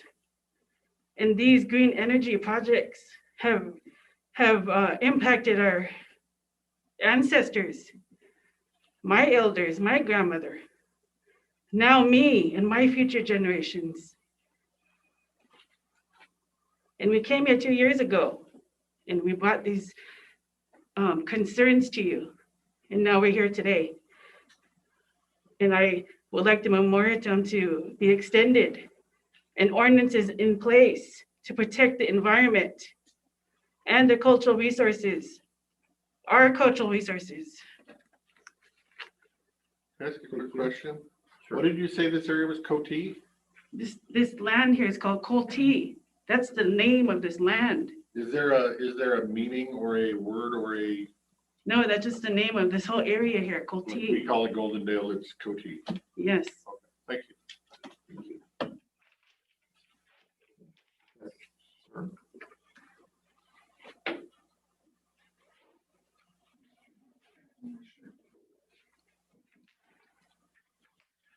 evening. Good evening. I'm Bronsko Jim Jr. I live 6 miles north here on 97. I'm the chief of the commercial band of Rock Creek in the Mid-Columbia River. This is our claim territory. And I just want to point out some of the impacts of all the progress of the Big River and our claim all the way to John Day, Oregon, which we still travel to. It's our original custom territory, all the way from there to Calumet, to racetrack up in the mountains. It's our widespread of the river people, and we still reside here. They told us our footprints were here first in our religion, our belief. And I was just up speaking to an Evergreen State College class on the ridge, now owned by the Davenport family, but they're friendly enough and have the good heart to allow us to come gather our food. And up there you can see all the progress, the Interstate 84, John Day Dam. And you look on the other side, on this side in the valley, the windmills, and all the new ideas that want to be proposed and built for progress. And what already exists is not enough. And what our country, our territory takes to, you see the garbage, the landfills on both sides. And what's going to happen of these solar panels, just as already the windmill blades are taken to the landfills. And Pine Creek on my father's side that's where he's from, generations back. And Roosevelt on me and Elaine's grandmother's side. I can say I'm a full-blood river Indian who have people buried on the John Day River. There is no state or county boundary to us. There are no fences. And we are unfriendly. We are treated like foreigners. Like we're the foreigners. When I was here first, my people. And what she's talking about, the state lands, is there's an agreement that was like the Davenport family made with the ranchers. They allowed us. And we have new landowners. They come to us and tell us, what are you doing here? Or the person who represents the state land, they want to tell my relative, Elaine, you need a bag limit for your foods. We're not the people who deplete this land. Our Mother Earth is getting exhausted. And one day she's going to be irritated with it all. So this is all my observation, the land mining of this hill that's here. The county is rich. You can't get enough money. So in the end, that money won't get you to the everlasting place. So this is what we feel of our land. Thank you. Thank you. Thank you, sir. Okay. In person, I'm gonna start calling on people. Volunteers, okay. My name is Lynn Parrish, and I live on 75 Red Cedar, which is off of Pine Forest. And I sent you this earlier, but I thought I'd come and read it. First, I want to thank you for the opportunity you're giving our citizens to voice our concerns for this proposed solar industrial farms here in Goldendale and the surrounding county. Our first concern is that the Knight Road area is zoned agricultural. Let me just say, I guess I'm for the moratorium, although it's kind of confusing because people say if we do it, then the state will come in and do whatever they want. So I'm for the moratorium because it'll give you time to figure out ordinances, setbacks, and things like that.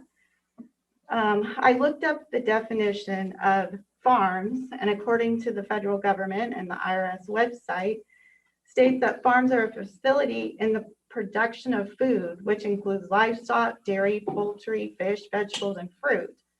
Solar farms are industrial, they're not agricultural. We moved here in 1999, ready for Y2K to happen. And we moved to a residential area. We didn't move to an industrial area. Second, we believe in property rights like everybody else. We have the right to do with our property like anybody else would. But our county has restrictions and regulations, including you can't build tiny homes on your land.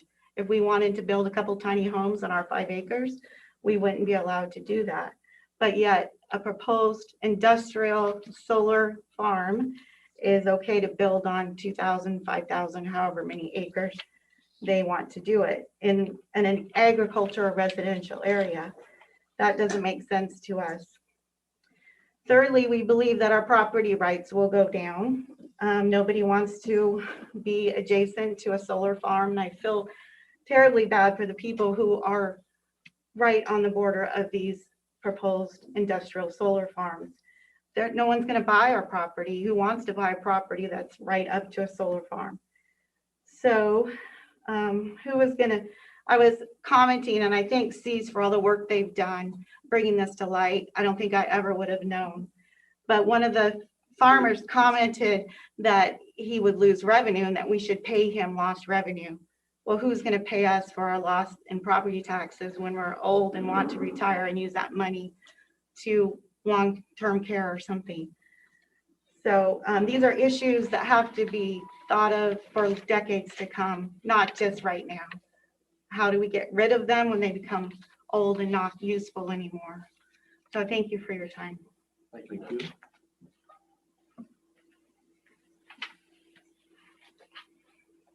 Okay, we'll take a pause in the room for a second. Go back to online if we have anybody online that wishes to provide public testimony. Please unmute yourself or raise your hand, get our attention, and I'll call on you. *6 if you're on your phone.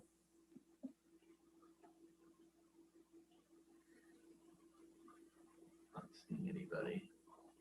Okay, I think our online folks are done. 46 people left. Nope. Okay, back to in person then. Sir, go ahead. I'm Willard Cordes. I've lived here for over 30 years. I live out on Cedar Valley Road, 729. Graduated college degree in electrical engineering. If I'm not mistaken, we ship a lot of our electricity out of the state, don't we? Why do we want to put more electric power here that's unreliable, unusable at certain times?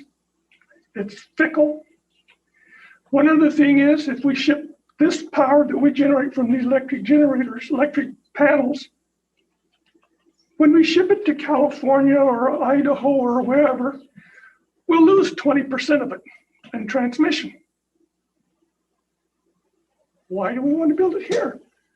During the winter months, it's the sun is so low in the sky, our generation for those are very poor. It doesn't make sense to build it this far north where we have snow, ice, and other conditions that hamper that and also destroys our beauty of our county. I don't think we should have them here. I think we should have a moratorium on them. I don't know, have they applied for a permit yet? No, they have not. Okay. I just think it's kind of ridiculous to cover up land that we make food for us. And we're starting to see, I have a health food store. I'm starting to see the food value, cost of food go up drastically because of people are moving into rural areas, taking over farmland, and we're losing production land. If we do this, we're going to lose a lot of production land. That's all I have to say. Thank you, sir. Okay. In person, I still have some. We've got some out in the hallway too. Yeah. You want it? Did you go ahead? Thank you all for this time. My husband and I moved here 7 years ago. Excuse before you start. I know who you Debbie are, but Wagner at you. 303 Fish Hatchery. I'm sorry. Thank you. We came to find our retirement home somewhere in the Northwest. We finally were successful. Sorry. When we found a home on Fish Hatchery Road, our new home to share for the rest of our lives. I mean, I've been through it with golden wheat fields behind our new home and a view of Mount Adams, Mount Hood, and Mount St. Helens. We were very happy until October of 20, when Greg spotted a backhoe in the wheat field behind our home, digging a hole only to find out a solar facility was going to soon be there. I oppose industrial scale solar facilities in Klickitat Valley anywhere. I would like these to be far away from all residents and sited in appropriate areas. These facilities should also be very small in size with a large corridor between each for wildlife migration. The siting is very important for citizen safety. I do not want to see 10 square miles of unending sea of glass. The lithium-ion batteries can catch fire, explode, and release deadly fumes. The solar panels will leach carcinogens into our ground and water that goes into the fish hatchery. This then goes into the Klickitat and onto the Columbia. The chemicals are cancer causing. There are already laws in place to protect our waterways. Please use them, commissioners. No homeowner should have to give up their dreams and right to enjoy their lives in our gorgeous valley. In the end, if solar facilities come to our beautiful valley as it is today, I feel it will become a wasteland, no people, homes destroyed, and farmland desecrated. How very sad. Our state is 5th out of the 50 states as the worst place for industrial solar, per the SEIA website, a solar website. We also have only a half a year of sunshine, about 5 hours per day in our state. This will not be reliable. 30 seconds. Okay. You're doing fine. The RCW number 8050090, council shall conduct a public hearing to determine whether or not the proposed site is consistent and compliant with city, county, or regional land use plans on zoning ordinances. Currently, energy products are cited through a CUP, a site-by-site basis. This approach has led to a lack of consistent policy for energy siting. Mrs. Wagner, your time has elapsed. Okay. Thank you, ma'am. Thank you. You did well. Okay.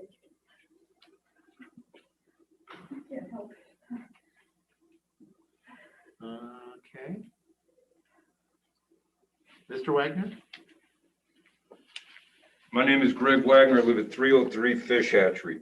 This moratorium is needed to be a 6-month moratorium to maintain the status quo of the area pending the county establishing a solar energy overlay zone with ordinance to protect the citizens and the natural beauty of our county. The current EOZ was adopted in 2004 for wind with little consideration for solar. It is outdated. Mr. Souter agreed with this on November 24, 2020. Without a solar EOZ, we have no control over industrial growth. We were told to trust the CUP process, but it's never been used for solar. The CUP has not worked for the Under Canvas project. It is riddled with mistakes and forced citizens to file lawsuits against their own county at their cost. Now we are told it will work for solar. Your own document, the County Energy Overlay Zone, FEIS, states in 1.3, current energy projects are cited through a CUP on a site-by-site basis, and this has led to a lack of consistent policy for energy facility siting. It doesn't work for solar. Do you read your own documents? Your own zoning states extensive ag is for farming and not for non-farm use. We are told if we have too tough an ordinance, the solar will be cited through the FSEC. There has only been one solar project cited through FSEC, and even then, they must adhere to the local ordinance. Prineville, Oregon had 10 pages of ordinances, and the solar company abided by them and didn't go to their state agency. This is why we must establish ordinances, then we will keep the decision-making local. We need ordinance for zoning, which will only allow solar in appropriate areas, which makes best use of land, does not use prime farmland, makes it compatible with the surrounding area and doesn't injure adjoining properties, limits the size of the facility, and doesn't impose a danger to citizens and does not harm the environment, wildlife, or wildlife habitat. These are just a few. Solar is a scam perpetrated by well-trained con men. It does more harm than good. Mr. Anderson made his point clear. I'm sorry, Mr. Sauter made his point clear. He's in favor of wind and solar. I hope that the commissioners decide to represent the citizens and not solar and work to establish a solar EOZ with ordinances to protect every citizen. Do not sell us out. Take pride in your county. Don't turn it into a solar wasteland. This may be the most important decision you ever do, so do it right. Leave a legacy for your children you can be proud of. Thank you. Thank you, sir.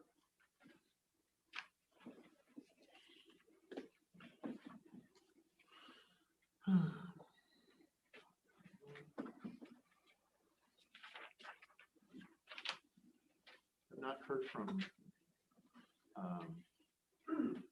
Adam Fallenkamp had signed up. Here we are.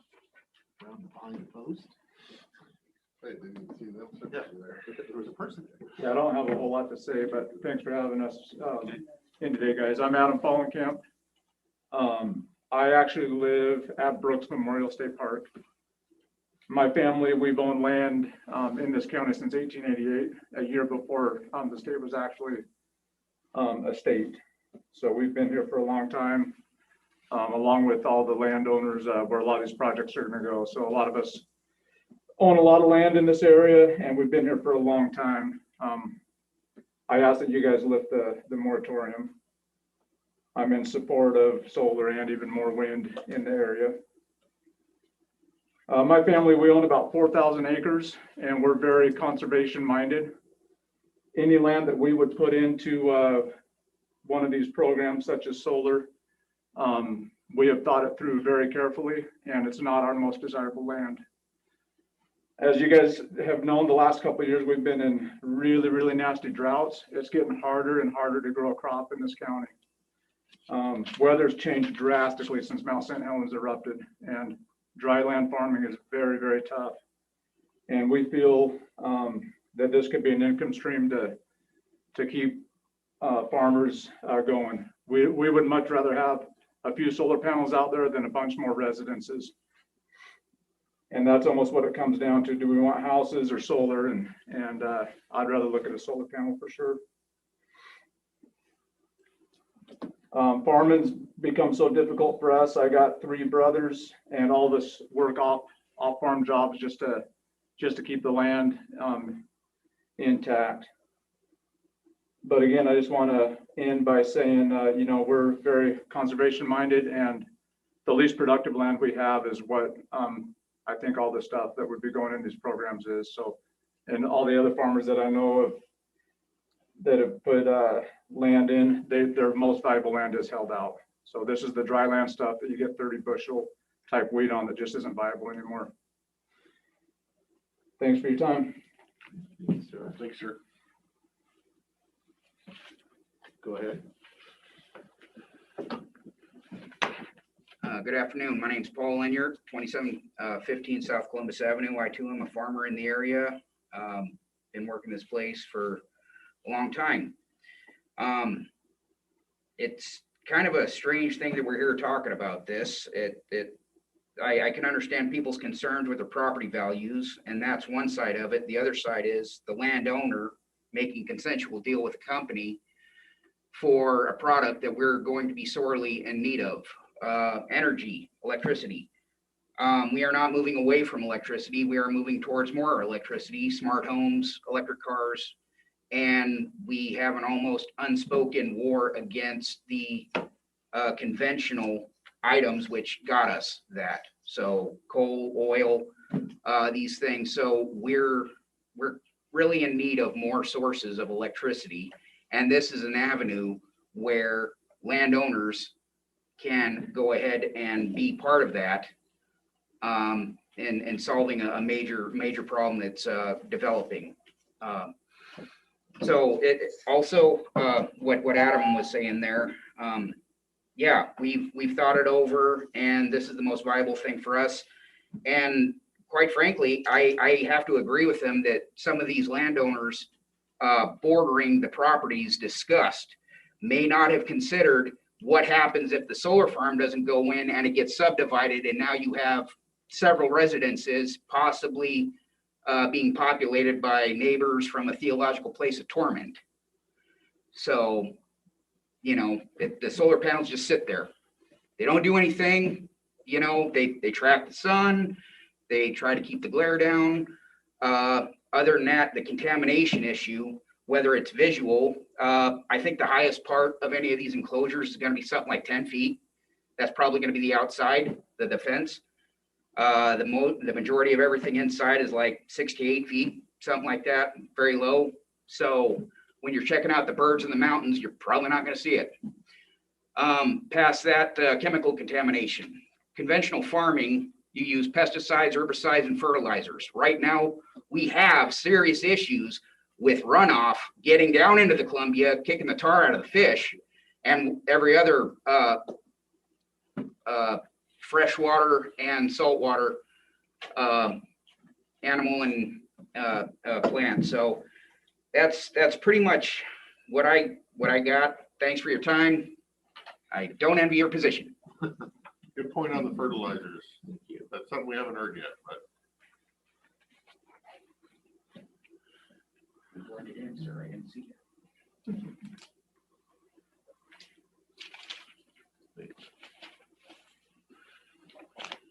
You gonna run out of paper over there? Well, no, I had another You didn't sign like up that. list that I don't think I got back. Oh, wait. Yes, I know. I gotta have to make a ruling on you, but we have one person that signed up to testify, and my understanding is unwilling or unable to. Unable and unwilling. Whatever. Put on a mask. And so Were you questioning her medical reasoning, sir? No, Okay, just checking. I would vote that we let her speak. got that one.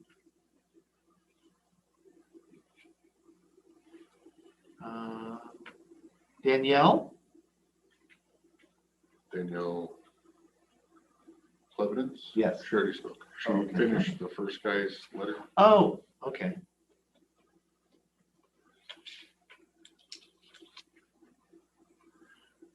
Okay. And I have Ms. Cooper. That would be her. And are you, I mean, if you're saying you are unable and it's a medical thing, then I'm not going to question that. Okay.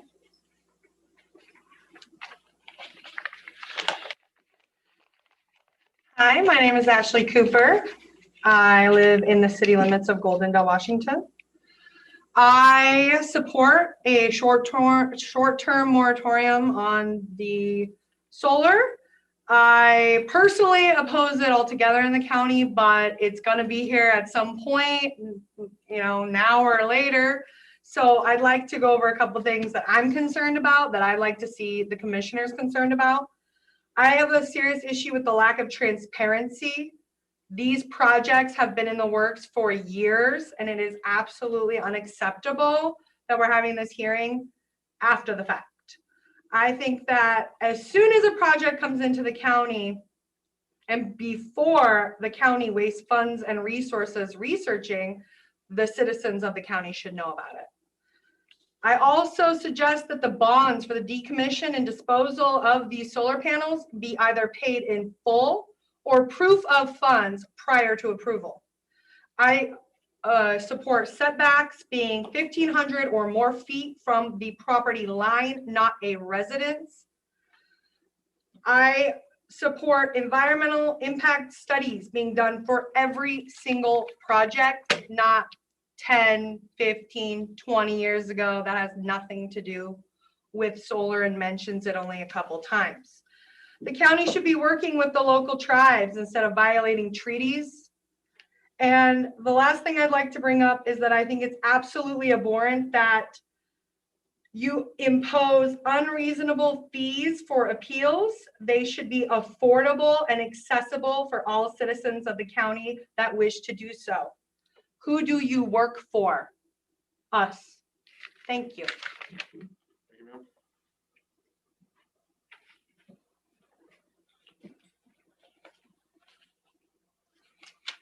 Anyone else to provide testimony in person? Not seeing anybody. Anybody online in the Zoom or on the phone wishing to provide public testimony? This is your opportunity. Please unmute yourself or raise your hand. Get our attention. May not get another chance. There's one, Sherry. Well, Sherry spoke. I did tell her Sherry spoke. Is she trying to? Good evening, commissioners. No, I would like to. I'm sorry, ma'am. You spoke at the 2 o'clock hearing. This is a continuation. You don't get another bite at the apple. I'm sorry. Okay, all right. I'll have my husband ask just a moment. Okay. Justin Brooksett. Okay. Let's see, where is he? Oh, okay. He's right there. Okay, Justin, you are unmuted. Did you want to provide public testimony? Yes. I'm sorry. My question was if you're going to have the comments posted online. No, they are not posted online. All comments received prior to the packet were posted with the packet. If people would like to receive a copy of them, they can request it.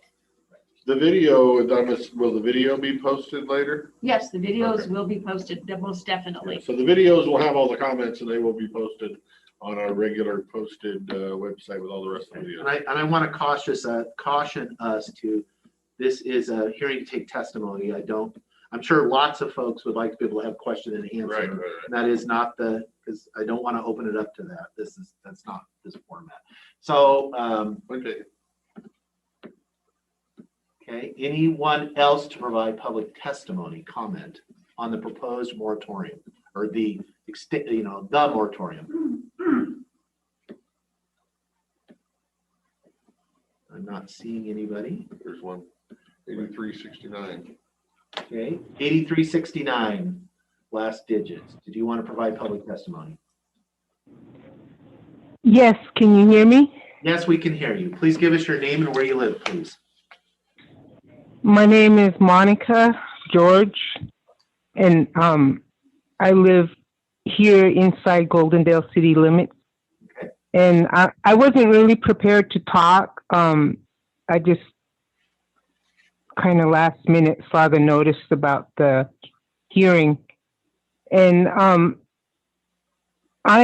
for the moratorium on the solar farms. I agree wholeheartedly with Elaine Harvey and pretty much everybody else that spoke for the short-term moratoriums. There's many, many concerns that we all have about it. And I was born in Goldendale. I've lived on and off in Goldendale like all my life, but many years in other places in Washington state. And the beauty here is unlike any other place, and it's valuable. My main concern is the water. The water is like the best water I've ever had in any place in Washington state. The aquifers here, we need to protect them forever, not short term, not for the next 20 to 40 years. They need to be protected forever because there's nothing more important than our water. And, the wildlife, the natural plant life, the people, everything is important, but we all need water. We all need clean water. We don't need solar energy that goes to other places. We don't need wind energy that goes to other places. We don't need pump projects that go clear down to California, and they don't do nothing for here except take water from the river. There's already too much water being taken from the Columbia River. Go to the Dalles. Look at the level of the water that's down there right now. It's terrible. It's the lowest I've ever seen it my whole life. I'm 59 years old, and I've never seen the water look like that down there. It's heartbreaking. And the greed of these corporations is unbelievable. It's all about greed. And the solar panels, almost all of them come from China. And they don't want to show you or tell you, but it's pretty much forced labor making those solar panels in China. Ms. George, your time has elapsed. There is an individual. Well, thank you. Thank you. That would like to speak. His name is Pete. Okay. Okay, Pete, go ahead. You are recognized.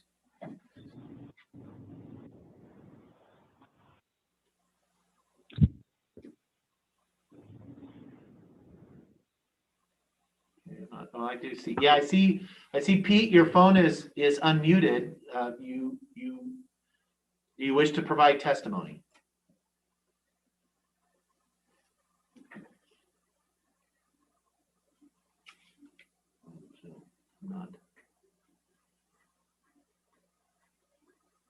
Not seeing him come on.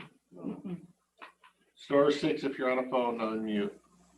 Not showing he's unmuted, but I don't even see him on the thing. oh, he's on mine. He's right underneath Dave. Pete. Oh, well, it's funny how it.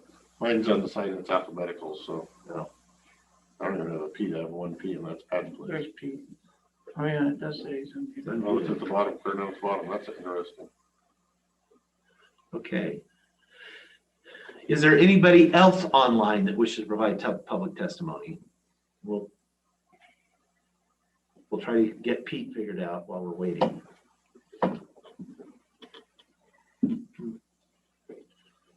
People can also submit comments. Right. I will say you can submit comments, written comments through 5 o'clock Friday to the commissioner's office. Email's fine, does not have to be, snail mail. Okay, Pete, this is your last chance. Yeah, I'm not seeing anything. Okay, final chance for folks in the room that have not already. Is there anybody that wanted to testify that did not? I'm not seeing anybody. I'm assuming there's not a line of people in the hall or anything. I don't believe there's anybody, but I'll double check. I've got everybody through my list, all the lists I had. Okay. Then our next, I will now close the public hearing to further oral testimony. The record will stay open until, as I have said multiple times now, 5 o'clock on Friday. As I stated earlier, this will be on the agenda. The board will take up this issue next Tuesday in the afternoon. It'll be posted after Thursday when we set the schedule for next week. A guesstimation would be around 2:30. Around 2:30 likely for discussion and deliberation. That'll be as far as what our next steps are as far as then. If there's nothing more, I guess I would entertain a motion to adjourn our meeting. Just I send the remainder of mine in. Okay. Yeah, we'll get, anybody, if you ran out of time, you can submit all of the part that you didn't, because 3 minutes is tough. I understand that. I do have a question that might be a good place to ask it and answer it now. Sure. When we close public testimony on this hearing, Does that close public testimony during citizen comment in the future? I don't know the answer. My recollection would be on pertaining to the moratorium, yes, and that development, I would say yes, because that, or at least on the specific topic on the moratorium. Got it. Because it's subject to, otherwise you just always have open comment all the time. Good enough. With that, if there's nothing else, I just want to say thank you, everyone, for coming out. I know how difficult this is. This is your life. This is your homes, your views, your heritage. This is where you grew up. This is where your families live. Please know we read everything that you sent. And I wrote 10 pages of comments of what you said, and I will go over them again. This is, of course, not an easy issue for any of us. Yeah, I totally agree.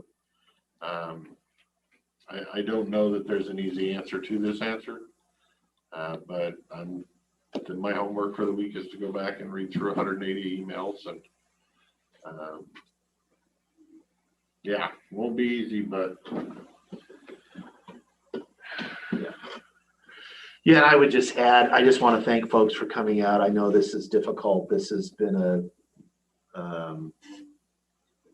it's a contentious issue. It's hard, this is on all sides of this issue, and it doesn't,